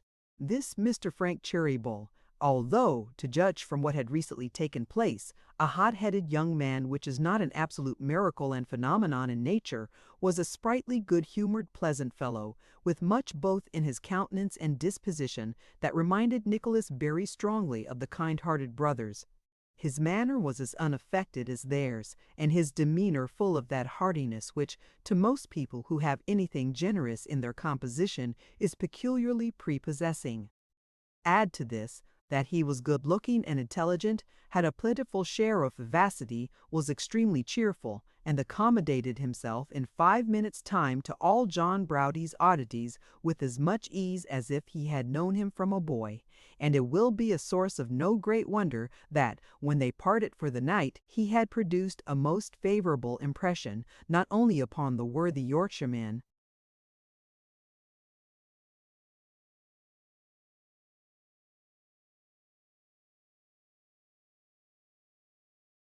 and his wife, but upon Nicholas also, who, revolving all these things in his mind as he made the best of his way home, arrived at the conclusion that he had laid the foundation of a most agreeable and desirable acquaintance. "But it's a most extraordinary thing about that register office fellow," thought Nicholas. "Is it likely that this nephew can know anything about that beautiful girl?" When Tim Linkinwater gave me to understand the other day that he was coming to take a share in the business here, he said he had been superintending it in Germany for 4 years, and that during the last 6 months he had been engaged in establishing an agency in the north of England. That's 4 years and a half, 4 years and a half. She can't be more than 17, say 18 at the outside. She was quite a child when he went away then. I should say he knew nothing about her and had never seen her. So he can give me no information. At all events, thought Nicholas, coming to the real point in his mind, there can be no danger of any prior occupation of her affections in that quarter. That's quite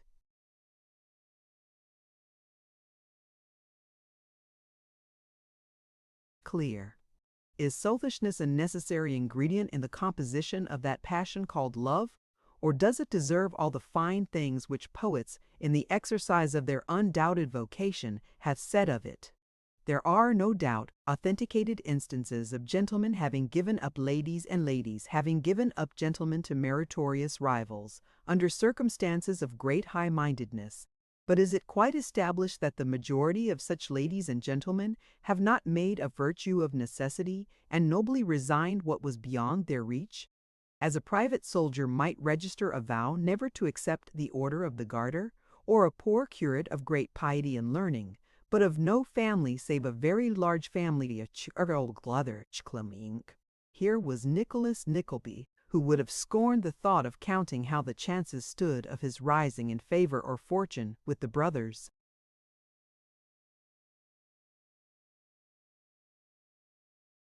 Cheeryble, now that their nephew had returned, already deep in calculations whether that same nephew was likely to rival him in the affections of the fair unknown, discussing the matter with himself too, as gravely as if, with that one exception, it were all settled, and recurring to the subject again and again, and feeling quite indignant, ill-used at the notion of anybody else making love to one with whom he had never exchanged a word in all his life. To be sure, he exaggerated rather than depreciated the merits of his new acquaintance, but still he took it as a kind of personal offense that he should have any merits at all in the eyes of this particular young lady, that is, for elsewhere he was quite welcome to have as many as he pleased. There was undoubted selfishness in all this, and yet Nicholas was of a most free and generous nature, with as few mean or sordid thoughts, perhaps, as ever fell to the lot of any man. And there is no reason to suppose that, being in love, he felt and thought differently from other people in the like sublime condition.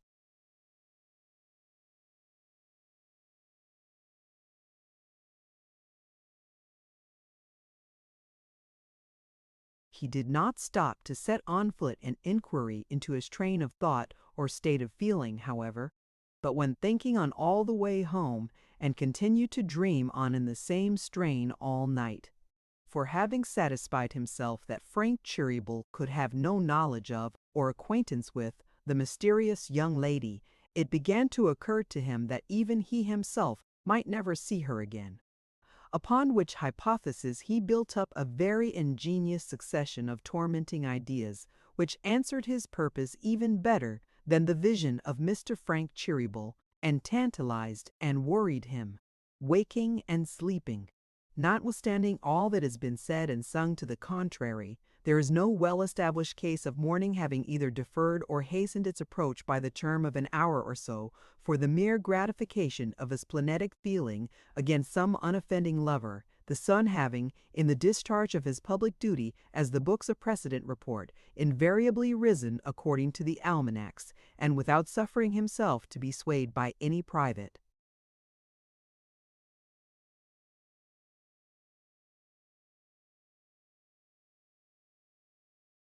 Considerations. So morning came as usual, and with it business hours, and with them Mr. Frank Cheeryble, and with him a long train of smiles and welcomes from the worthy brothers, and a more grave and clerk-like, but scarcely less hearty reception from Mr. Timothy Linkinwater. That Mr. Frank and Mr. Nickleby should have met last night, said Tim Linkinwater, getting slowly off his stool, and looking round the counting-house, with his back planted against the desk, as was his custom when he had anything very particular to say. That those two young men should have met last night in that manner is, I say, a coincidence, a remarkable coincidence. Why, I don't believe now, added Tim, taking off his spectacles and smiling as with gentle pride, that there's such a place in all the world for coincidences as London is. I don't know about that, said Mr. Frank. But don't know about it, Mr. Francis, interrupted Tim with an obstinate air.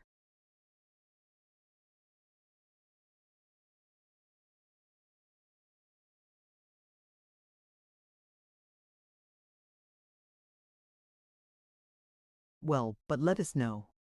If there is any better place for such things, where is it? Is it in Europe? No, that it isn't. Is it in Asia? Why, of course it's not. Is it in Africa? Not a bit of it. Is it in America? You know better than that, at all events. Well, then, said Tim, folding his arms resolutely, where is it? I was not about to dispute the point, Tim, said young Cheeryble, laughing. I am not such a heretic as that. All I was going to say was that I hold myself under an obligation to the coincidence, that's all. Oh, if you don't dispute it, said Tim, quite satisfied, that's another thing. I'll tell you what, though, I wish you had. I wish you or anybody would. I would so put that man down, said Tim, tapping the forefinger of his left hand emphatically with his spectacles, so put that man down by argument. It was quite impossible to find language to express the degree of mental prostration to which such an adventurous wight would be reduced in the keen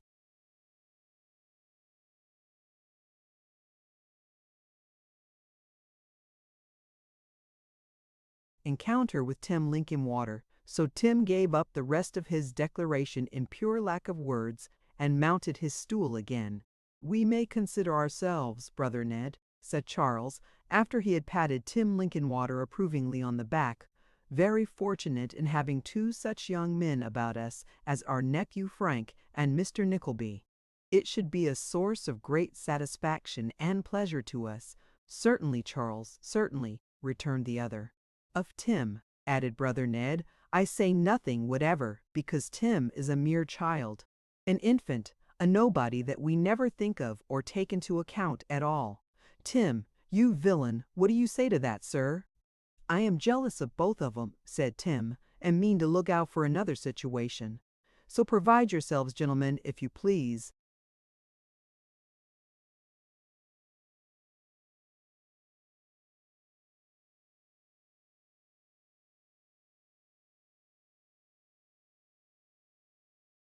Tim thought this such an exquisite, unparalleled, and most extraordinary joke, that he laid his pen upon the inkstand, and rather tumbling off his stool than getting down with his usual deliberation, laughed till he was quite faint, shaking his head all the time so that little particles of powder flew palpably about the office.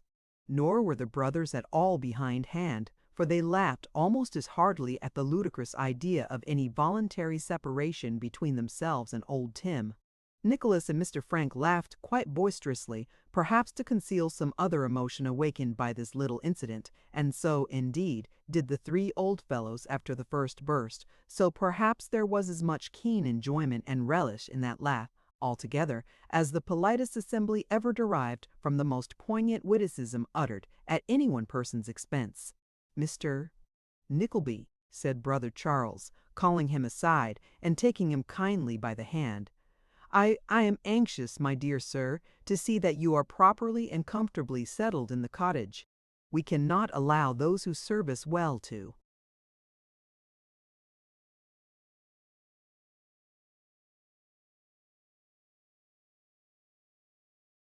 labor under any privation or discomfort that it is in our power to remove.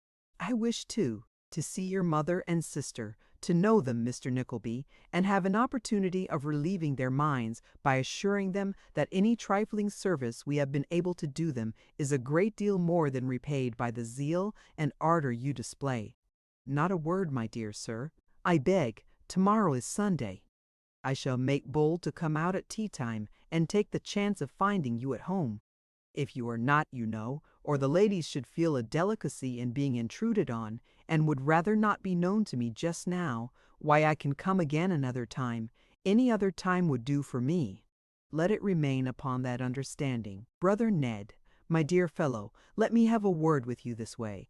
The twins went out of the office arm in arm, and Nicholas, who saw in this act of kindness, and many others of which he had been the subject that morning, only so many delicate renewals on the arrival of their nephew of the kind assurance which the brothers had given him in his absence, could scarcely feel sufficient admiration and gratitude for such extraordinary consideration.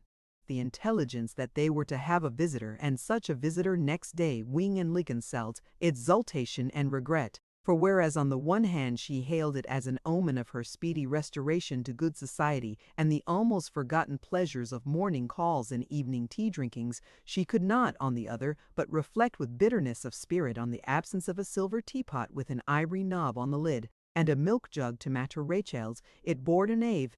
"I wonder who's got that spice box," said Mrs. Nickleby, shaking her head. "It used to stand in the left-hand corner, next but two to the pickled onions. You!"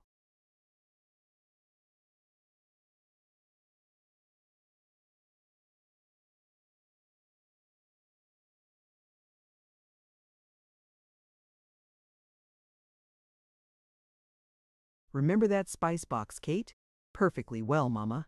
"I shouldn't think you did, Kate," returned Mrs. Nickleby, in a severe manner, talking about it in that cold and unfeeling way.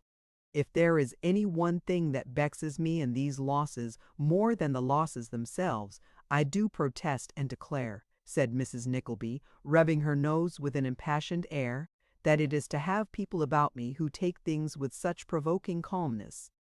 "My dear mamma," said Kate, stilling her arm round her mother's neck, "why do you say what I know you cannot seriously mean or think, or why be angry with me for being happy and content? You and Nicholas are left to me, we are together once again, and what regard can I have for a few trifling things of which we never feel the want? When I have seen all the misery and desolation that death can bring, and known the lonesome feeling of being solitary and alone in crowds,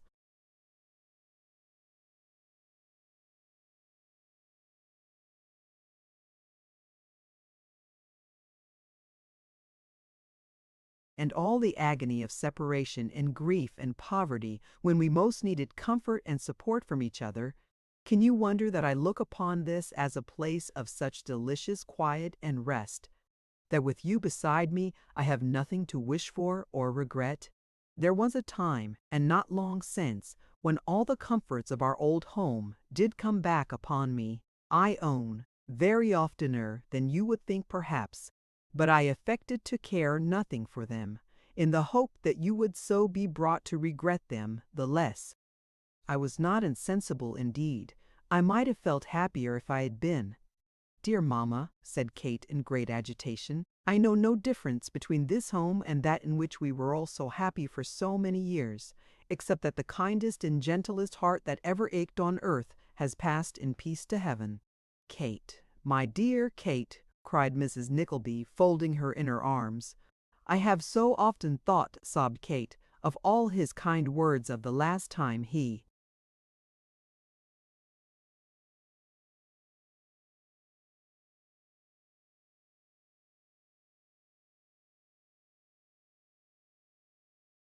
looked into my little room as he passed upstairs to bed and said, God bless you, darling. There was a paleness in his face. Mamma, the broken heart, I know it was. I little thought so then. A gush of tears came to her relief, and Kate laid her head upon her mother's breast and wept like a little child. It is an exquisite and beautiful thing in our nature that when the heart is touched and softened by some tranquil happiness or affectionate feeling, the memory of the dead comes over it most powerfully and irresistibly. It would almost seem as though our better thoughts and sympathies were charms, in virtue of which the soul is enabled to hold some vague and mysterious intercourse with the spirits of those whom we dearly loved in life. Alas! How often and how long may those patient angels hover above us, watching for the spell which is so seldom uttered and so soon forgotten?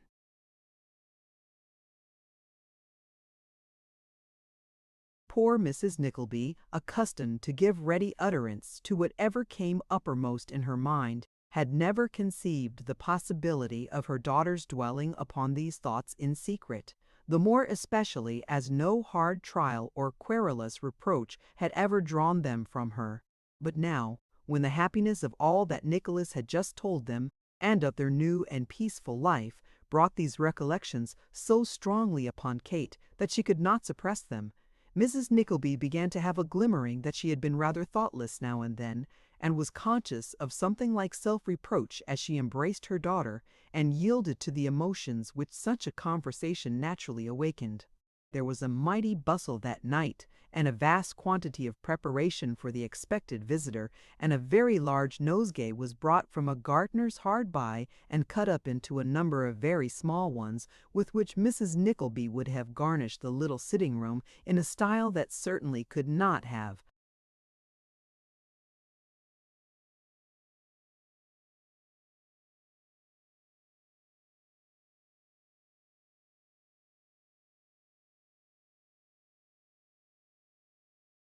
failed to attract anybody's attention if Kate had not offered to spare her the trouble and arrange them in the prettiest and neatest manner possible.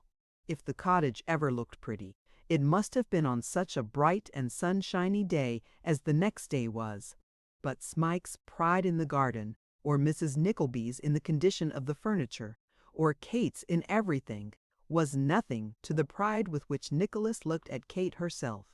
And surely the costliest mansion in all England might have found in her beautiful face and graceful form its most exquisite and peerless ornament. About 6 o'clock in the afternoon, Mrs. Nickleby was thrown into a great flutter of spirits by the long-expected knock at the door, nor was this flutter at all composed by the audible tread of 2 pair of boots in the passage, which Mrs. Nickleby augured, in a breathless state, must be the 2 Mr. Cheerybles, as it certainly was, though not the 2 Mrs. Nickleby expected, because it was Mr. Charles Cheeryble and his nephew, Mr. Frank, who made 1,000 apologies for his intrusion, which Mrs. Nickleby, having teaspoons enough and to spare for all, most graciously received. Nor did the appearance of this unexpected visitor occasion the least embarrassment, save in Kate, and that only to the extent of a blush or two at first, for the old gentleman was so kind and cordial, and the young gentleman imitated him in this respect so well, that the usual stiffness and formality of a first meeting showed no signs of appearing, and Kate really more than once detected herself in the very act of wondering when it was going to begin. At the tea-table there was plenty of conversation on a great variety of subjects, nor were there wanting jocose matters of discussion such as they were, for young Mr. Cheeryble's recent stay in Germany happening to be alluded to, old Mr. Cheeryble informed the company that the aforesaid young Mr. Cheeryble was suspected to have fallen deeply in love with the daughter of a certain German burgomaster. This accusation young Mr. Cheeryble most indignantly repelled.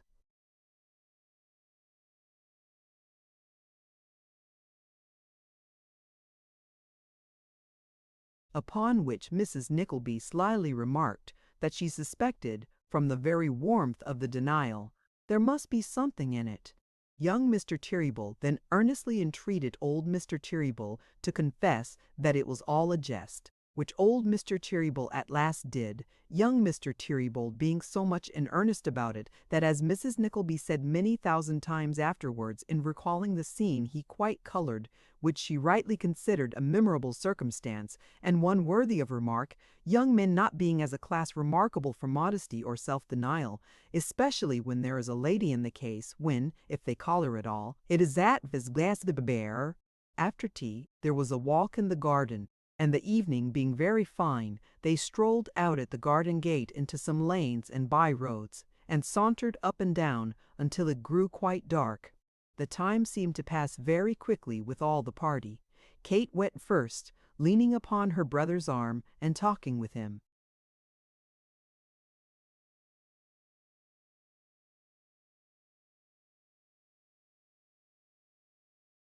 And Mr. Frank Cheeryble, and Mrs. Nickleby and the elder gentleman followed at a short distance, the kindness of the good merchant, his interest in the welfare of Nicholas, and his admiration of Kate, so operating upon the good lady's feelings that the usual current of her speech was confined within very narrow and circumscribed limits. Smike, who, if he had ever been an object of interest in his life, had been one that day, accompanied them, joining sometimes one group and sometimes the other, as brother Charles, laying his hand upon his shoulder, bade him walk with him, or Nicholas, looking smilingly round, beckoned him to come and talk with the old friend who understood him best, and who could win a smile into his careworn face when none else could. Pride is one of the 7 deadly sins, but it cannot be the pride of a mother in her children, for that is a compound of 2 cardinal virtues, faith and hope. This was the pride which swelled Mrs. Nickleby's heart that night, and this it was which left upon her face, glistening in the light when they returned home, traces of the most grateful tears she had ever shed. There was a quiet mirth about the little supper, which harmonized exactly with this tone of feeling, and at length the 2 gentlemen took their leave. There was one circumstance in the leave-taking which occasioned a vast deal of smiling and pleasantry, and that was, that Mr. Frank Cheeryble offered his hand to Kate twice over, quite forgetting that he had bade her adieu already. This was held by the elder Mr. Cheeryble to be a convincing proof that he was thinking of his German flame, and the jest occasioned immense laughter. So easy is it to move light hearts. In short, it was a day of serene and tranquil happiness, and as we all have some bright day, many of us, let us hope, among a crowd of others, to which we revert with particular delight, so this one was often looked back to afterwards as holding a conspicuous place in the calendar of those who shared it.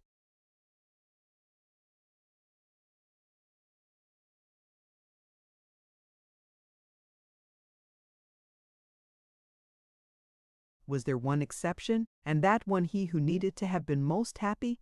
Who was that who, in the silence of his own chamber, sunk upon his knees to pray as his first friend had taught him, and folding his hands and stretching them wildly in the air, fell upon his face in a passion of bitter grief?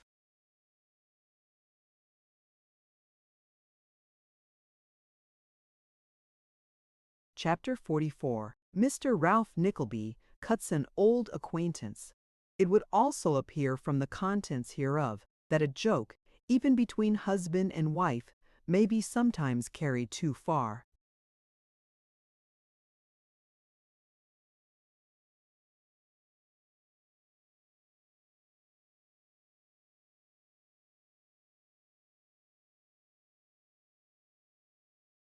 There are some men who, living with the one object of enriching themselves, no matter by what means, and being perfectly conscious of the baseness and rascality of the means which they will use every day towards this end, affect nevertheless even to themselves a high tone of moral rectitude, and shake their heads and sigh over the depravity of the world.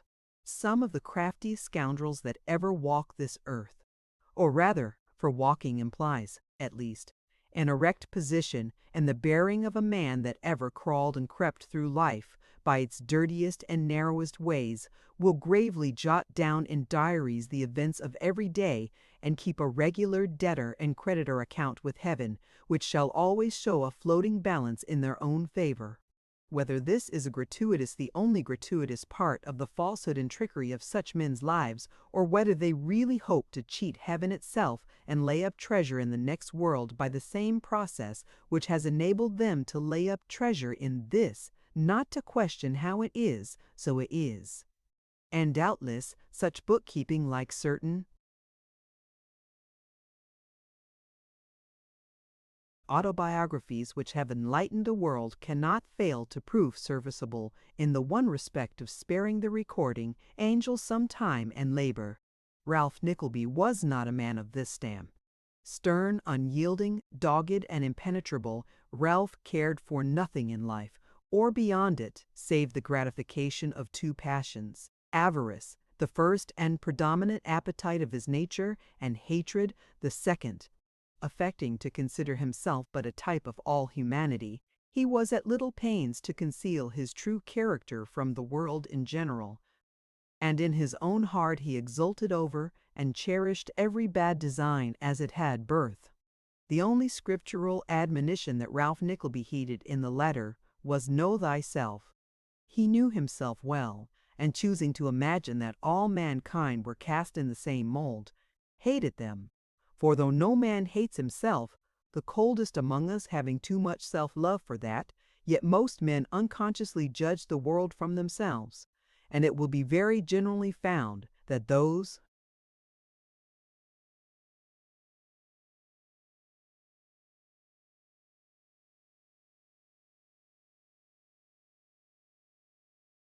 who sneer habitually at human nature and affect to despise it are among its worst and least pleasant samples. But the present business of these adventures is with Ralph himself, who stood regarding Newman Noggs with a heavy frown, while that worthy took off his fingerless gloves, and spreading them carefully on the palm of his left hand, and flattening them with his right to take the creases out, proceeded to roll them up with an absent air, as if he were utterly regardless of all things else, in the deep interest of the ceremonial. "Gone out of town," said Ralph slowly. "A mistake of yours. Go back again." "No mistake," returned Newman. "Not even going. Gone. Has he turned girl or baby?" muttered Ralph with a fretful gesture. "I don't know," said Newman, "but he's gone."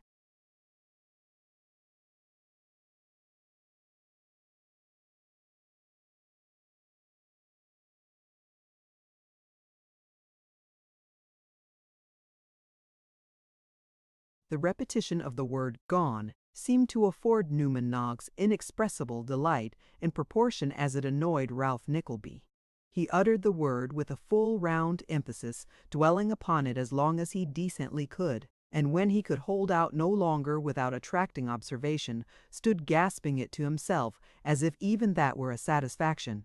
"And where has he gone?" said Ralph. "France," replied Newman. "Danger of another attack of erysipelas, a worse attack in the head. So the doctors ordered him off, and he's gone." "And Lord Frederick?" began Ralph. "He's gone too," replied Newman. "And he carries his drubbing with him, does he?" said Ralph, turning away. "Pockets his bruises and sneaks off without the retaliation of a word or seeking."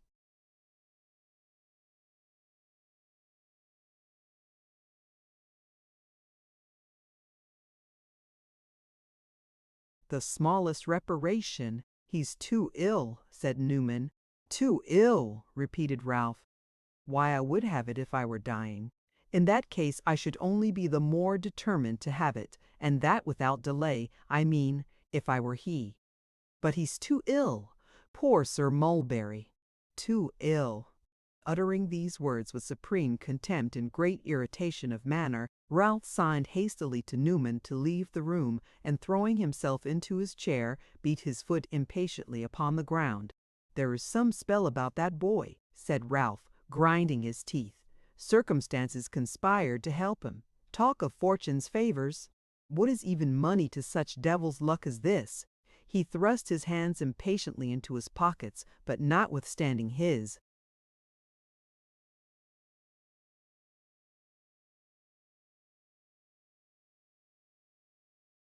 previous reflection there was some consolation there, for his face relaxed a little, and although there was still a deep frown upon the contracted brow, it was one of calculation and not of disappointment.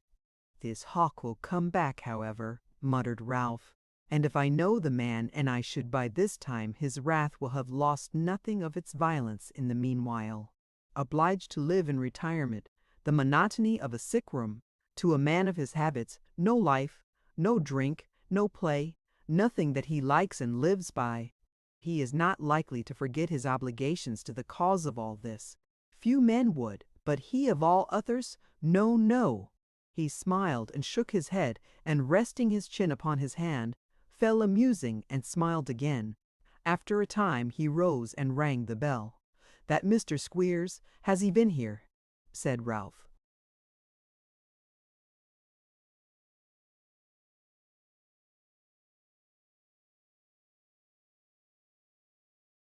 "He was here last night. I left him here when I went home," returned Newman. "I know that fool, do I not?" said Ralph irascibly. "Has he been here since?" "Was he here this morning?" "No," bawled Newman, in a very loud key. "If he comes while I am out, he is pretty sure to be here by 9 tonight. Let him wait."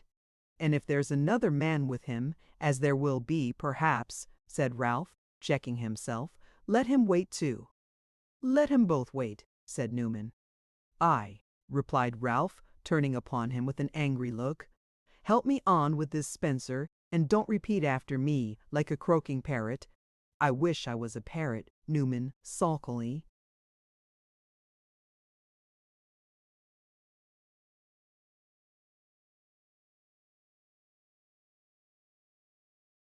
"I wish you were," rejoined Ralph, drawing his Spencer on. "I'd have wrung your neck long ago." Newman returned no answer to this compliment, but looked over Ralph's shoulder for an instant. He was adjusting the collar of the Spencer behind, just then, as if he were strongly disposed to tweak him by the nose. Meeting Ralph's eye, however, he suddenly recalled his wandering fingers, and rubbed his own red nose with a vehemence quite astonishing, bestowing no further notice upon his eccentric follower than a threatening look, and an admonition to be careful and make no mistake. Ralph took his hat and gloves and walked out.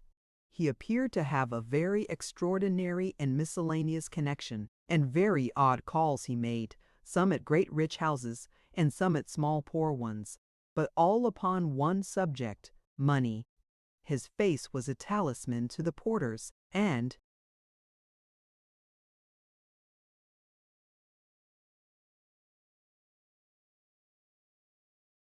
servants of his more dashing clients, and procured him ready admission, though he trudged on foot, and others, who were denied, rattled to the door in carriages. Here he was all softness and cringing civility, his step so light that it scarcely produced a sound upon the thick carpets, his voice so soft that it was not audible beyond the person to whom it was addressed. But in the poorer habitations Ralph was another man. His boots creaked upon the passage floor as he walked boldly in. His voice was harsh and loud as he demanded the money that was overdue. His threats were coarse and angry. With another class of customers, Ralph was again another man. These were attorneys of more than doubtful reputation, who helped him to new business or raised fresh profits upon old. With them Ralph was familiar and jocose, humorous upon the topics of the day, and especially pleasant upon bankruptcies and pecuniary difficulties that made good for trade. In short, it would have been difficult to have recognized the same man under these various aspects but for the bulky leather case full of bills and notes which he drew from his pocket at every house, and the constant repetition of the same complaint, varied only in tone and style of delivery, that the world thought him rich, and that perhaps he might be if he had his own, but there was no getting money in when it was once out, either principal or interest, and it was a hard matter to live, even to live from day to day. It was evening before a long round of such visits, interrupted only by a scanty dinner at an eating-house, terminated at Pimlico, and Ralph walked along St. James's Park on his way home. There were some deep schemes in his head, as the puckered brow and firmly set mouth would have abundantly testified, even if they had been unaccompanied by a complete indifference to or unconsciousness of the objects about him. So complete was his abstraction, however, that Ralph, usually as quick-sighted as any man, did not observe that he was followed by a shambling figure, which at one time stole behind him with noiseless footsteps, at another crept a few paces before him, and at another glided along by his side, at all times regarding him with an eye so keen and a look so eager and attentive that it was more like the expression of an intrusive face in some powerful picture or strongly marked dream than the scrutiny even of a most interested and anxious observer. The sky had been lowering and dark for some time, and the commencement of a violent storm of rain drove Ralph for shelter to a tree. He was leaning against it with folded arms, still buried in thought, when, happening to raise his eyes, he suddenly met those of a man who, creeping round the trunk, peered into his face with a searching look. There was something in the usurer's expression at the moment, which the man appeared to remember well, for it decided him, and stepping close up to Ralph, he pronounced his name. Astonished for the moment, Ralph fell back a couple of paces and surveyed him from head to foot. A spare, dark, withered man of about his own age, with a stooping body and a very sinister face rendered more ill-favored by hollow and hungry cheeks, deeply sunburned, and thick black eyebrows, blacker in contrast with the perfect whiteness of his hair, roughly clothed in shabby garments of a strange and uncouth make, and having about him an indefinable manner of depression and degradation. This, for a moment, was all he saw. But he looked again, and the face and person seemed gradually to grow less strange, to change as he looked, to subside and soften into lineaments that were familiar, until at last they resolved themselves, as if by some strange optical illusion, into those of one whom he had known for many years and forgotten and lost sight of for nearly as many more.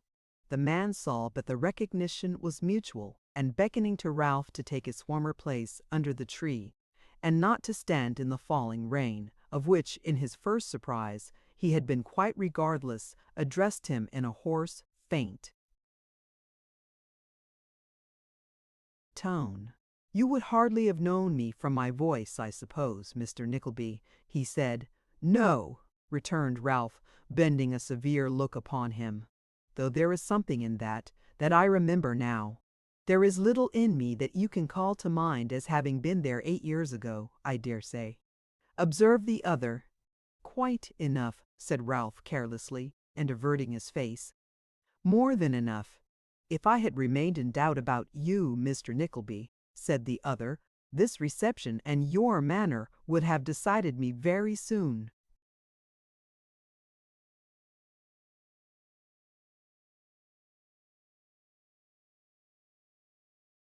"Did you expect any other?" asked Ralph sharply. "No," said the man. "You are right," retorted Ralph, "and as you feel no surprise, need express none. Mr. de Grace." "Nickleby," said the man bluntly, after a brief pause, during which he had seemed to struggle with an inclination to answer him by some reproach, "will you hear a few words that I have to say?" "I am obliged to wait here till the rain holds a little," said Ralph, looking abroad. "If you talk, sir, I shall not put my fingers in my ears, though your talking may have as much effect as if I did." "I was once in your confidence," thus his companion began. Ralph looked round and smiled involuntarily.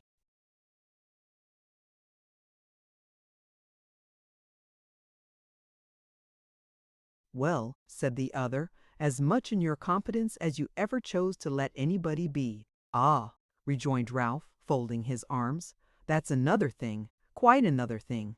Don't let us play upon words, Mr. Nickleby, in the name of humanity." "Of what?" said Ralph.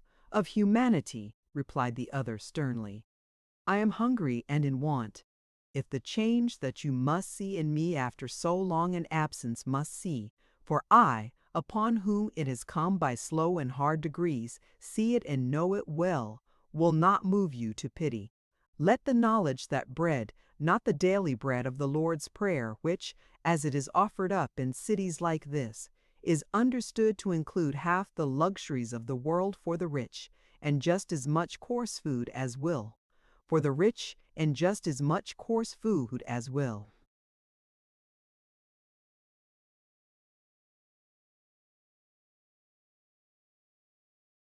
Support life for the poor, not that, but bread, a crust of dry hard bread is beyond my reach today. Let that have some weight with you if nothing else has."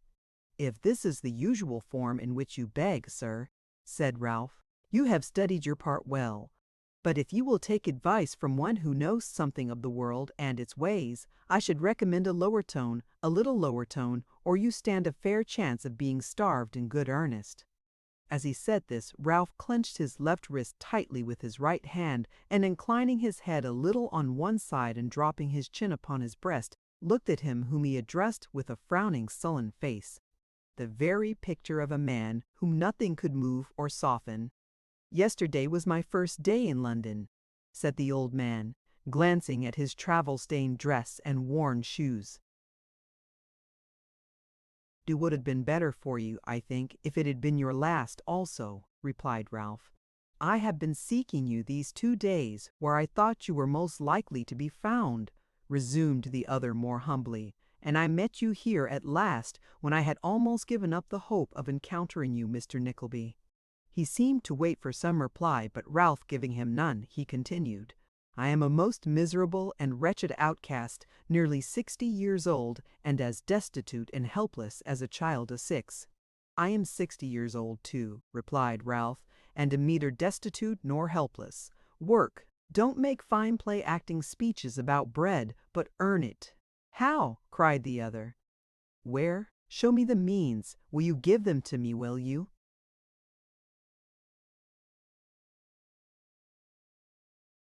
"I did once," replied Ralph composedly. "You scarcely need ask me whether I will again." "It's 20 years ago, or more," said the man in a suppressed voice, "since you and I fell out. You remember that. I claimed a share in the profits of some business I brought to you, and, as I persisted, you arrested me for an old advance of £10, odd shillings, including interest at 50% or so." "I remember something of it," replied Ralph carelessly. "What then?" "That didn't part us," said the man. "I made submission, being on the wrong side of the bolts and bars, and as you were not the made man then that you are now, you were glad enough to take back a clerk who wasn't over nice, and who knew something of the trade you drove." "You begged and prayed, and I consented," returned Ralph. "That was kind of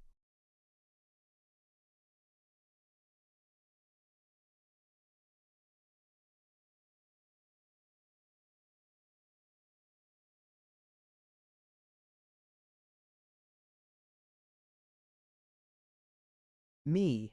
Perhaps I did want you. I forget. I should think I did, or you would have begged in vain. You were useful, not too honest, not too delicate, not too nice of hand or heart. But useful, indeed, said the man. Come. You had pinched and ground me down for some years before that, but I had served you faithfully up to that time, in spite of all your dog's usage. Had I? Ralph made no reply. Had I? Said the man again. You had had your wages, rejoined Ralph, and had done your work. We stood on equal ground so far, and could both cry quits. Then, but not afterwards, said the other.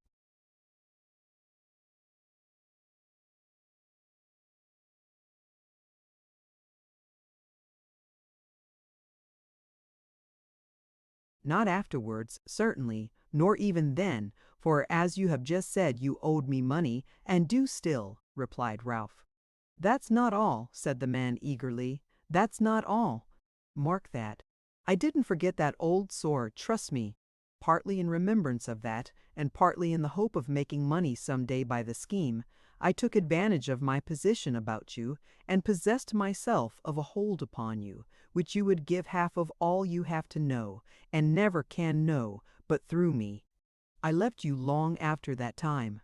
Remember, and, for some poor trickery that came within the law, but was nothing to what you money-makers daily practice just outside its bounds, was sent away a convict for 7 years. I have returned what you see me. Now, Mr. Nickleby, said the man, with a strange mixture of humility and sense of power, what help and assistance will you give me? What bribe, to speak out plainly? My expectations are not monstrous, but I must live, and to live I must eat and drink. Money is on your side, and hunger and thirst on mine. You may.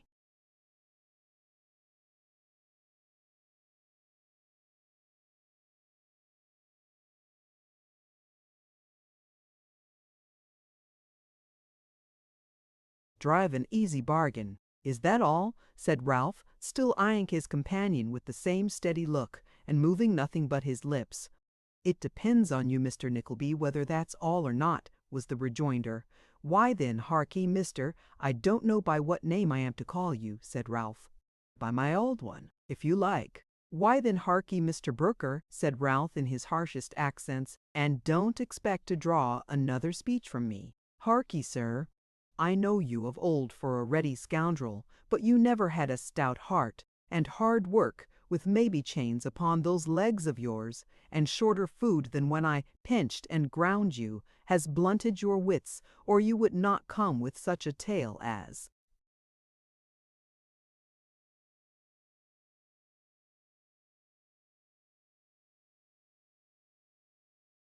This to me, you a hold upon me, keep it, or publish it to the world if you like. I can't do that, interposed Brooker. That wouldn't serve me. Wouldn't it? Said Ralph.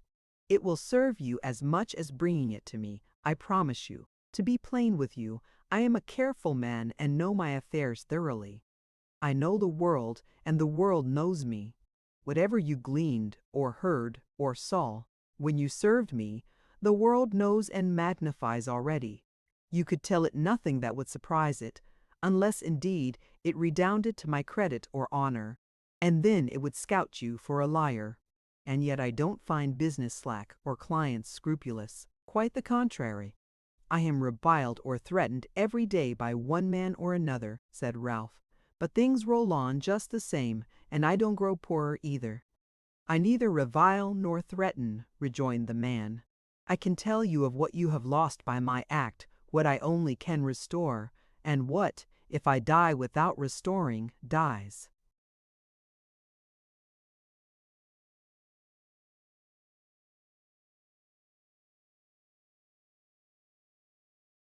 With me, and never can be regained. I tell my money pretty accurately, and generally keep it in my own custody, said Ralph. I look sharply after most men that I deal with, and most of all I look sharply after you. You are welcome to all you have kept from me. Are those of your own name dear to you? Said the man emphatically. If they are not, returned Ralph, exasperated at this perseverance. and the thought of Nicholas, which the last question awakened. "They are not. If you had come as a common beggar, I might have thrown a sixpence to you in remembrance of the clever knave you used to be. But since you try to palm these stale tricks upon one, you might have known better. I'll not part with a halfpenny, nor would I to save you from rotting. And remember this, scape gallows," said Ralph, menacing him with his hand, "that if we meet again and you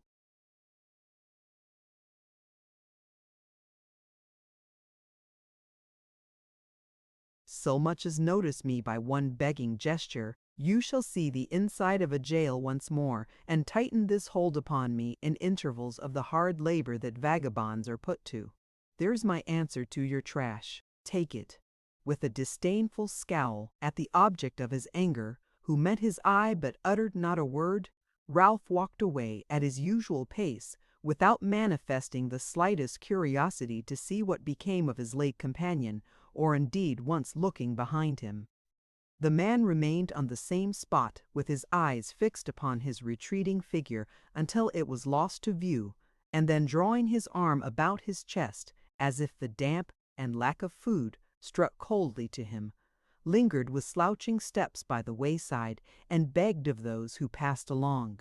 Ralph, in no wise moved by what had lately passed, further than as he had already expressed himself, walked deliberately on, and turning out of the park and leaving Golden Square on his right, took his way through some streets at the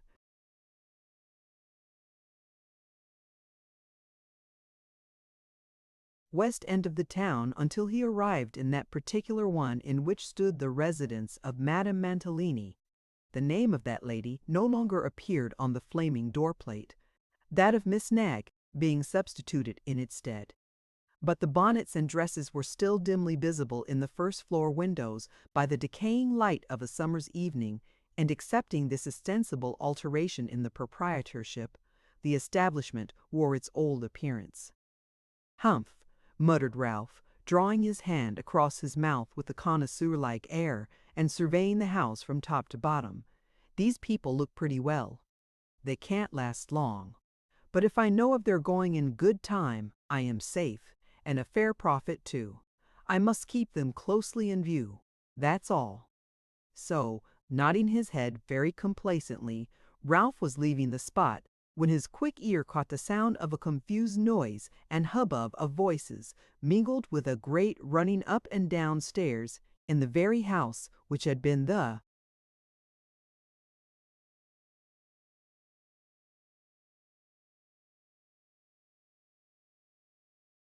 subject of his scrutiny, and while he was hesitating whether to knock at the door or listen at the keyhole a little longer, a female servant of Madame Mantalini's, whom he had often seen, opened it abruptly and bounced out, with her blue cap ribbons streaming in the air. "Hallo, here!" "Stop!" cried Ralph. "What's the matter? Here am I. Didn't you hear me knock?" "Oh, Mr. Nickleby, sir," said the girl. "Go up, for the love of gracious! Master's been and done it again." "Done what?" said Ralph tartly. "What, I mean." "I knew he would if he was drove to it," cried the girl. "I said so all along." "Come here, you silly wench," said Ralph, catching her by the wrist, "and don't carry family matters to the neighbors, destroying the credit of the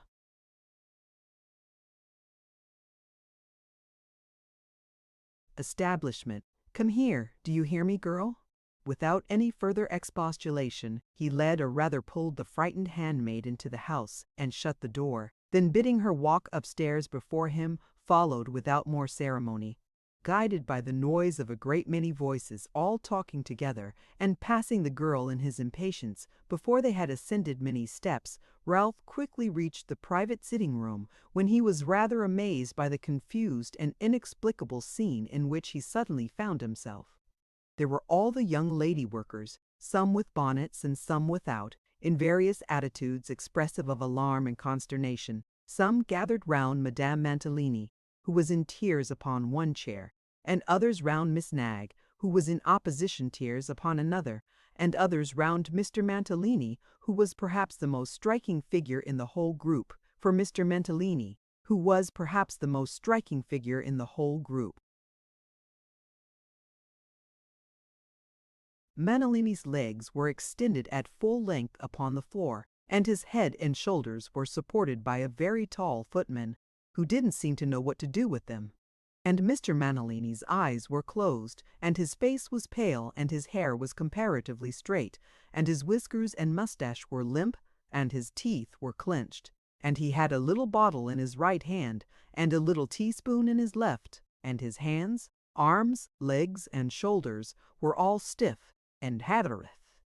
And yet Madame Mantalini was not weeping upon the body, but was scolding violently upon her chair, and all this amidst a clamor of tongues perfectly deafening, and which really appeared to have driven the unfortunate footman to the utmost verge of distraction. "What is the matter here?" said Ralph, pressing forward. At this inquiry the clamor was increased 20-fold, and an astounding string of such shrill contradictions as "he's poisoned himself," "he hasn't send."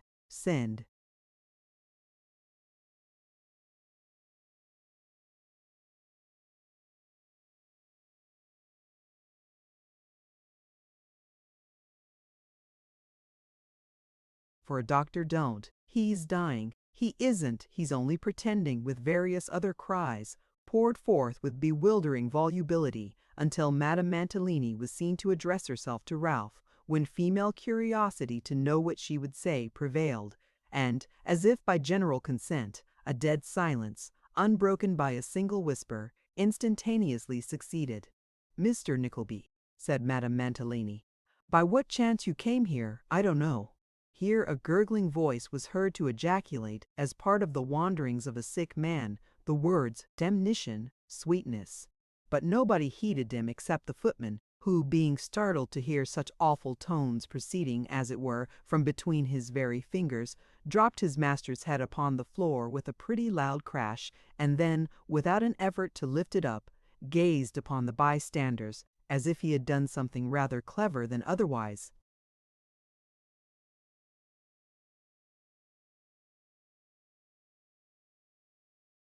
"I will, however," continued Madame Mantalini, drying her eyes and speaking with great indignation, "say before you, and before everybody here, for the first time, and once for all, that I never will supply that man's extravagances and viciousness again.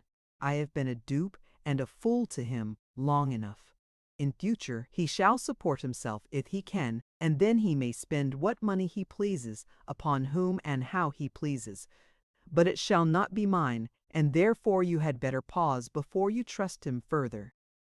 Thereupon Madame Mantalini, quite unmoved by some most pathetic lamentations on the part of her husband that the apothecary had not mixed the prussic acid strong enough, and that he must take another bottle or two to finish the work he had in hand, entered into a catalogue of that amiable gentleman's gallantries, deceptions, and infidelities, especially the last, winding up with a protest against being supposed to entertain the smallest remnant of regard for him, and a dissing in infogrocurved tarcadite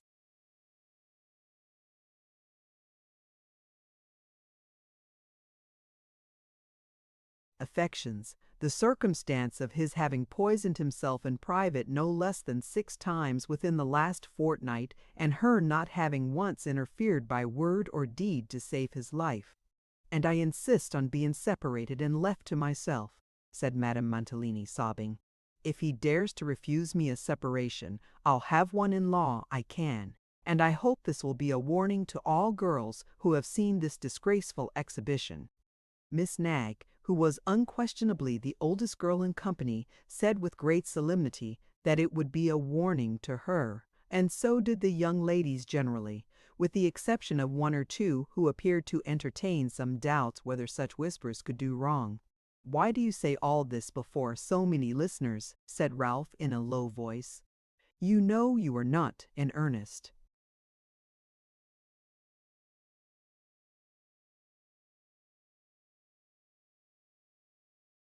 "I am in earnest," replied Madame Mantalini aloud, and retreating towards Miss Nagg.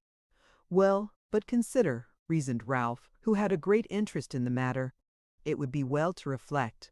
A married woman has no property, not a solitary single individual my soul, and Mr. Montellini, raising himself upon his elbow.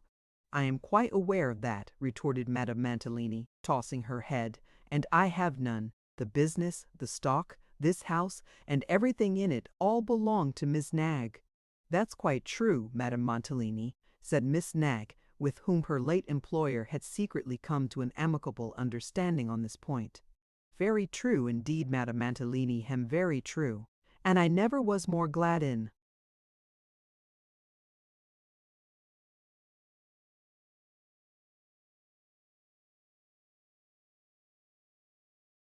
all my life, that I had strength of mind to resist matrimonial offers, no matter how advantageous, than I am when I think of my present position as compared with your most unfortunate and most undeserved one, Madame Montellini."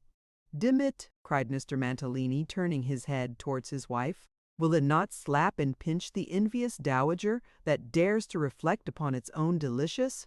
But the day of Mr. Montellini's blandishments had departed. "Miss Nagg, sir," said his wife, "is my particular friend." And although Mr. Mantalini leered till his eyes seemed in danger of never coming back to their right places again, Madame Mantalini showed no signs of softening. To do the excellent Miss Nagg justice, she had been mainly instrumental in bringing about this altered state of things, for, finding by daily experience that there was no chance of the business thriving, or even continuing to exist while Mr. Mantalini had any hand in the expenditure, and having now a considerable interest in its well-doing, she had sedulously applied herself to the investigation of some little matters connected with that gentleman's private character, which she had so well elucidated and artfully imparted to Madame Mantalini as to open her eyes more effectually than the closest and most philosophical reasoning could have done in a series of years. To which end, the accidental discovery by Miss Nagg of some tender correspondence, in which Madame Montellini was described as old and ordinary, had most providentially contributed. However, notwithstanding her firmness, Madame Mantalini wept very piteously, and as she leant upon Miss Nagg and signed towards the door, that young lady and all the other young ladies with sympathizing faces proceeded to bear her out. "Nickleby," said Mr. Mantalini in tears, "you have been made a witness to this demnition cruelty on the part of the demdest enslaver and captivator that never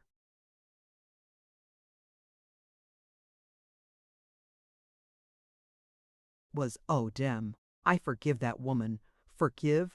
repeated Madame Mantalini angrily. "I do forgive her, Nickleby," said Mr. Montellini. "You will blame me. The world will blame me. The women will blame me. Everybody will laugh and scoff and smile and grin. Most indemnly, they will say, she had a blessing. She did not know it. He was too weak. He was too good. He was a demmed fine fellow, but he loved too strong. He could not bear her to be cross and call him wicked names.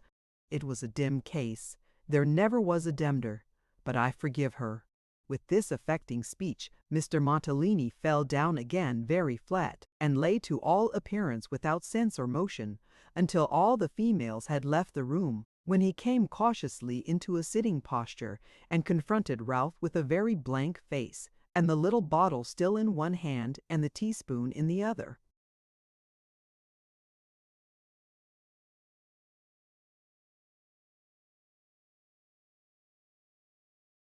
"You may put away those fooleries now, and live by your wits again," said Ralph, coolly putting on his hat. "Demit, Nickleby, you're not serious." "I seldom joke," said Ralph.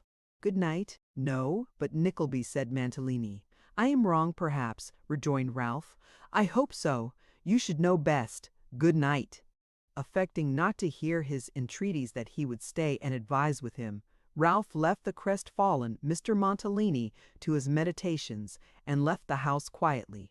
"Oho," he said, "sets the wind that way so soon? Half knave and half fool, and detected in both characters? I think your day is over, sir."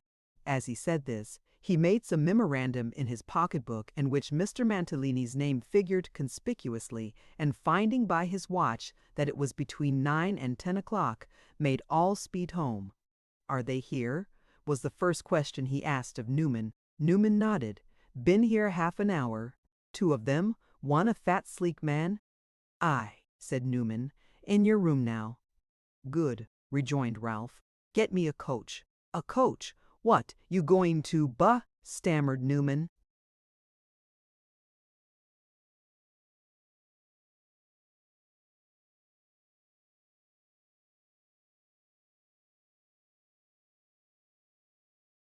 Ralph angrily repeated his orders, and Noggs, who might well have been excused for wondering at such an unusual and extraordinary circumstance, for he had never seen Ralph in a coach in his life, departed on his errand, and presently returned with the conveyance. Into it went Mr. Squeers and Ralph, and the third man, whom Newman Noggs had never seen.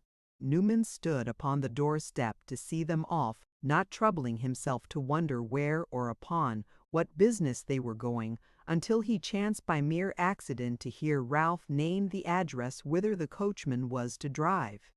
Quick as lightning and in a state of the most extreme wonder, Newman darted into his little office for his hat, and limped after the coach as if with the intention of getting up behind.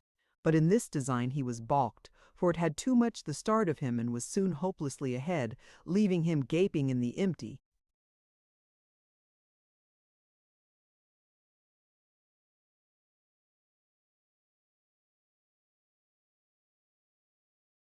street. I don't know, though, said Noggs, stopping for breath, any good that I could have done by going too. He would have seen me if I had. Drive there! What can come of this? If I had only known it yesterday, I could have told drive there. There's mischief in it. There must be. His reflections were interrupted by a gray-haired man of a very remarkable, though far from prepossessing appearance, who, coming stealthily towards him, solicited relief. Newman, still cogitating deeply, turned away, but the man followed him, and pressed him with such a tale of misery that Newman, who might have been considered a hopeless person to beg from, and who had little enough to give, looked into his hat for some halfpence which he usually kept screwed up, when he had any, in a corner of his pocket handkerchief.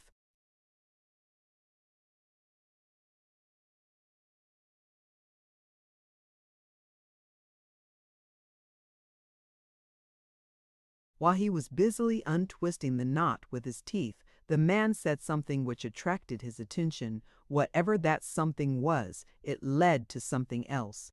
And in the end he and Newman walked away, side by side, the strange man talking earnestly, and Newman listening.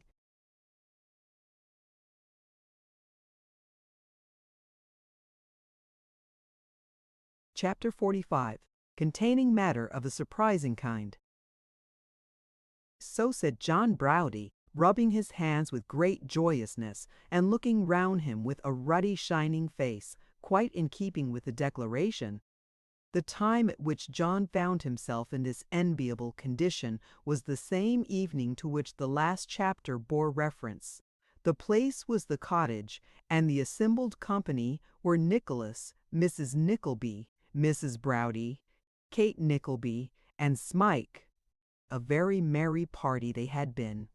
Mrs. Nickleby, knowing of her son's obligations to the honest Yorkshireman, had, after some demur, yielded her consent to Mr. and Mrs. Browdie being invited out to tea, in the way of which arrangement there were at first sundry difficulties and obstacles, arising out of her not having had an opportunity of calling upon Mrs. Browdie first. For although Mrs. Nickleby very often observed with much complacency, as most punctilious people do, that she had not an atom of pride or formality about her, still she was a great stickler for dignity and ceremonies. And as it was manifest that, until a call had been made, she could not be politely speaking, and according to the laws of society even cognizant of the fact of Mrs. Browdie's existence, she felt her situation to be one of peculiar delicacy and difficulty. "The call must originate with me, my dear," said Mrs. Nickleby. "That's indispensable. The fact is, my dear, that it's necessary there should be a sort of condescension on my part, and that I should show this young person that I am willing to take notice of her. There's a very respectable-looking young man," added Mrs. Nickleby, after a short consideration, "who is conductor to one of the omnibuses that go by here, and who wears a glazed hat. Your sister and I have noticed him very often. He has a wart upon his nose, Kate, you know, exactly like a gentleman's servant." "Have all gentlemen's servants warts upon their noses, mother?" asked Nicholas.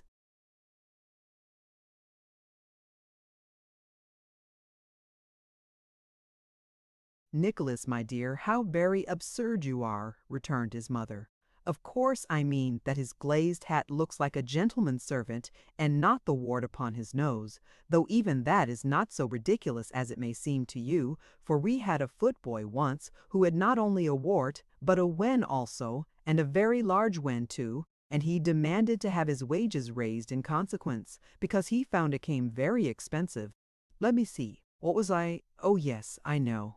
The best way that I can think of would be to send a card, and my compliments, I've no doubt he'd take 'em for a pot of porter, by this young man, to the Saracen with two necks. If the waiter took him for a gentleman's servant, so much the better. Then all Mrs. Browdie would have to do would be to send her card back by the carrier. He could easily come with a double knock, and there's an end of it." "My dear mother," said Nicholas, "I don't suppose such unsophisticated people as these ever had a card of their own, or ever will have." "Oh, that indeed, Nicholas, my dear," returned Mrs. Nickleby, "that's another thing. If you put it upon that ground, why of course I have no more to say than that I have no doubt they are very good sort of persons, and that I have no kind of objection to their coming here to tea if they like, and shall make a point of being very civil to them if they do." The point being thus effectually set at rest, and Mrs. Nickleby duly placed in the patronizing and mildly condescending position which became her rank in matrimonial years, Mr. and Mrs. Browdie were invited and came. And as they were very deferential to Mrs. Nickleby, and seemed to have a becoming appreciation of her greatness, and were very much pleased with everything, the good lady had more than once given Kate to understand, in a whisper, that she thought they were the very best meaning piavac to toy that is set and spirit.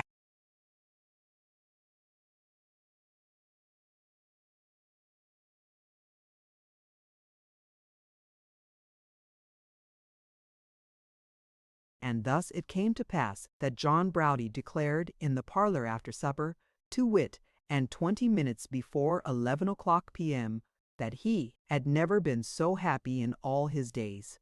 Nor was Mrs. Browdie much behind her husband in this respect, for that young matron, whose rustic beauty contrasted very prettily with the more delicate loveliness of Kate, and without suffering by the contrast either, for each served as it were to set off and decorate the other, could not sufficiently admire the gentle and winning manners of the young lady or the engaging affability of the elder one. Then Kate had the art of turning the conversation to subjects upon which the country girl, bashful at first in strange company, could feel herself at home, and if Mrs. Nickleby was not quite so felicitous at times in the selection of topics of discourse, or if she did seem, as Mrs. Browdie expressed it, rather high in her notions, still nothing could be kinder, and that she took considerable interest in the young couple was manifest from the very long lectures housewifery with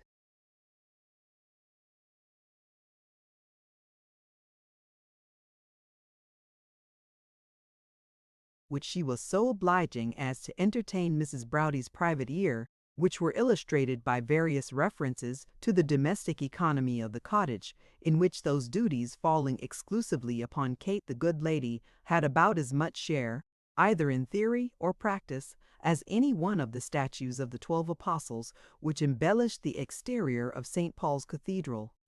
"Mr. Browdie," said Kate, addressing his young wife, "is the best humoured, the kindest and heartiest creature I ever saw. If I were oppressed with I don't know how many cares, it would make me happy only to look at him." "He does seem indeed, upon my word, a most excellent creature, Kate," said Mrs. Nickleby, "most excellent. And I am sure that at all times it will give me pleasure, really pleasure now to have you, Mrs. Browdie, to see me in this plain and homely manner." "We make no display," said Mrs. Nickleby, with an air which seemed to insinuate that they could make a vast deal if they were so disposed. "No."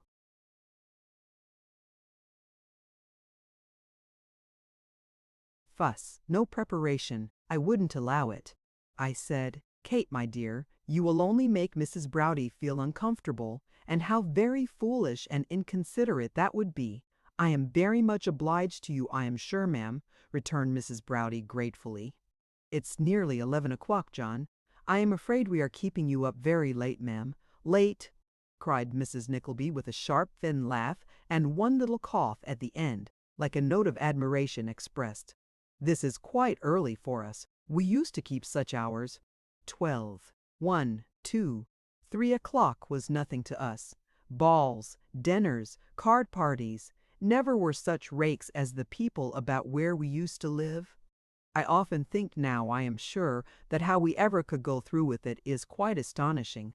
And that is just the evil of having a large connection and being a great deal sought after, which I would recommend all young married people."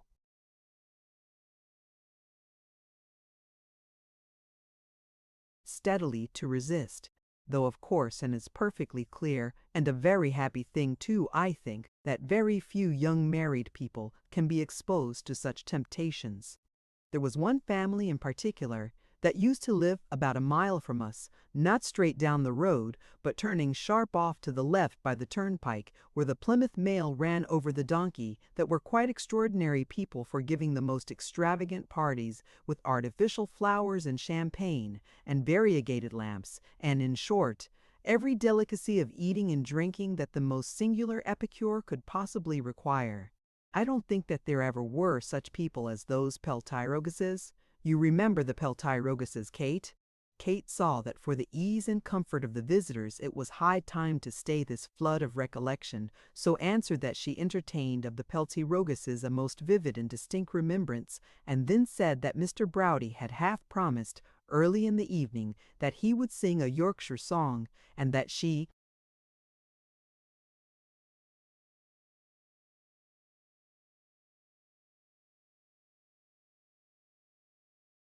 was most impatient that he should redeem his promise, because she was sure it would afford her mamma more amusement and pleasure than it was possible to express. Mrs. Nickleby confirming her daughter with the best possible grace, for there was patronage in that too, and a kind of implication that she had a discerning taste in such matters, and with something of a critic, John Browdy proceeded to consider the words of some north country ditty, and to take his wife's recollection respecting the same. This done, he made divers ungainly movements in his chair, and singling out one particular fly on the ceiling from the other flies there asleep, fixed his eyes upon him, and began to roar a meek sentiment supposed to be uttered by a gentle swain fast pining away with love and despairin, a voice of thunder. At the end of the first verse, as though some person without had waited until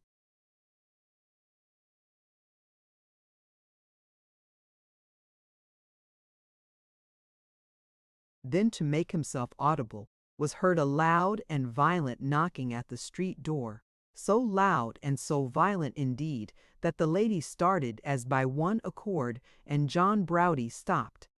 "It must be some mistake," said Nicholas carelessly. "We know nobody who would come here at this hour." Mrs. Nickleby surmised, however, that perhaps the counting-house was burnt down, or perhaps the Mr. Cheerables had sent to take Nicholas into partnership, which certainly appeared highly probable at that time of night, or perhaps Mr. Linkinwater had run away with the property, or perhaps Miss Larcrevy was taken in, or perhaps but a hasty exclamation from Kate stopped her abruptly in her conjectures, and Ralph Nickleby walked into the room. "Stay," said Ralph, as Nicholas rose, and Kate, making her way towards him, threw herself upon his arm. "Before that boy says a word, hear me." Nicholas bit his lip and shook his head in a threatening manner, but appeared for the moment unable to articulate a syllable. Kate clung closer to his arm, Smike retreated behind them, and John Browdy, who had heard of Ralph, and appeared to have no great difficulty in recognizing him, stepped between the old man and his young friend, as if with the intention of preventing either of them from advancing a step further. "Hear me, I say," said Ralph, "and not him." "Say what thou's gotten to say then, sir," retorted John, "and take care thou didn't put up angry bluid which thou'dst better try to quiet." "I should know you," said Ralph, "by your tongue, and him," pointing to "Smike, by his looks, don't speak to him," said Nicholas, recovering his voice. "I will not have it. I will not hear him. I do not know that man. I cannot breathe the air that he corrupts. His presence is an insult to my sister. It is shame to see him. I will not bear it." "Stand!" cried John, laying his heavy hand upon his chest. "Then let him instantly retire," said Nicholas, struggling. "I am not going to lay hands upon him, but he shall withdraw. I will not have him here. John Browdy, is this my house? Am I a child?" "If he stands there," cried Nicholas, burning with fury, looking so calmly upon those who know his black and dastardly heart, "he'll drive me mad." To all these exclamations John Browdy answered not a word, but he retained his hold upon Nicholas, and when he was silent again, spoke. "There's more to say and hear than thou thinkst for," said John. "I tell I hae gotten scent o' thought already. Way it be that shadow outside door there? New schoolmeaster, show thyself, mon. Did not be sheen feast. New, old gin meme. Let's have schoolmeaster, coom." Hearing this adjuration, Mr. Squeers, who had been lingering in the passage until such time as it should be expedient for him to enter, and he could appear with effect, was fain to present himself in a somewhat undignified and sneaking way, at which John Browdy laughed with such keen and heartfelt delight that even Kate, in all the pain, anxiety, and surprise of the scene, and though the tears were in her eyes, felt a disposition to join him. "Have you done enjoying yourself, sir?" said Ralph at length. "Pretty nigh for the present time, sir," replied John. "I can wait," said Ralph. "Take your own time, pray." Ralph waited until there was a perfect silence, and then turning to Mrs. Nickleby, but directing an eager glance at Kate, as if more anxious to watch his effect upon her, said, "Now, ma'am, listen to me.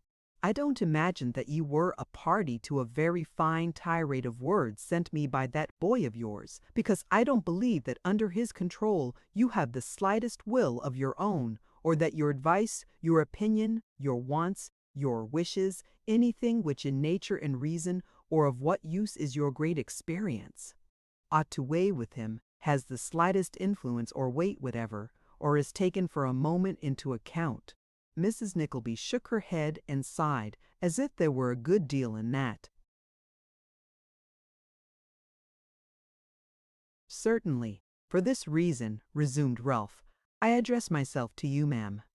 For this reason partly, and partly because I do not wish to be disgraced by the acts of a vicious stripling whom I was obliged to disown, and who afterwards, in his boyish majesty, feigns to to disown me.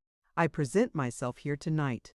I have another motive in coming, a motive of humanity. I come here," said Ralph, looking round with a biting and triumphant smile, and gloating and dwelling upon the words as if he were loath to lose the pleasure of saying them, "to restore a parent his child. Ay, sir," he continued, bending eagerly forward and addressing Nicholas as he marked the change of his countenance, "to restore a parent his child. His son, sir, trepanned, waylaid, and guarded at every turn by you, with the base design of robbing him some day of any little wretched pittance of which he might become possessed."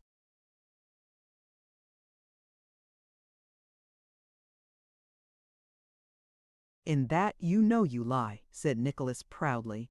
"In this I know I speak the truth. I have his father here," retorted Ralph. "Here," sneered Squeers, stepping forward. "Do you hear that? Here. Didn't I tell you to be careful that his father didn't turn up and send him back to me?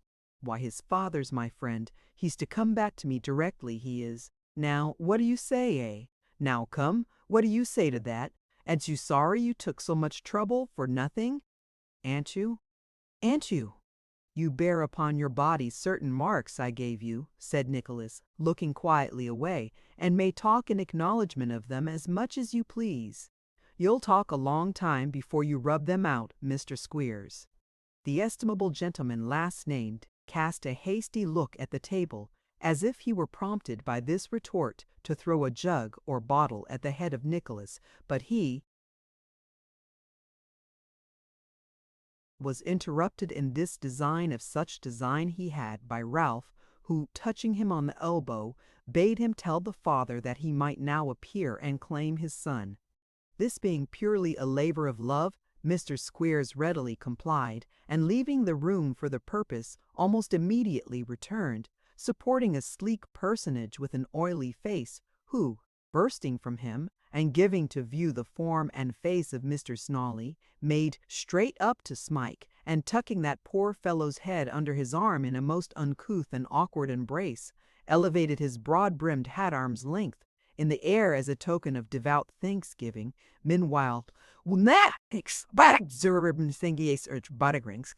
"Oh, how little did I think it! Be composed, sir," said Ralph, with a gruff expression of sympathy. "You have got him now."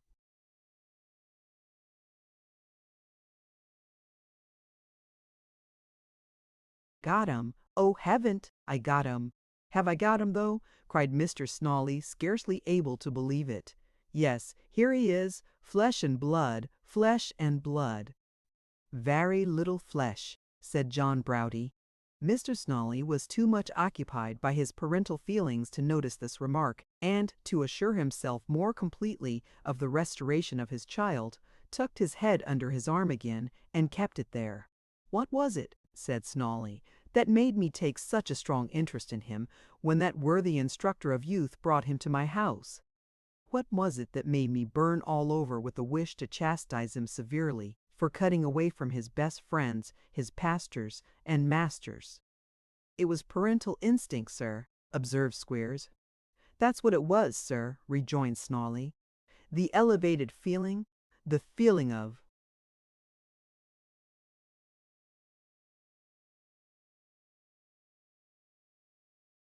the ancient Romans and Grecians, and of the beasts of the field and birds of the air, with the exception of rabbits and tomcats, would sometimes devour their offspring. My heart yearned towards him. I don't know what I couldn't have done to him in the anger of a father." "It only shows what nature is, sir," said Mr. Squeers. "She's rum un, is nature." "She is a holy thing, sir," remarked Snawley. "I believe you," added Mr. Squeers, with a moral sigh. "I should like to know how we should ever get on without her." "Nature," said Mr. Squeers solemnly, "is more easier conceived than described. Oh, what a blessed thing, sir, to be in a state of nature!" Pending this philosophical discourse, the bystanders had been quite stupefied with amazement, while Nicholas had looked keenly from Snawley to Squeers, and from Squeers to Ralph, divided between his feelings of disgust, doubt, and surprise. At this juncture, Smike, escaping from his father, fled to Nicholas, and implored him, in most moving terms, never to give him up, but to let him live and die beside him. "If you are this boy's father," said Nicholas, "look at the wreck he is, and tell me that you purpose to send him back to that loathsome den from which I brought him." "Scandal again!" cried Squeers. "Recollect, you are not worth powder and shot, but I'll be even with you one way or another." "Stop," interposed Ralph, as Snawley was about to speak. "Let us cut this matter short, and not bandy words here with hare-brained profligates. This is your son, as you can prove. And you, Mr. Squeers, you know this boy to be the same that was with you for so many years under the name of Smike. Do you?" "Do I?" returned Squeers. "Don't I? Good," said Ralph. "A very few words will be sufficient here. You had a son by your first wife, Mr. Snawley?" "I had," replied that person, "and there he stands." "We'll show that presently," said Ralph.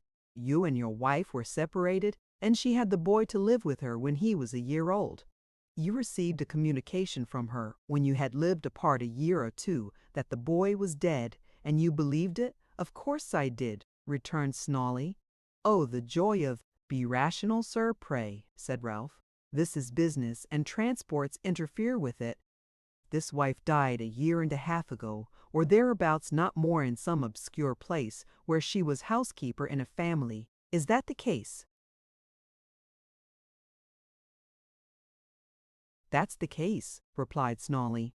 "Having written on her deathbed a letter or confession to you about this very boy, which, as it was not directed otherwise than in your name, only reached you, and that by a circuitous course a few days since." "Just so," said Snawley. "Correct in every particular, sir." "And this confession," resumed Ralph, "is to the effect that his death was an invention of hers. To wound you was a part of a system of annoyance, in short, which you seem to have adopted towards each other, that the boy lived, but was of weak and imperfect intellect, that she sent him by a trusty hand to a cheap school in Yorkshire that she had paid for his education for some years, and then, being poor and going a long way off, gradually deserted him, for which she prayed forgiveness." Snawley nodded his head and wiped his eyes, the first slightly, the last violently. "The school was Mr. Squeers's," continued Ralph. "The boy was left there in the name of Smike. Every description was fully given. Dates tally exactly with Mr. Squeers's books. Mr. Squeers is lodging with you at this time. You have 2 other boys at his school. You communicated the whole discovery to him. He brought you to me as the person who had recommended to him the kidnapper of his child. And I brought you here. Is that so?" "You talk like a good book, sir, that's got nothing in its inside but what's the truth," replied Snawley. "This is your pocket-book," said Ralph, producing one from his coat. "The certificates of your first marriage and of the boy's birth, and your wife's 2 letters, and every other paper that can support these statements directly or by."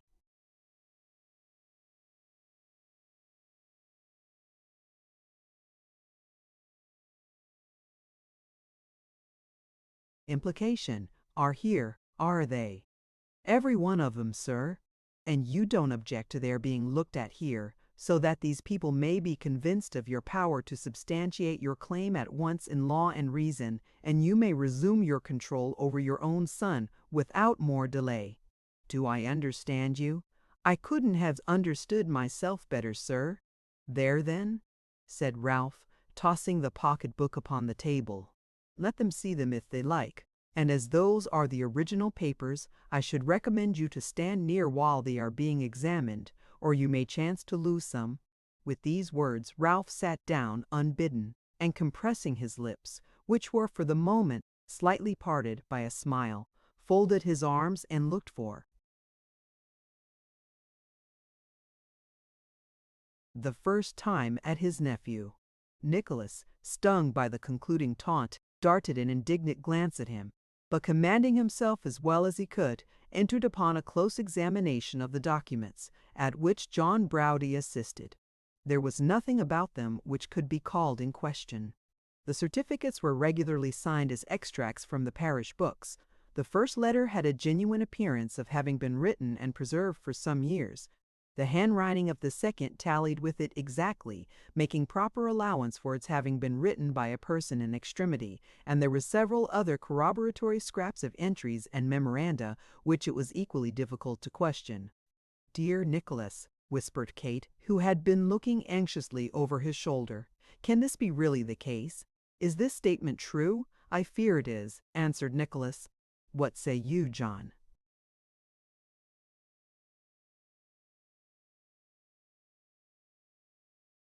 John scratched his head and shook it, but said nothing at all. "You will observe, ma'am," said Ralph, addressing himself to Mrs. Nickleby, "that this boy being a minor and not a strong mind, we might have come here tonight, armed with the powers of the law, and backed by a troop of its myrmidons." "I should have done so, ma'am, unquestionably, but for my regard for the feelings of yourself and your daughter." "You have shown your regard for her feelings well," said Nicholas, drawing his sister towards him. "Thank you," replied Ralph. "Your praise, sir, is commendation indeed." "Well," said Squeers, "what's to be done?" "Them hackney coach horses will catch cold if we don't think of moving. There's one of 'em a sneezing now, so that he blows the street door right open.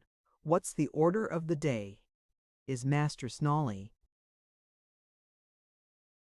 to come along with us?" "No, no, no," replied Smike, drawing back and clinging to Nicholas. "No, pray no. I will not go from you with him." "No, no. "This is a cruel thing," said Snolly, looking to his friends for support. "Do parents bring children into the world for this? Do parents bring children into the world for tot?" said John Browdie bluntly, pointing as he spoke to Squeers. "Never you mind," retorted that gentleman, tapping his nose derisively. "Never I mind," said John. "No, nor never nobody mind. Say'st thou, schoolmeaster? It's nobody's minding that keeps syke men as thou afloat. Nu then, where be'st thou coomin to? Dang it, did not coom tread an hour me." Mun. Suiting the action to the word, John Browdie just jerked his elbow into the chest of Mr. Squeers, who was advancing upon Smike, with so much dexterity that the schoolmaster reeled and staggered back upon Ralph Nickleby, and being unable to recover his balance, knocked that gentleman off his chair and stumbled heavily upon him. This accidental circumstance was the signal for some very decisive proceedings.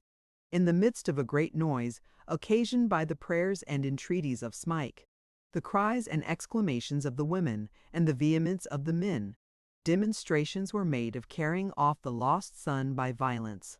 Squeers had actually begun to haul him out, when Nicholas, who until then had been evidently undecided how to act, took him by the collar, and shaking him so that such teeth as he had chattered in his head, politely escorted him to the room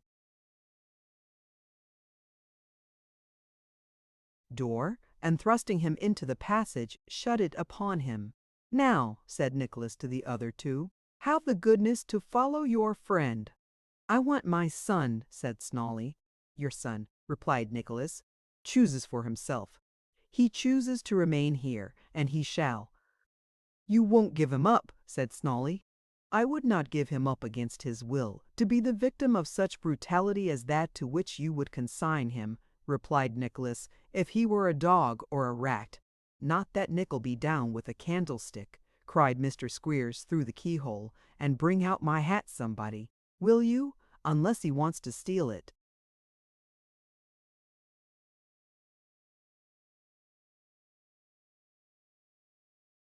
"I am very sorry indeed," said Mrs. Nickleby, who, with Mrs. Browdie, had stood crying and biting her fingers in a corner, while Kate, very pale, but perfectly quiet, had kept as near her brother as she could.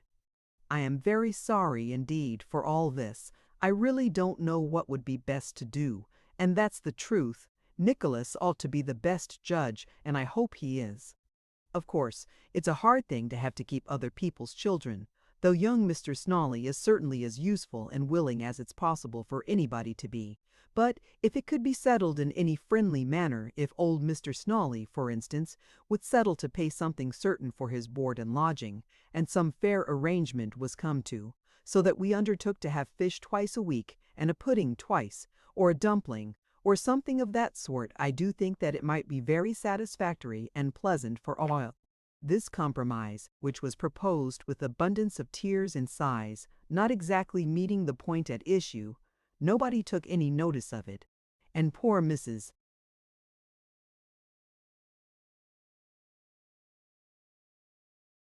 Nickleby accordingly proceeded to enlighten Mrs. Browdie upon the advantages of such a scheme, and the unhappy results flowing, on all occasions, from her not being attended to when she proffered her advice. "You, sir," said Snolly, addressing the terrified Smike, "are an unnatural, ungrateful, unlovable boy. You won't let me love you when I want to. Won't you come home? Won't you?" "No, no, no," cried Smike, shrinking back. "He never loved nobody," bawled Squeers through the keyhole. "He never loved me. He never loved Wackford, who is next door but one to a cherubim. How can you expect that he'll love his father? He'll never love his father. He won't. He don't know what it is to have a father. He don't understand it. In him." Mr. Snolly looked steadfastly at his son for a full minute, and then covering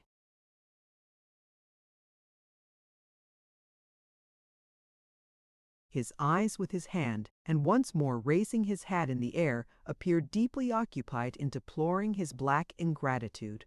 Then drawing his arm across his eyes, he picked up Mr. Squeers's hat, and taking it under one arm, and his own under the other, walked slowly and sadly out.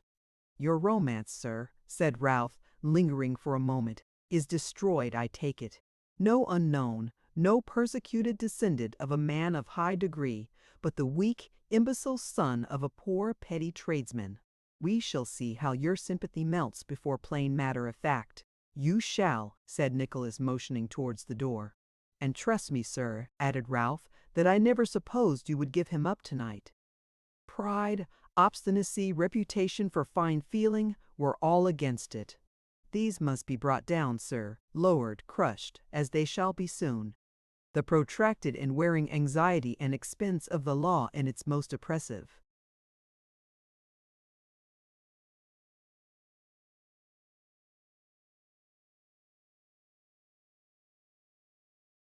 Form, its torture from hour to hour, its weary days and sleepless nights, with these I'll prove you, and break your haughty spirit, strong as you deem it now. And when you make this house a hell and visit these trials upon yonder wretched object as you will, I know you, and those who think you now a young fledged hero. We'll go into old accounts between us two, and see who stands the debtor and comes out best at last, even before the world." Ralph Nickleby withdrew, but Mr. Squeers, who had heard a portion of this closing address, and was by this time wound up to a pitch of impotent malignity almost unprecedented, could not refrain from returning to the parlor door, and actually cutting some dozen capers with various wry faces and hideous grimaces, expressive of his triumphant confidence in the downfall and defeat of Nicholas. Having concluded this war dance, in which his short trousers and large boots had borne a very conspicuous figure, Mr. Squeers followed his friends, and the family were left to meditate upon recent occurrences. Chapter 46 throws some light upon Nicholas's love, but whether for good or evil the reader must determine. After an anxious consideration of the painful and embarrassing position in which he was placed, Nicholas decided that he ought to lose no time in frankly stating it to the kind brothers. Availing himself of the first opportunity of being alone with Mr. Charles Turable at the close of next day, he accordingly related Smike's little history, and modestly but firmly expressed his hope that the good old gentleman would, under such circumstances as he described, hold him justified in adopting the extreme course of interfering between parent and child, and upholding the latter in his disobedience, even though his horror and dread of his father might seem, and would doubtless be represented, as a thing so repulsive and unnatural as to "So deeply rooted does this horror of the man appear to be," said Nicholas, "that I can hardly believe he really is his son. Nature does not seem to have implanted in his breast one lingering feeling of affection for him, and surely she can never—" "My dear sir," replied Brother Charles, "you fall into the very common mistake of charging upon nature matters with which she has not the smallest connection, and for which she is in no way responsible. Men talk of nature as an abstract thing, and lose sight of what is natural while they do so. Here is a poor lad who has never felt a parent's care, who has scarcely known anything all his life but suffering and sorrow, presented to a man who he is told is his father, and whose first act is to signify his intention of putting an end to his short term of happiness, of consigning him to his old fate, and taking him from the only friend he has ever had, which is yourself. If nature, in such a case, put into that lad's breast but one secret prompting which urged him towards his father and away from you, she would be a liar and an idiot." Nicholas was delighted to find that the old gentleman spoke so warmly, and in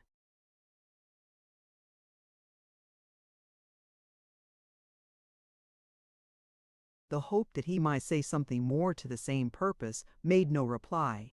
"The same mistake presents itself to me, in one shape or other, at every turn," said Brother Charles. "Parents who never showed their love complain of want of natural affection in their children. Children who never showed their duty complain of want of natural feeling in their parents. lawmakers who find both so miserable that their affections have never had enough of life's sun to develop them, are loud in their moralizings over parents and children too, and cry that the very ties of nature are disregarded. Natural affections and instincts, my dear sir, are the most beautiful of the Almighty's works, but like other beautiful works of His, they must be reared and fostered, or it is as natural that they should be wholly obscured and that new feelings should usurp their place, as it is that the sweetest productions of the earth, left untended, should be choked with weeds and briars. I wish we could be brought to consider this, and remembering natural obligations a little more at the right time, talk about them a little less at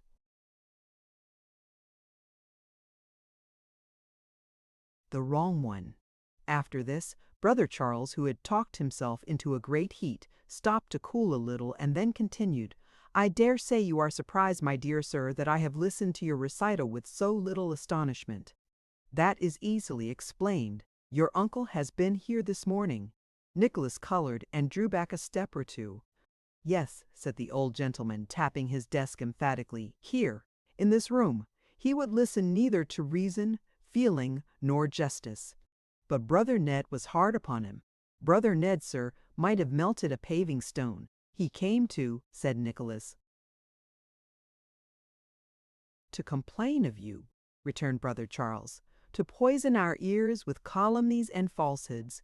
But he came on a fruitless errand, and went away with some wholesome truths in his ear besides. Brother Ned, my dear Mr. Nickleby brother, Ned, sir, is a perfect lion. So is Tim Linkinwater. Tim is quite a lion. We had Tim in to face him at first, and Tim was at him, sir, before you could say Jack Robinson. How can I ever thank you for all the deep obligations you impose upon me every day?" said Nicholas. "By keeping silence upon the subject, my dear sir," returned Brother Charles, "you shall be righted. At least you shall not be wronged. Nobody belonging to you shall be wronged. They shall not hurt a hair of your head, or the boy's head, or your mother's head, or your sister's head. I have said it, Brother Ned has said it, Tim Linkinwater has said it, we have all said it, and will all do it. I have seen."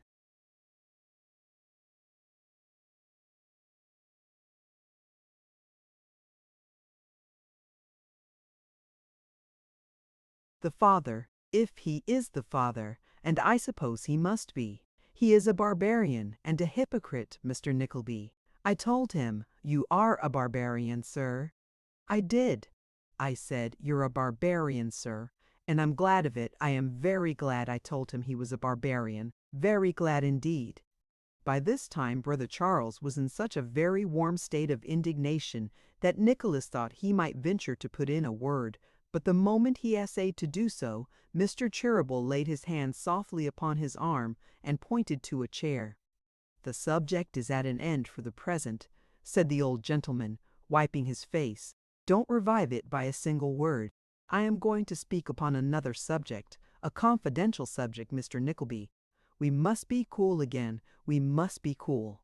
After 2 or 3 turns across the room he resumed his seat, and drawing his chair nearer to that on which Nicholas was seated, said,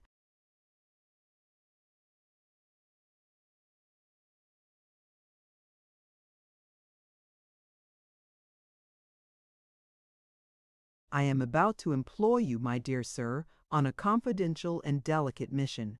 "You might employ many a more able messenger, sir," said Nicholas, "but a more trustworthy or zealous one, I may be bold to say, you could not find."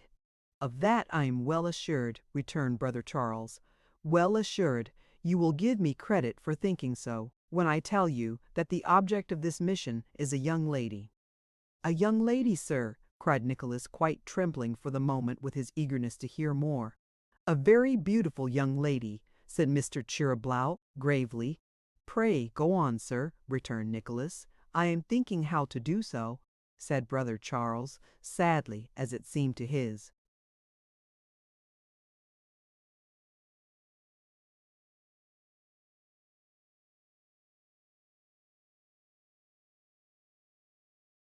Young friend, and with an expression allied to pain, You accidentally saw a young lady in this room one morning, my dear sir, in a fainting fit. Do you remember?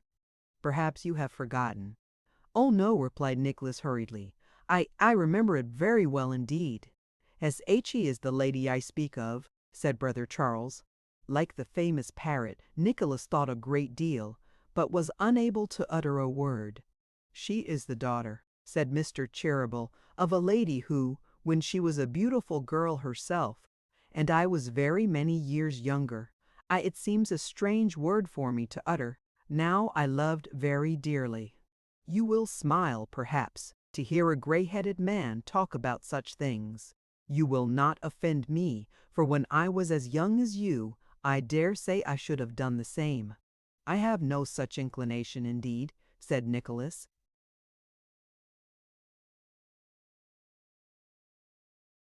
My dear brother Ned, continued Mr. Cheeryble, was to have married her sister, but she died. She is dead too now, and has been for many years. She married her choice, and I wish I could add that her afterlife was as happy as God knows I ever prayed it might be. A short silence intervened, which Nicholas made no effort to break. If trial and calamity had fallen as lightly on his head as in the deepest truth of my own heart, I ever hope for her sake it would. His life would have been one of peace and happiness, said the old gentleman calmly. It will be enough to say that this was not the case, that she was not happy, that they fell into complicated distresses and difficulties, that she came 12 months before her death to appeal to my old friendship, sadly changed, sadly altered, broken-spirited from suffering and ill usage, and almost broken-hearted.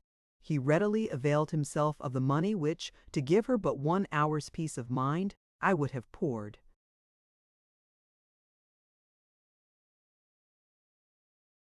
out as freely as water. Nay, he often sent her back for more, and yet even while he squandered it, he made the very success of these, her applications to me, the groundwork of cruel taunts and jeers, protesting that he knew she thought with bitter remorse of the choice she had made, that she had married him from motives of interest and vanity. He was a gay young man with great friends about him when she chose him for her husband, and venting in short upon her, by every unjust and unkind means, the bitterness of that Ivan Cloyd being Tibocable.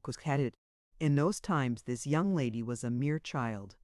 I never saw her again until that morning when you saw her also, but my nephew Frank. Nicholas started, and indistinctly apologizing for the interruption, begged his patron to proceed.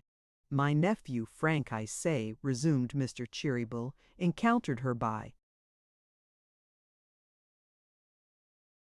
accident and lost sight of her almost in a minute afterwards, within 2 days after he returned to England. Her father lay in some secret place to avoid his creditors, reduced, between sickness and poverty, to the verge of death, and she, a child, we might almost think, if we did not know the wisdom of all heaven's decrees, who should have blessed a better man, was steadily braving privation, degradation, and everything most terrible to such a young and delicate creature's heart, for the purpose of supporting him. She was attended, sir, said Brother Charles, in these reverses, by one faithful creature who had been in old times a poor kitchen wench in the family, who was then their solitary servant, but who might have been, for the truth and fidelity of her heart, who might have been, the wife of Tim Linkinwater himself, sir. Pursuing this encomium upon the poor follower with such energy and relish as no words can describe, Brother Charles leant back in his chair and delivered the remainder of his relation with greater composure.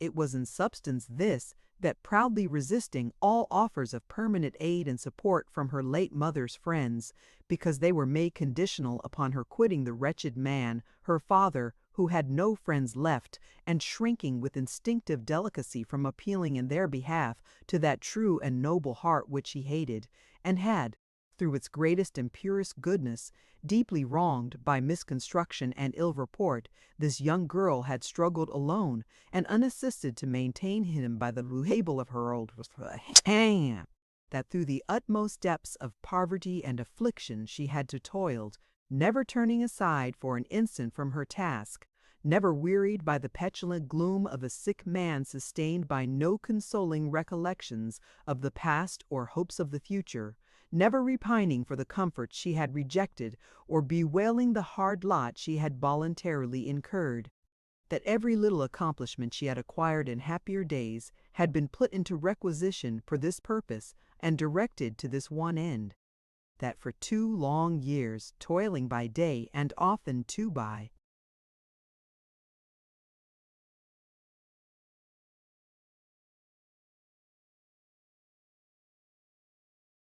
Say with Nadia crix inte within sievens protuberant a hot mate when the lone sex when they serve in such capacities as though in jealousy is the superior integicent is at the chack quabalence, which they are distincted soundsably, and in incalcold in co believe their betters, but outwaving in comparisons and measurably and in incalculide, but bealbiden bober beporsten and beditan but it from on the said but at a birthday farm the dalth of that pod. If I had been poor, said Brother Charles with sparkling eyes, if I had been poor, Mr. Nickleby, my dear sir, which thank God I am not, I would have denied.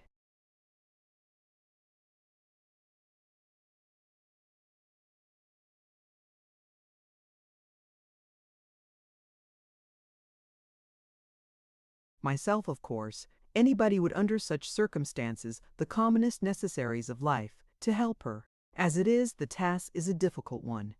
If her father were dead, nothing could be easier, for then she should share and cheer the happiest home that Brother Ned and I could have, as if she were our child or sister. But he is still alive. Nobody can help him. That has been tried 1,000 times. He was not abandoned by all without good cause, I know. Cannot she be persuaded to? Nicholas hesitated when he had got thus far. To leave him, said Brother Charles. Who could entreat a child to desert her parent? Such entreaties, limited to her seeing him occasionally, have been urged upon her, not by me, but always with the same result. Is he kind to her? Said Nicholas. Does he requite her affection? True kindness, considerate self-denying kindness, is not in his nature, returned.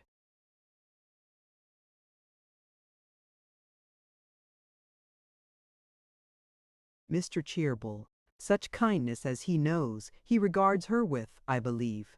The mother was a gentle, loving, confiding creature, and although he wounded her from their marriage till her death as cruelly and wantonly as ever man did, she never ceased to love him. She commended him on her deathbed to her child's care. Her child has never forgotten it, and never will. Have you no influence over him? Asked Nicholas. I, my dear sir, the last man in the world. Such are his jealousy and hatred of me, that if he knew his daughter had opened her heart to me, he would render her life miserable with his reproaches, although this is the inconsistency and selfishness of his character. Although if he knew that every penny she had came from me, he would not relinquish one personal desire that the most reckless expenditure of her scanty stock could gratify. An unnatural scoundrel, said Nicholas indignantly.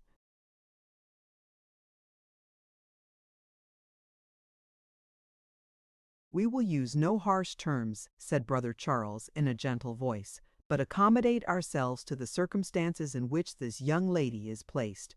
Such assistance as I have prevailed upon her to accept, I have been obliged at her own earnest request to dole out in the smallest portions, lest he, finding how easily money was procured, should squander it even more lightly than he is accustomed to do.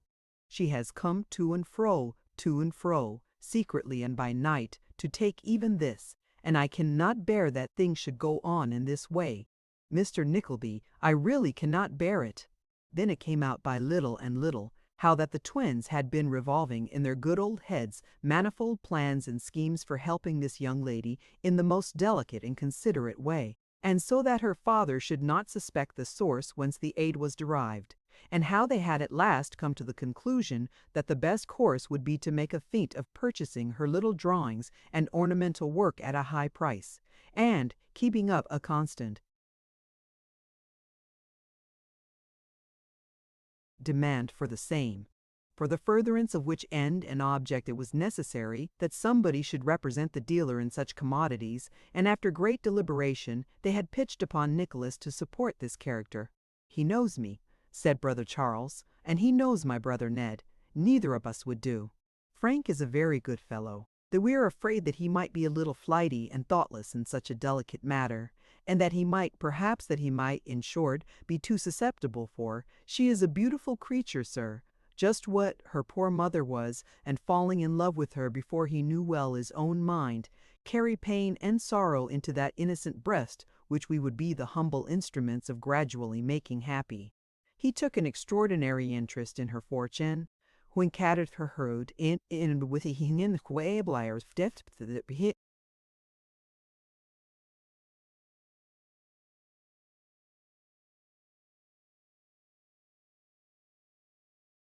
Nicholas stammered out that he had before suspected the possibility of such a thing, and in explanation of its having occurred to him, described when and where he had seen the young lady himself. "Well, then you see," continued brother Charles, "that H.E. wouldn't do. Tim Linkinwater is out of the question, for Tim, sir, is such a tremendous fellow that he could never contain himself, but would go to loggerheads with the father before he had been in the place 5 minutes. You don't know what Tim is, sir. When he is aroused by anything that appeals to his feelings very strongly, then he is terrific, sir, is Tim Linkinwater, absolutely terrific. Now, in you we can repose the strictest confidence. In you we have seen, or at least I have seen, and that's the same thing, for there's no difference between me and my brother Ned, except that he is the finest creature that ever lived, and that there is not, and never will be, anybody like him in all the world. In you we have seen domestic virtues and affections, and delicacy of feeling, which exactly qualify you for such an office.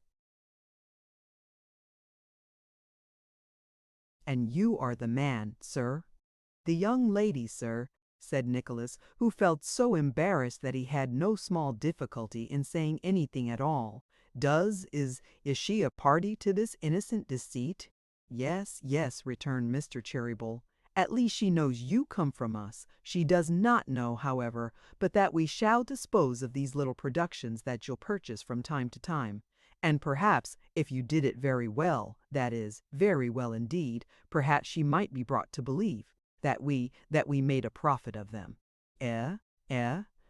In this guileless and most kind simplicity, brother Charles was so happy, and in this possibility of the young lady being led to think that she was under no obligation to him, he evidently felt so sanguine and had so much delight, that Nicholas would not breathe a doubt upon the subject.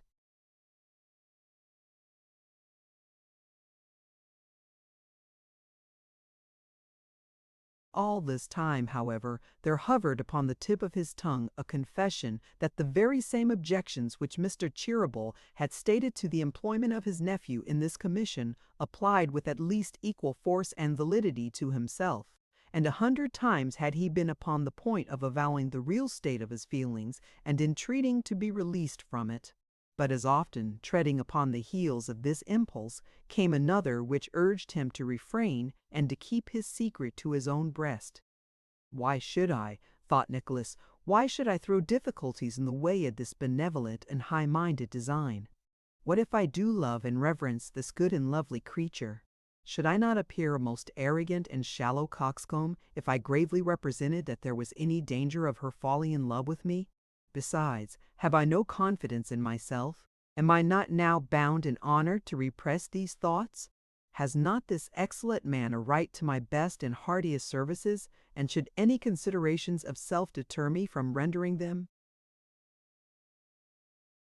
Asking himself such questions as these, Nicholas mentally answered with great emphasis, "No," and persuading himself that he was a most conscientious and glorious martyr, nobly resolved to do what, if he had examined his own heart a little more carefully, he would have found he could not resist. Such is the sleight of hand by which we juggle with ourselves, and change our very weaknesses into stanch and most magnanimous virtues.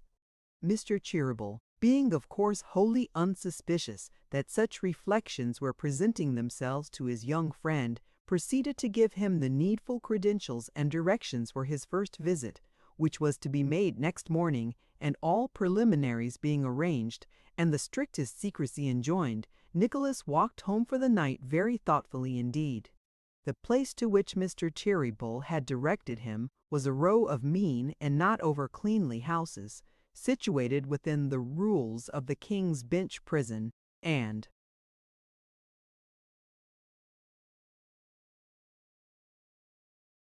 not many hundred paces distant from the obelisk in St. George's Fields. The rules are a certain liberty adjoining the prison, and comprising some dozen streets in which debtors who can raise money to pay large fees, from which their creditors do not derive any benefit, are permitted to reside by the wise provisions of the same enlightened laws which leave the debtor who can raise no money to starve in jail, without the food, clothing, lodging, or warmth, which are provided for felons convicted of the most atrocious crimes that can disgrace humanity. There are many pleasant fictions of the law in constant operation, but there is not one so pleasant or practically humorous as that which supposes every man to be of equal value in its impartial eye, and the benefits of all laws to be equally attainable by all men, without the smallest reference to the furniture of their pockets. To the row of houses indicated to him by Mr. Charles Cheeryble, Nicholas directed his steps, without much troubling his head with such matters as these.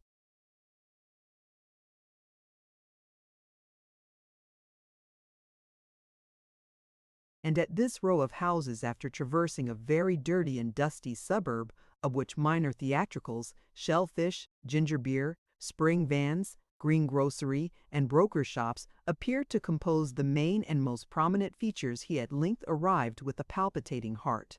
There were small gardens in front, which, being wholly neglected in all other respects, served as little pens for the dust to collect in, until the wind came round the corner and blew it down the road.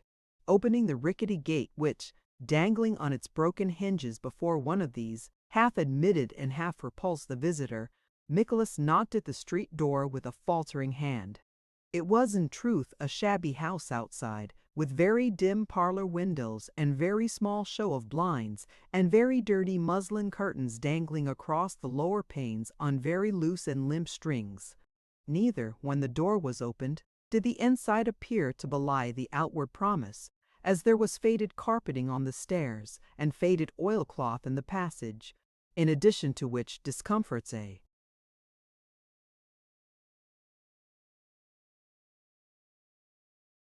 gentleman ruler was smoking hard in the front parlor, though it was not yet noon, while the lady of the house was busily engaged in turpentining the disjointed fragments of a tent bedstead at the door of the back parlor, as if in preparation for the reception of some new lodger who had been fortunate enough to engage it.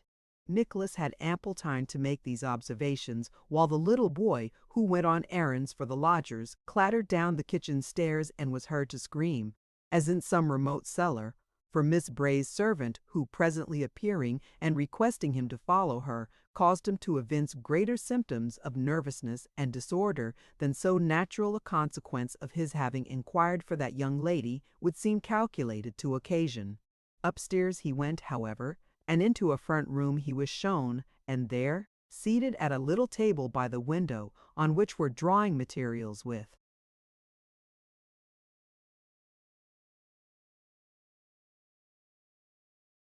which she was occupied, sat the beautiful girl who had so engrossed his thoughts, and who, surrounded by all the new and strong interest which Nicholas attached to her story, seemed now, in his eyes, 1,000 times more beautiful than he had ever yet supposed her. But how the graces and elegancies which she had dispersed about the poorly furnished room went to the heart of Nicholas! Flowers, plants, birds, the harp, the old piano whose notes had sounded so much sweeter in bygone times. How many struggles had it cost her to keep these two last links of that broken chain which bound her yet to home! With every slender ornament, the occupation of her leisure hours, replete with that graceful charm which lingers in every little tasteful work of woman's hands, how much patient endurance and how many gentle affections were entwined! He felt as though the smile of heaven were on the little chamber, as though the beautiful devotion of so young and weak a creature had shed a ray of its own on the inanimate things around, and made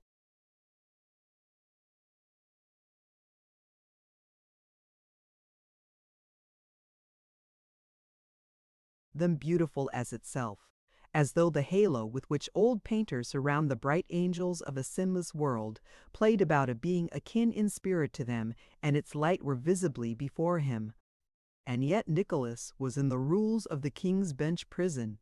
If he had been in Italy indeed, and the time had been sunset, and the scene a stately terrace. But there is one broad sky over all the world, and whether it be blue or cloudy, the same heaven beyond it. So, perhaps, he had no need of compunction for thinking as he did. It is not to be supposed that he took in everything at one glance, for he had as yet been unconscious of the presence of a sick man propped up with pillows in an easy-chair, who, moving restlessly and impatiently in his seat, attracted his attention. He was scarce 50, perhaps, but so emaciated as to appear much older. His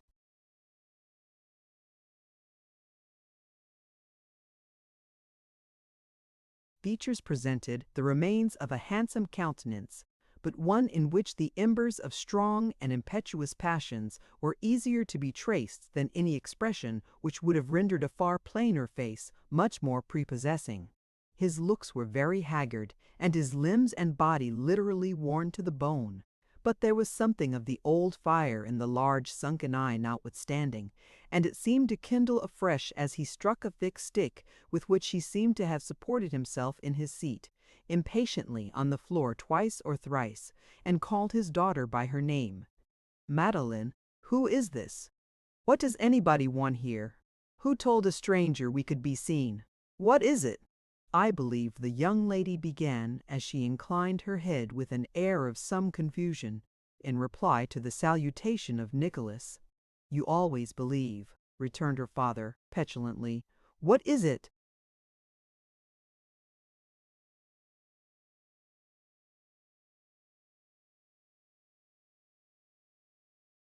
By this time Nicholas had recovered sufficient presence of mind to speak for himself, so he said, as it had been agreed he should say, that he had called about a pair of hand-screens and some painted velvet for an ottoman, both of which were required to be of the most elegant design possible, neither time nor expense being of the smallest consideration.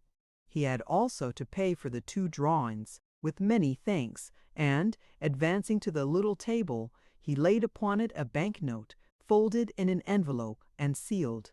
"See that the money is right, Madeline," said the father.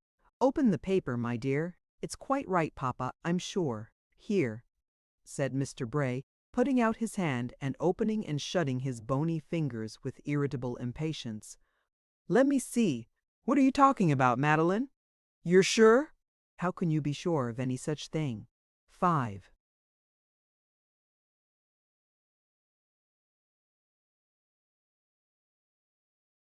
pounds. Well, is that right?" "Quite," said Madeline, bending over him.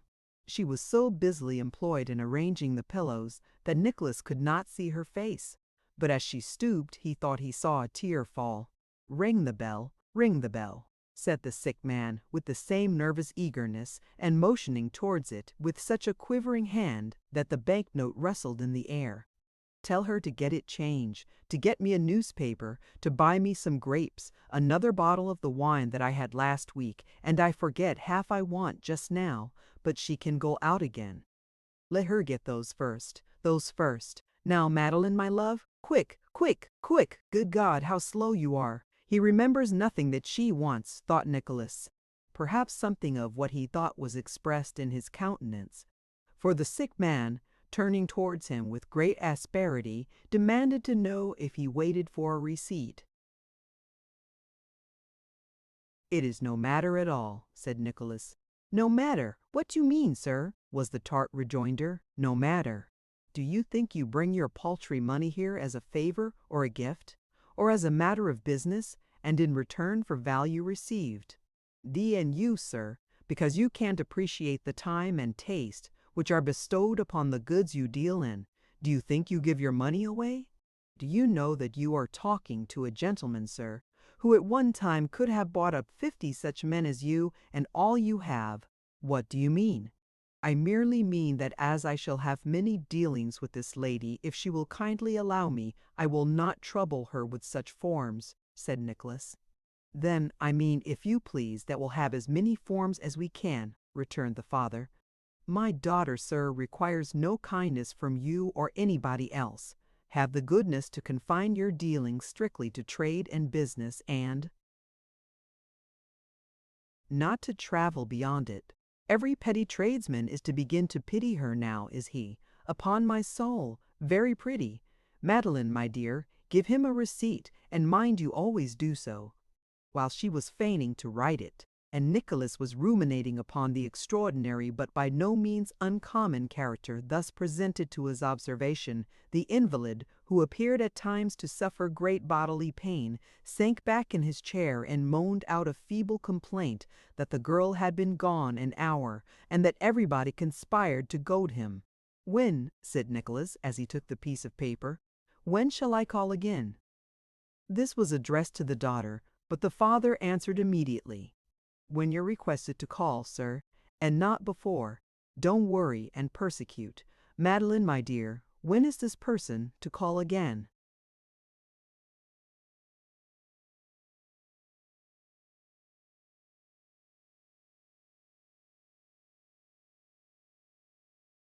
"Oh, not for a long time, not for 3 or 4 weeks. It is not necessary, indeed. I can do without," said the young lady with great eagerness. "Why, how are we to do without?" urged her father, not speaking above his breath. 3 or 4 weeks, Madeline, 3 or 4 weeks. "Then sooner, sooner, if you please," said the young lady, turning to Nicholas. 3 or 4 weeks, muttered the father. "Madeline, what on earth do nothing for 3 or 4 weeks?" "It is a long time, ma'am," said Nicholas. "You think so, do you?" retorted the father angrily. "If I chose to beg, sir, and stoop to ask assistance from people I despise, 3 or 4 months would not be a long time. 3 or 4 years would not be a long time. Understand, sir, that is if I chose to be dependent, but as I don't, you may call in a week."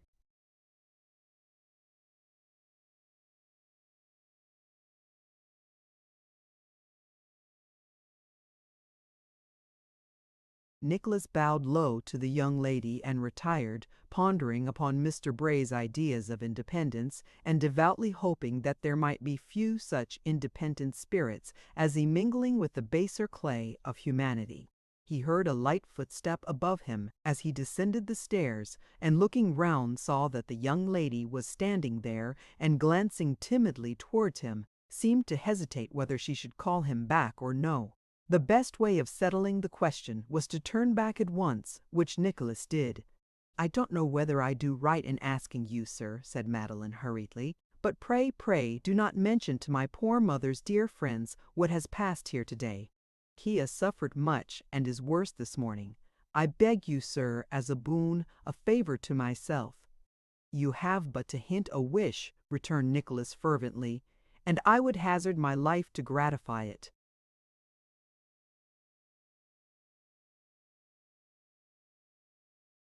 "You speak hastily, sir." "Truly and sincerely," rejoined Nicholas, his lips trembling as he formed the words, "if ever man spoke truly yet. I am not skilled in disguising my feelings, and if I were, I could not hide my heart from you.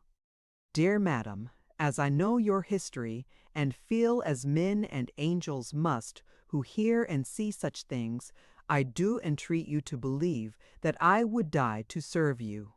The young lady turned away her head, and was plainly weeping. "Forgive me," said Nicholas with respectful earnestness, "if I seem to say too much, or to presume upon the confidence which has been entrusted to me.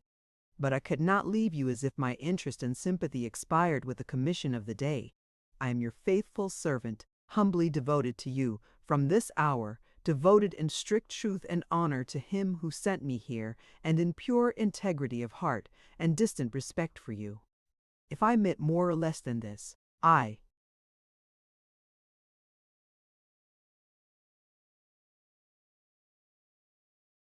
should be unworthy his regard, and false to the very nature that prompts the honest words I utter. She waved her hand, entreating him to be gone, but answered not a word. Nicholas could say no more, and silently withdrew. And thus ended his first interview with Madeline Bray.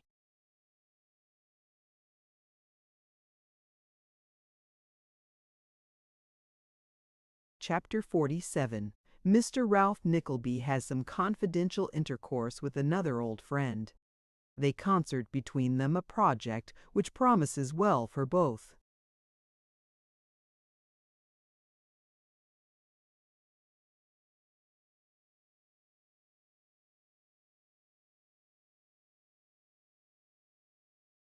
There go the 3/4 past, muttered Newman Noggs, listening to the chimes of some neighboring church, and my dinner times too. He does it on purpose. He makes a point of it. It's just like him. It was in his own little den of an office, and on the top of his official stool, that Newman thus soliloquized. And the soliloquy referred, as Newman's grumbling soliloquies usually did, to Ralph Nickleby. "I don't believe he ever had an appetite," said Newman, "except for pounds, shillings, and pence, and with them he's as greedy as a wolf. I should like to have him compelled to swallow one of every English coin. The penny would be an awkward morsel, but the crown, ha, ha, ha!" His good humor being in some degree restored by the vision of Ralph Nickleby swallowing, perforce, a 5-shilling piece, Newman slowly brought forth from his desk one of those portable bottles, currently known as pocket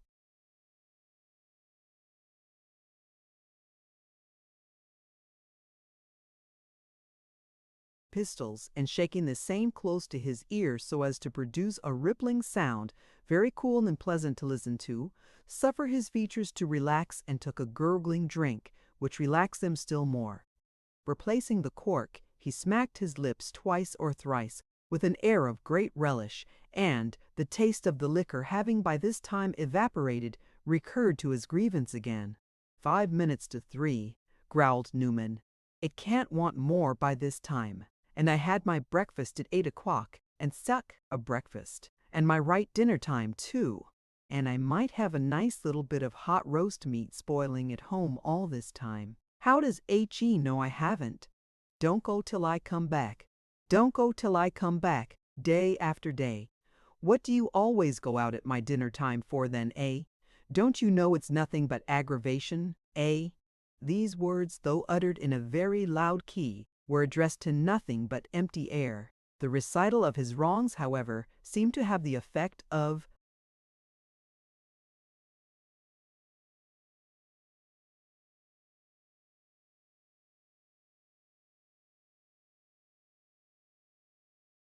making Newman Noggs desperate.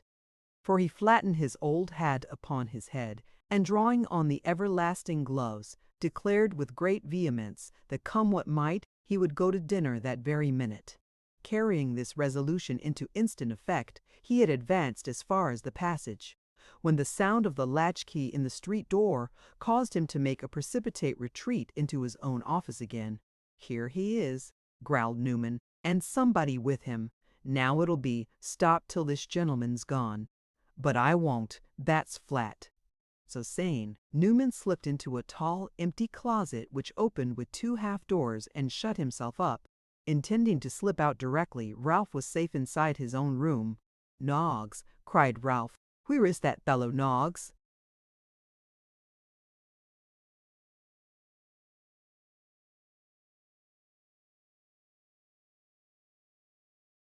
But not a word said Newman. "The dog has gone to his dinner, though I told him not," muttered Ralph, looking into the office, and pulling out his watch. "Humph! You had better come in here, Gride. My man's out, and the sun is hot upon my room. This is cool and in the shade, if you don't mind roughing it." "Not at all, Mr. Nickleby. Oh, not at all. All places are alike to me, sir. Ah, very nice indeed. Oh, very nice." The parson who made this reply was a little old man of about 70 or 75 years of age, of a very lean figure, much bent and slightly twisted. He wore a gray coat with a very narrow collar, an old-fashioned waistcoat of ribbed black silk, and such scanty trousers as displayed his shrunken spindle shanks in their full ugliness. The only articles of display or ornament in his dress were a steel watch chain to which were attached some large gold seals, and a black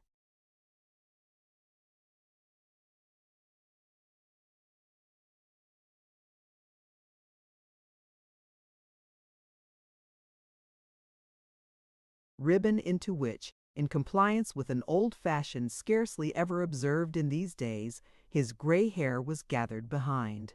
His nose and chin were sharp and prominent, his jaws had fallen inwards from loss of teeth, his face was shriveled and yellow, save where the cheeks were streaked with the color of a dry winter apple, and where his beard had been, there lingered yet a few gray tufts which seemed, like the ragged eyebrows, to denote the badness of the soil from which they sprung. The whole air and attitude of the form was one of stealthy cat-like obsequiousness. The whole expression of the face was concentrated in a wrinkled leer, compounded of cunning lecherousness, slyness, and avarice. Such was old Arthur Gride, in whose face there was not a wrinkle, in whose dress there was not one spare fold or plait, but expressed the most covetous and griping penury, and sufficiently indicated his belonging to that class of which Ralph Nickleby was a member. Such was old Arthur Gride, as he sat in a low chair looking up into the face of Ralph Nickleby, who, lounging upon the tall office stool with his arms upon his knees, looked down into his, a match for him on whatever errand he had come. "And how have you been?" said Gride, feigning great interest in Ralph's state of health. "I haven't seen you for not for a long time," said Ralph with a peculiar smile, importing that he very well knew it was not on a mere visit of compliment that his friend had come. "It was a narrow chance that you saw me now, for I had only just come up to the door as you turned the corner." "I am very lucky," observed Gride. "So men say," replied Ralph dryly. The older money-lender wagged his chin and smiled, but he originated no new remark, and they sat for some little time without speaking. Each was looking out.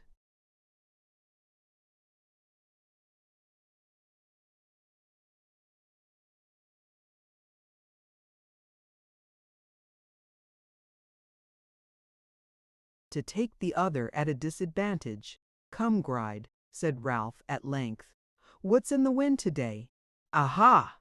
You're a bold man, Mr. Nickleby," cried the other, apparently very much relieved by Ralph's leading the way to business. "Oh dear, dear, what a bold man you are! Why, you have a sleek and slinking way with you that makes me seem so by contrast," returned Ralph. "I don't know but that yours may answer better, but I want the patience for it. You were born a genius, Mr. Nickleby," said old Arthur. "Deep, deep, deep, ah!" "Deep enough," retorted Ralph, "to know that I shall need all the depth I have when men like you begin to compliment. You know I have stood by when you fawned and flattered other people, and I remember pretty well what Th.D.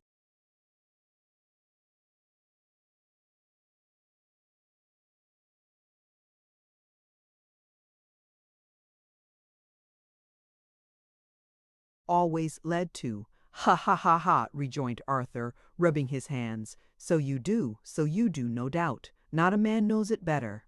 Well, it's a pleasant thing now to think that you remember old times." "Oh dear, now then," said Ralph composedly. "What's in the wind, I ask again?"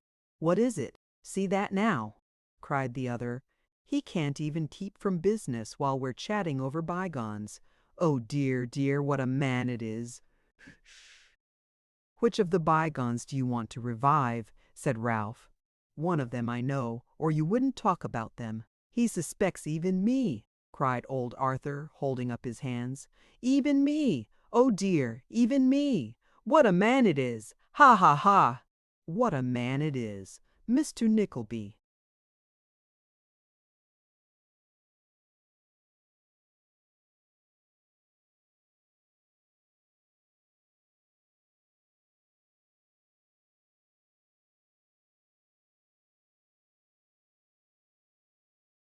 "Against all the world, there's nobody like him."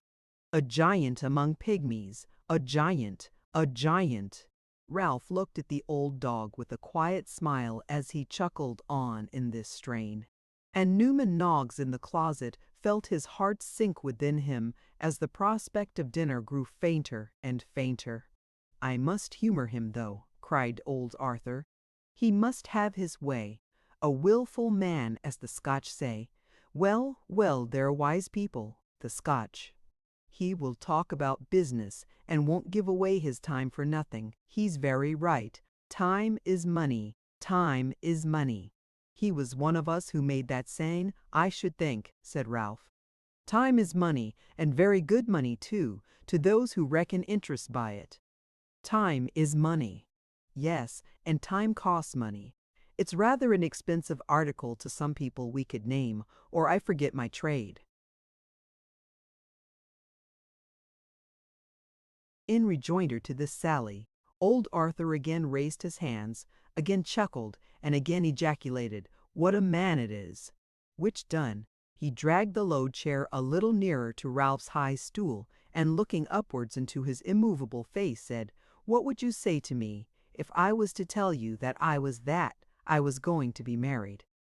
"I should tell you," replied Ralph, looking coldly down upon him, "that for some purpose of your own you told a lie, and that it wasn't the first time and wouldn't be the last, that I wasn't surprised and wasn't to be taken in." "Then I tell you seriously that I am," said old Arthur. "And I tell you seriously," rejoined Ralph, "what I told you this minute. Stay, let me look at you. There's a liquorish devilry in your face. What is this?" "I wouldn't deceive you, you know," whined Arthur Gride. "I couldn't do it, I."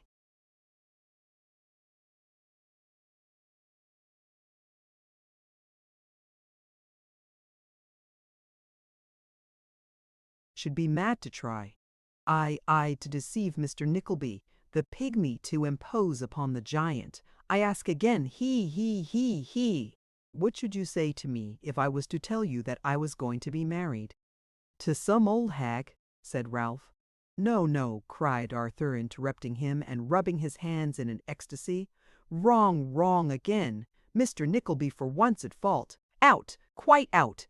To a young and beautiful girl, fresh, lovely, bewitching, and not 19. Dark eyes, long eyelashes, ripe and ruddy lips that to look at is to long to kiss, beautiful clustering hair that one's fingers itch to play with, such a waist as might make a man clasp the air involuntarily, thinking of twining his arm about it, little feet that tread so lightly they hardly seem to walk upon the ground to marry all this. Sir, this, hey!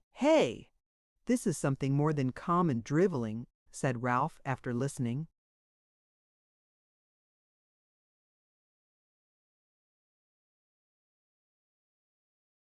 With a curled lip to the old sinner's raptures. "The girl's name? Oh, deep, deep. See now how deep that is," exclaimed old Arthur.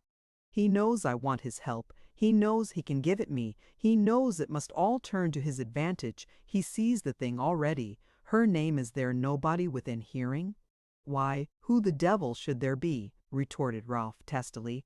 "I didn't know but that perhaps somebody might be passing up or down the stairs," said Arthur Gride, after looking out at the door and carefully reclosing it, "or with that your man might have come back and might have been listening outside. Clerks and servants have a trick of listening, and I should have been very uncomfortable if Mr. Noggs—" "Curse Mr. Noggs," said Ralph sharply, "and go on with what you have to say." "Curse Mr. Noggs, by all means," rejoined old Arthur. "I am sure I have not the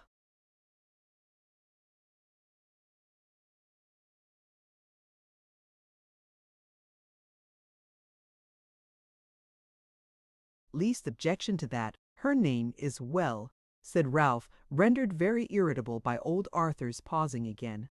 "What is it, Madeline Bray?" Whatever reasons there might have been, and Arthur Gride appeared to have anticipated some for the mention of this name producing an effect upon Ralph, or whatever effect it really did produce upon him, he permitted none to manifest itself, but calmly repeated the name several times, as if reflecting when and where he had heard it before. "Bray," said Ralph. "Bray, there was young Bray. He never had a daughter. You remember Bray, rejoined Arthur Gride.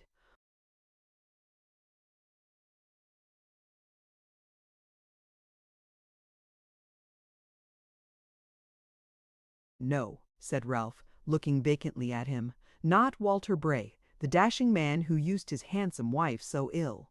If you seek to recall any particular dashing man to my recollection by such a trait as that, said Ralph, shrugging his shoulders, I shall confound him with 9/10 of the dashing men I have ever known.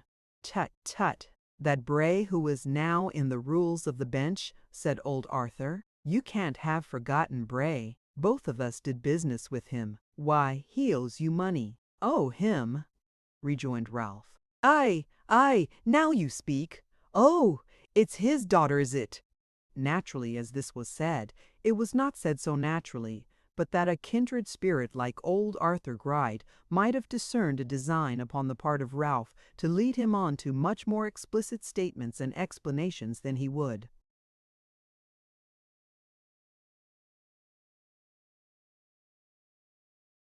Have volunteered, or that Ralph could in all likelihood have obtained by any other means. Old Arthur, however, was so intent upon his own designs that he suffered himself to be overreached, and had no suspicion but that his good friend was in earnest. I knew you couldn't forget him when you came to think for a moment, he said. You were right, answered Ralph. But old Arthur Gride in matrimony is a most anomalous conjunction of words. Old Arthur Gride in dark eyes and eyelashes, and lips that to look at is to long to kiss, and clustering hair that he wants to play with, and waists that he wants to span, and little feet that don't tread upon anything old Arthur Gride, and such things as these, is more monstrous still. But old Arthur Gride marrying the daughter of a ruined dashing man in the rules of the bench is the most monstrous at his mill. All. Plainly, friend Arthur Gride, if you want any help from me in this business, which of course you do, or you would not be here, speak out, and to the purpose. And above all, don't talk to me of its turning to my advantage, for I know it must turn to yours also, and to a good round tune too, or you would have no finger in such a pie as this. There was enough acerbity and sarcasm not only in the matter of Ralph's speech, but in the tone of voice in which he uttered it, and the looks with which he eked it out, to have fired even the ancient usurer's cold blood and flushed even his withered cheek. But he gave vent to no demonstration of anger, contenting himself with exclaiming as before, "What a man it is!" and rolling his head from side to side as if in unrestrained enjoyment of his freedom and drollery. Clearly observing, however, from the expression in Ralph's features that he had best come to the point as speedily as might be, he composed himself for more serious business, and entered upon the pith and marrow of his negotiation.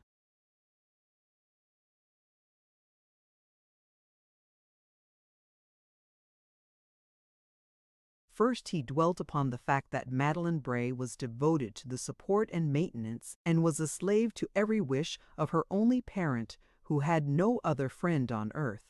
To which Ralph rejoined that he had heard something of the kind before, and that if she had known a little more of the world, she wouldn't have been such a fool. Secondly, he enlarged upon the character of her father, arguing that even taking it for granted that he loved her in return with the utmost affection of which he was capable, yet he loved himself a great deal better, which Ralph said it was quite unnecessary to say anything more about, as that was very natural and probable enough. And thirdly, old Arthur premised that the girl was a delicate and beautiful creature, and that he had really a hankering to have her for his wife. To this Ralph deigned no other rejoinder than a harsh smile and a glance at the Simo.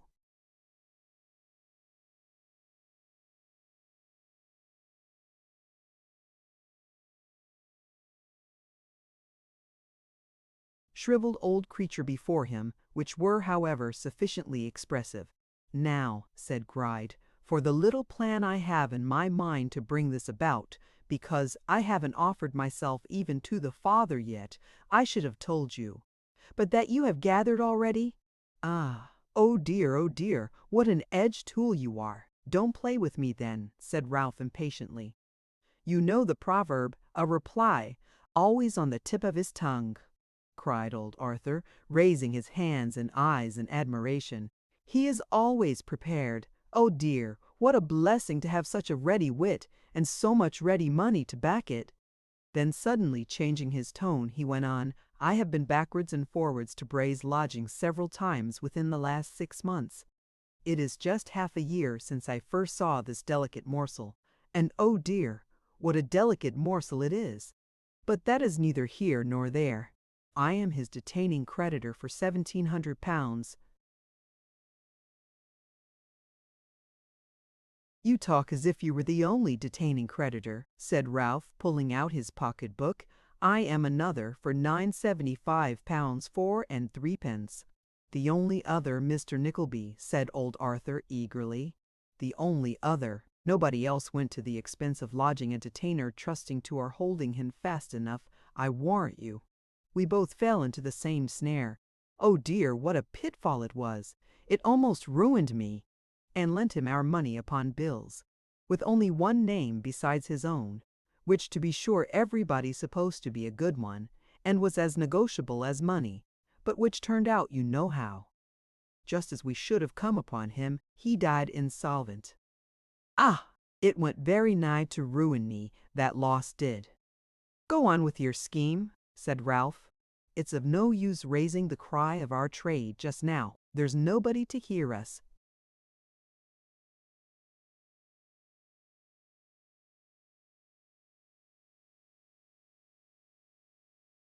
"It's always as well to talk that way," returned old Arthur with a chuckle, "whether there's anybody to hear us or not. Practice makes perfect, you know. Now, if I offer myself to Bray as his son-in-law, upon one simple condition, that the moment I am fast married, he shall be quietly released, and have an allowance to live just t'other side the water like a gentleman, he can't live long, for I have asked his doctor, and he declares that his complaint is one of the heart, and it is impossible, and if all the advantages of this condition are properly stated and dwelt upon to him, do you think he could resist me? And if he could not resist M.E., do you think his daughter could resist him? Shouldn't I have her, Mrs. Arthur? Gride pretty, Mrs. Arthur Gride, a tit-bit, a dainty chick, shouldn't I have her, Mrs. Arthur Gride, in a week, a month, a day, any time I chose to name?"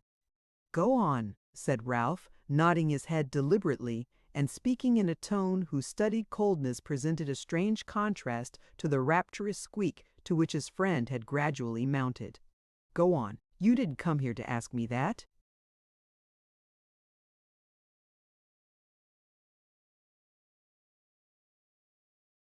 "Oh dear, how you talk!" cried old Arthur, edging himself closer still to Ralph. "Of course I didn't. I don't pretend I did. I came to ask what you would take from me, if I prospered with the father, for this debt of yours. 5 shillings in the pound, 6 and 8 pence, 10 shillings. I would go as far as 10 for such a friend as you. We have always been on such good terms, but you won't be so hard upon me as that, I know. Now, will you?" "There's something more to be told," said Ralph, as stony and immovable as ever. Yes, there is, but you won't give me time," returned Arthur Gride. "I want a backer in this matter, one who can talk and urge and press a point, which you can do as no man can. I can't do that, for I am a poor, timid, nervous creature. Now if you get a good composition for this debt, which you long ago gave up for lost, you'll stand my friend and help me.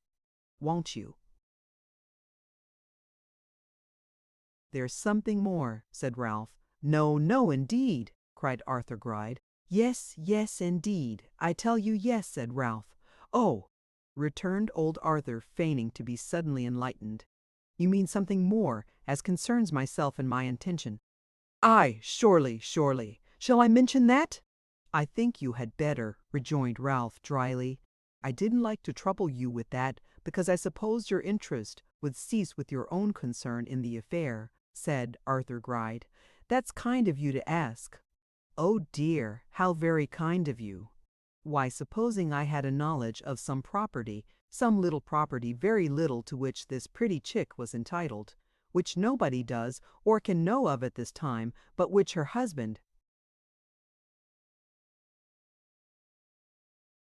could sweep into his pouch, if he knew as much as I do, would that account for the whole proceeding?" rejoined Ralph abruptly. "Now, let me turn this matter over and consider what I ought to have if I should help you to success." "But don't be hard," cried old Arthur, raising his hands with an imploring gesture and speaking in a tremulous voice. "Don't be too hard upon me. It's a very small property, it is indeed. Say the 10 shillings, and we'll close the bargain.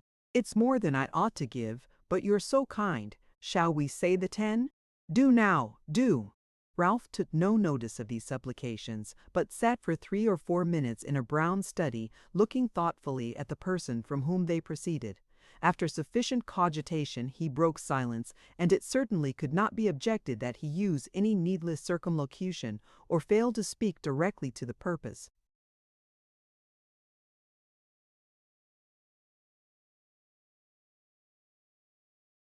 "If you married this girl without me," said Ralph, "you must pay my debt in full, because you couldn't set her father free otherwise.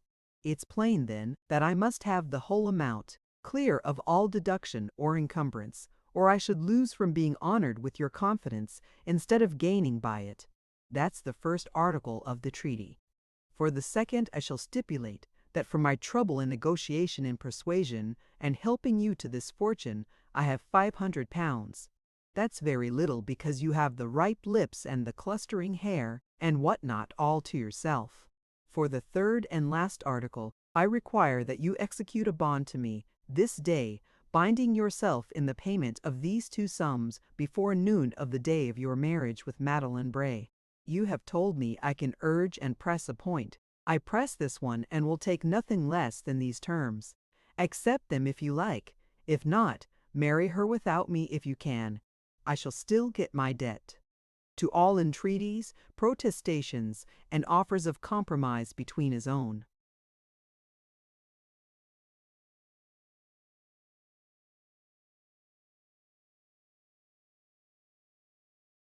Proposals and those which Arthur Gride had first suggested, Ralph was deaf as an adder.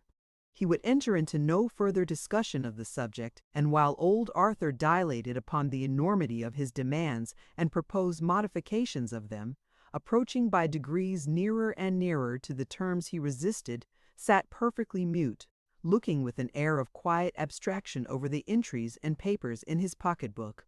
Finding that it was impossible to make any impression upon his staunch friend Arthur Gride, who had prepared himself for some such result before he came, consented with a heavy heart to the proposed treaty, and upon the spot filled up the bond required. Ralph kept such instruments handy, after exacting the condition that Mr. Nickleby should accompany him to Bray's lodgings that very hour, and open the negotiation at once, should circumstances appear auspicious and favourable to their designs. In pursuance of this last understanding, the worthy gentlemen went out together shortly afterwards, and Newman Noggs emerged, bottle in hand, from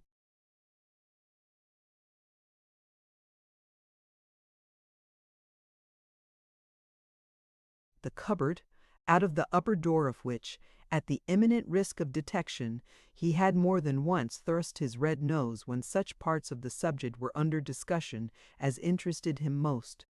"I have no appetite now," said Newman, putting the flask in his pocket. "I've had my dinner."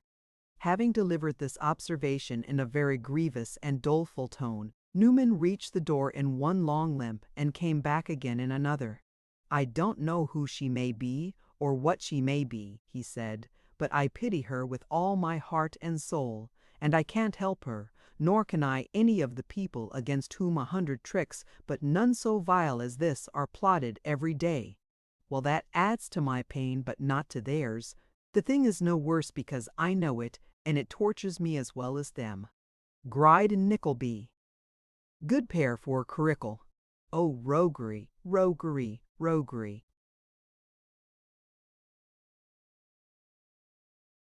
With these reflections, and a very hard knock on the crown of his unfortunate hat at each repetition of the last word, Newman Noggs, whose brain was a little muddled by so much of the contents of the pocket pistol as had found their way there during his recent concealment, went forth to seek such consolation as might be derivable from the beef and greens of some cheap eating-house.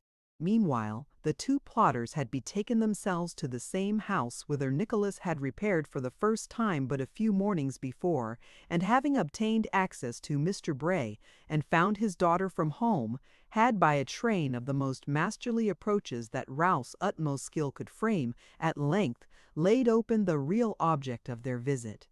"There he sits, Mr. Bray," said Ralph, as the invalid, not yet recovered from his surprise, reclined in his chair, looking alternately at him and Arthur Gride. "What if he has had the ill fortune to be one cause of your detention in this place?" "I have been another. Men must live. You are too much a man of the world not to see that in its true light. We offer the best reparation in our power." "Reparation! Here is an offer of marriage that many a titled father would leap at for his child. Mr. Arthur Gride, with the fortune of a prince. Think what a haul it is."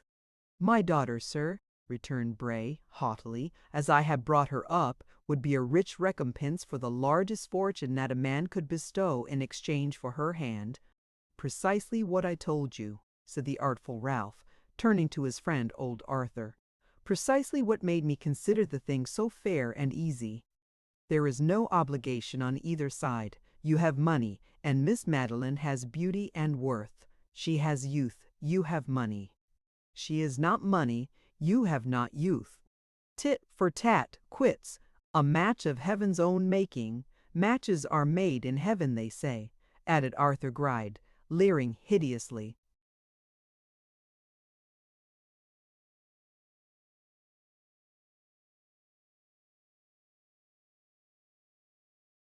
At the father-in-law he wanted. "If we are married, it will be destiny according to that." "Then think, Mr. Bray," said Ralph, hastily substituting for this argument considerations more nearly allied to earth. "Think what a stake is involved in the acceptance or rejection of these proposals of my friend." "How can I accept or reject?" interrupted Mr. Bray, with an irritable consciousness that it really rested with him to decide. "It is for my daughter to accept or reject. It is for my daughter. You know that." "True," said Ralph emphatically, "but you have still the power to advise, to state the reasons for and against, to hint a wish." "To hint a wish, sir," returned the debtor, proud and mean by turns, and selfish at all times. "I am her father, am I not? Why should I hint and beat about the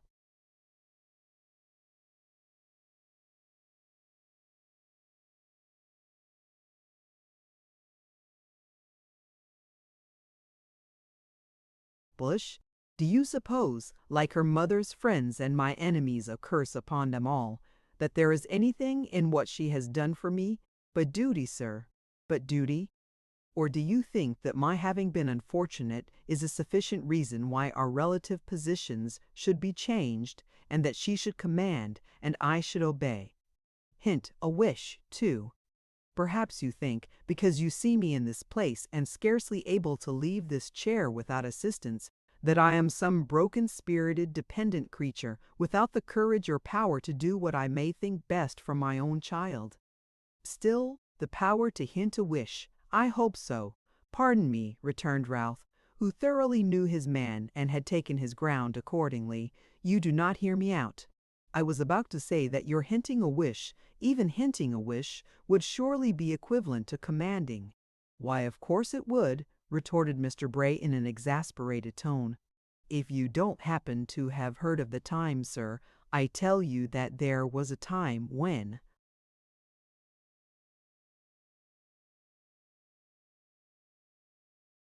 "I carried every point in triumph against her mother's whole family, although they had power and wealth on their side, by my will alone."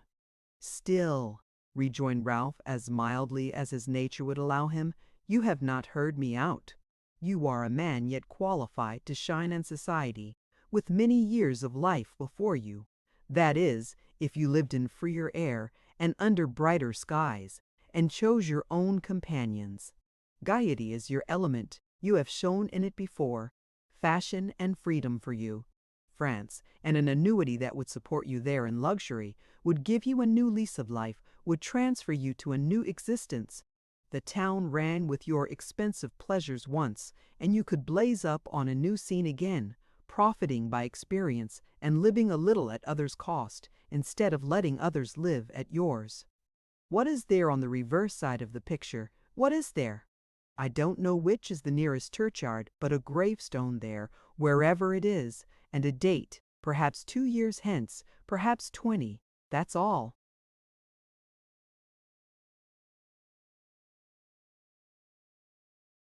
Mr. Bray rested his elbow on the arm of his chair and shaded his face with his hand.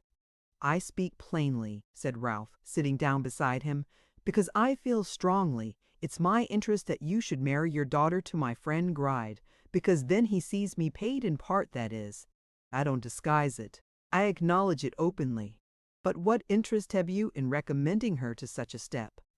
Keep that in view.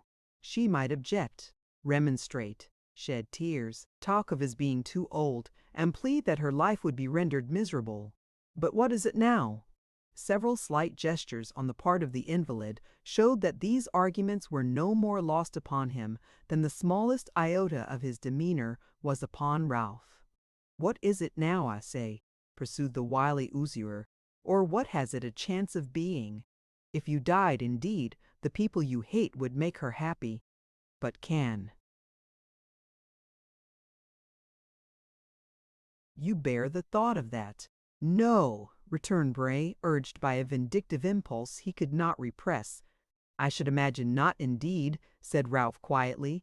If she profits by anybody's death, this was said in a lower tone, let it be by her husband's. Don't let her have to look back to yours, as the event from which to date a happier life. Where is the objection? Let me hear it stated. What is it? That her suitor is an old man? Why, how often do men of family and fortune, who haven't your excuse but have all the means and superfluities of life within their reach, how often do they marry their daughters to old men, or worse still, to young men without heads or hearts, to tickle some idle vanity, strengthen some family interest, or secure some seat in Parliament? Judge for her, sir, judge for her. You must know best, and she will live to thank you. Hush, hush, cried Mr. Bray, suddenly starting up and covering Ralph's mouth.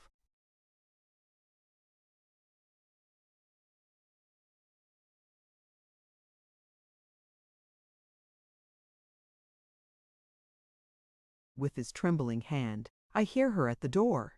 There was a gleam of conscience in the shame and terror of this hasty action, which, in one short moment, tore the thin covering of sophistry from the cruel design and laid it bare in all its meanness and heartless deformity. The father fell into his chair pale and trembling. Arthur Gride plucked and fumbled at his hat and durst not raise his eyes from the floor. Even Ralph crouched for the moment, like a beaten hound, cowed by the presence of one young, innocent girl. The effect was almost as brief as sudden. Ralph was the first to recover himself, and observing Madeline's looks of alarm, entreated the poor girl to be composed, assuring her that there was no cause for fear. A sudden spasm, said Ralph, glancing at Mr. Bray. He is quite well now. It might have moved a very hard and worldly heart to see the young end.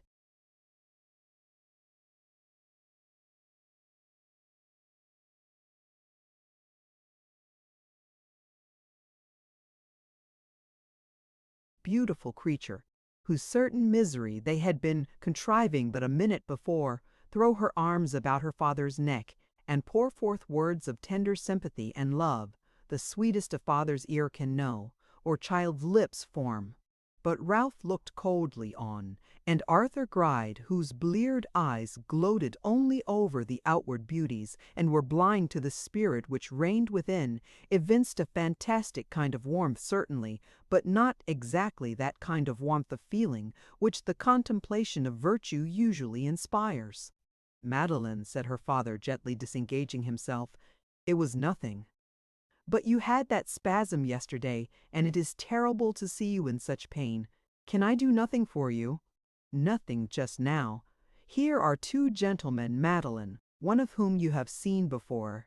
She used to say," added Mr. Bray, addressing Arthur Gride, "that the sight of you always made me worse. That was natural, knowing what she did and only what she did of our connection and its results. Well, well, perhaps she may change her mind on that point. Girls have leave to change their minds, you know. You are very tired, my dear." "I am not, indeed." "Indeed you are. You do too much." "I wish I could do more." "I know you do, but you overtask your strength. This wretched life, my love, of daily labor and fatigue is more than you can bear. I am sure it is." Poor Madeline! With these and many more kind words, Mr. Bray drew his daughter to him and kissed her cheek affectionately. Ralph, watching him sharply and closely in the meantime, made his way towards the door and signed to Gride to follow him. "You will communicate with us again?" said Ralph. "Yes, yes," returned Mr. Bray, hastily thrusting his daughter aside. "In a week. Give me a week." "1 week," said Ralph, turning to his companion. "From today. Good morning. Miss Madeline, I kiss your hand." "We will shake hands, Gride," said Mr. Bray, extending his, as old Arthur bowed. "You mean well, no doubt. I am bound to say so now. If I owed you money, that was not your fault. Madeline, my love, your hand here. Oh dear, if the young lady would condescend." "Only the tips of her fingers," said Arthur, hesitating and half retreating. Madeline shrunk involuntarily from the goblin figure, but she placed the tips of her fingers in his hand and instantly withdrew them. After an ineffectual clutch,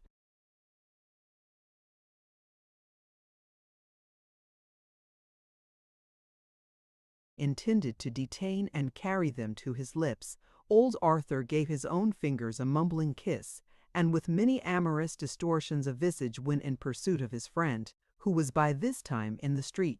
"What does he say? What does he say? What does the giant say to the pygmy?" inquired Arthur Gride, hobbling up to Ralph. "What does the pygmy say to the giant?" rejoined Ralph, elevating his eyebrows and looking down upon his questioner. "He doesn't know what to say," replied Arthur Gride. "He hopes and fears." "But is she not a dainty morsel?" "I have no great taste for beauty," growled Ralph. "But I have," rejoined Arthur, rubbing his hands. "Oh dear, how handsome her eyes looked when she was stooping over him. Such long lashes, such delicate fringe. She looked at me so soft." "Not over lovingly, I think," said Ralph. "Did she?" "No, you think not," replied old Arthur. "But don't you think it can be brought about?" "Don't you think it can?" Ralph looked at him with a contemptuous frown, and replied with a sneer, and between his teeth, "Did you mark his telling her she was tired, and did too much, and overtasked her strength?" "Aye, aye, what of it? When do you think he ever told her that before? The life is more than she can bear. Yes, yes, he'll change it for her."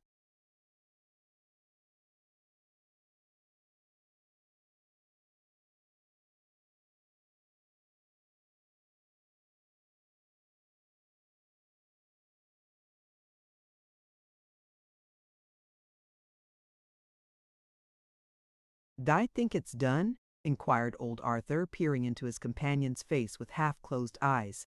"I am sure it's done," said Ralph. "He is trying to deceive himself, even before our eyes, already.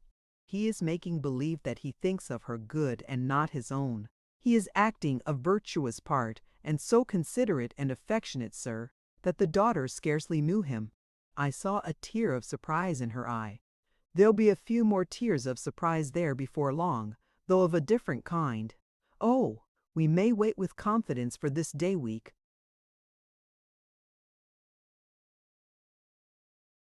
The end. Thank you for listening to this story. I hope you enjoyed the journey, the characters, and the world they carried with them. If you enjoyed this audiobook, please subscribe to the channel and leave a comment below. Your support helps keep these stories alive and allows more timeless books to be shared with listeners around the world. Until next time, thank you for listening.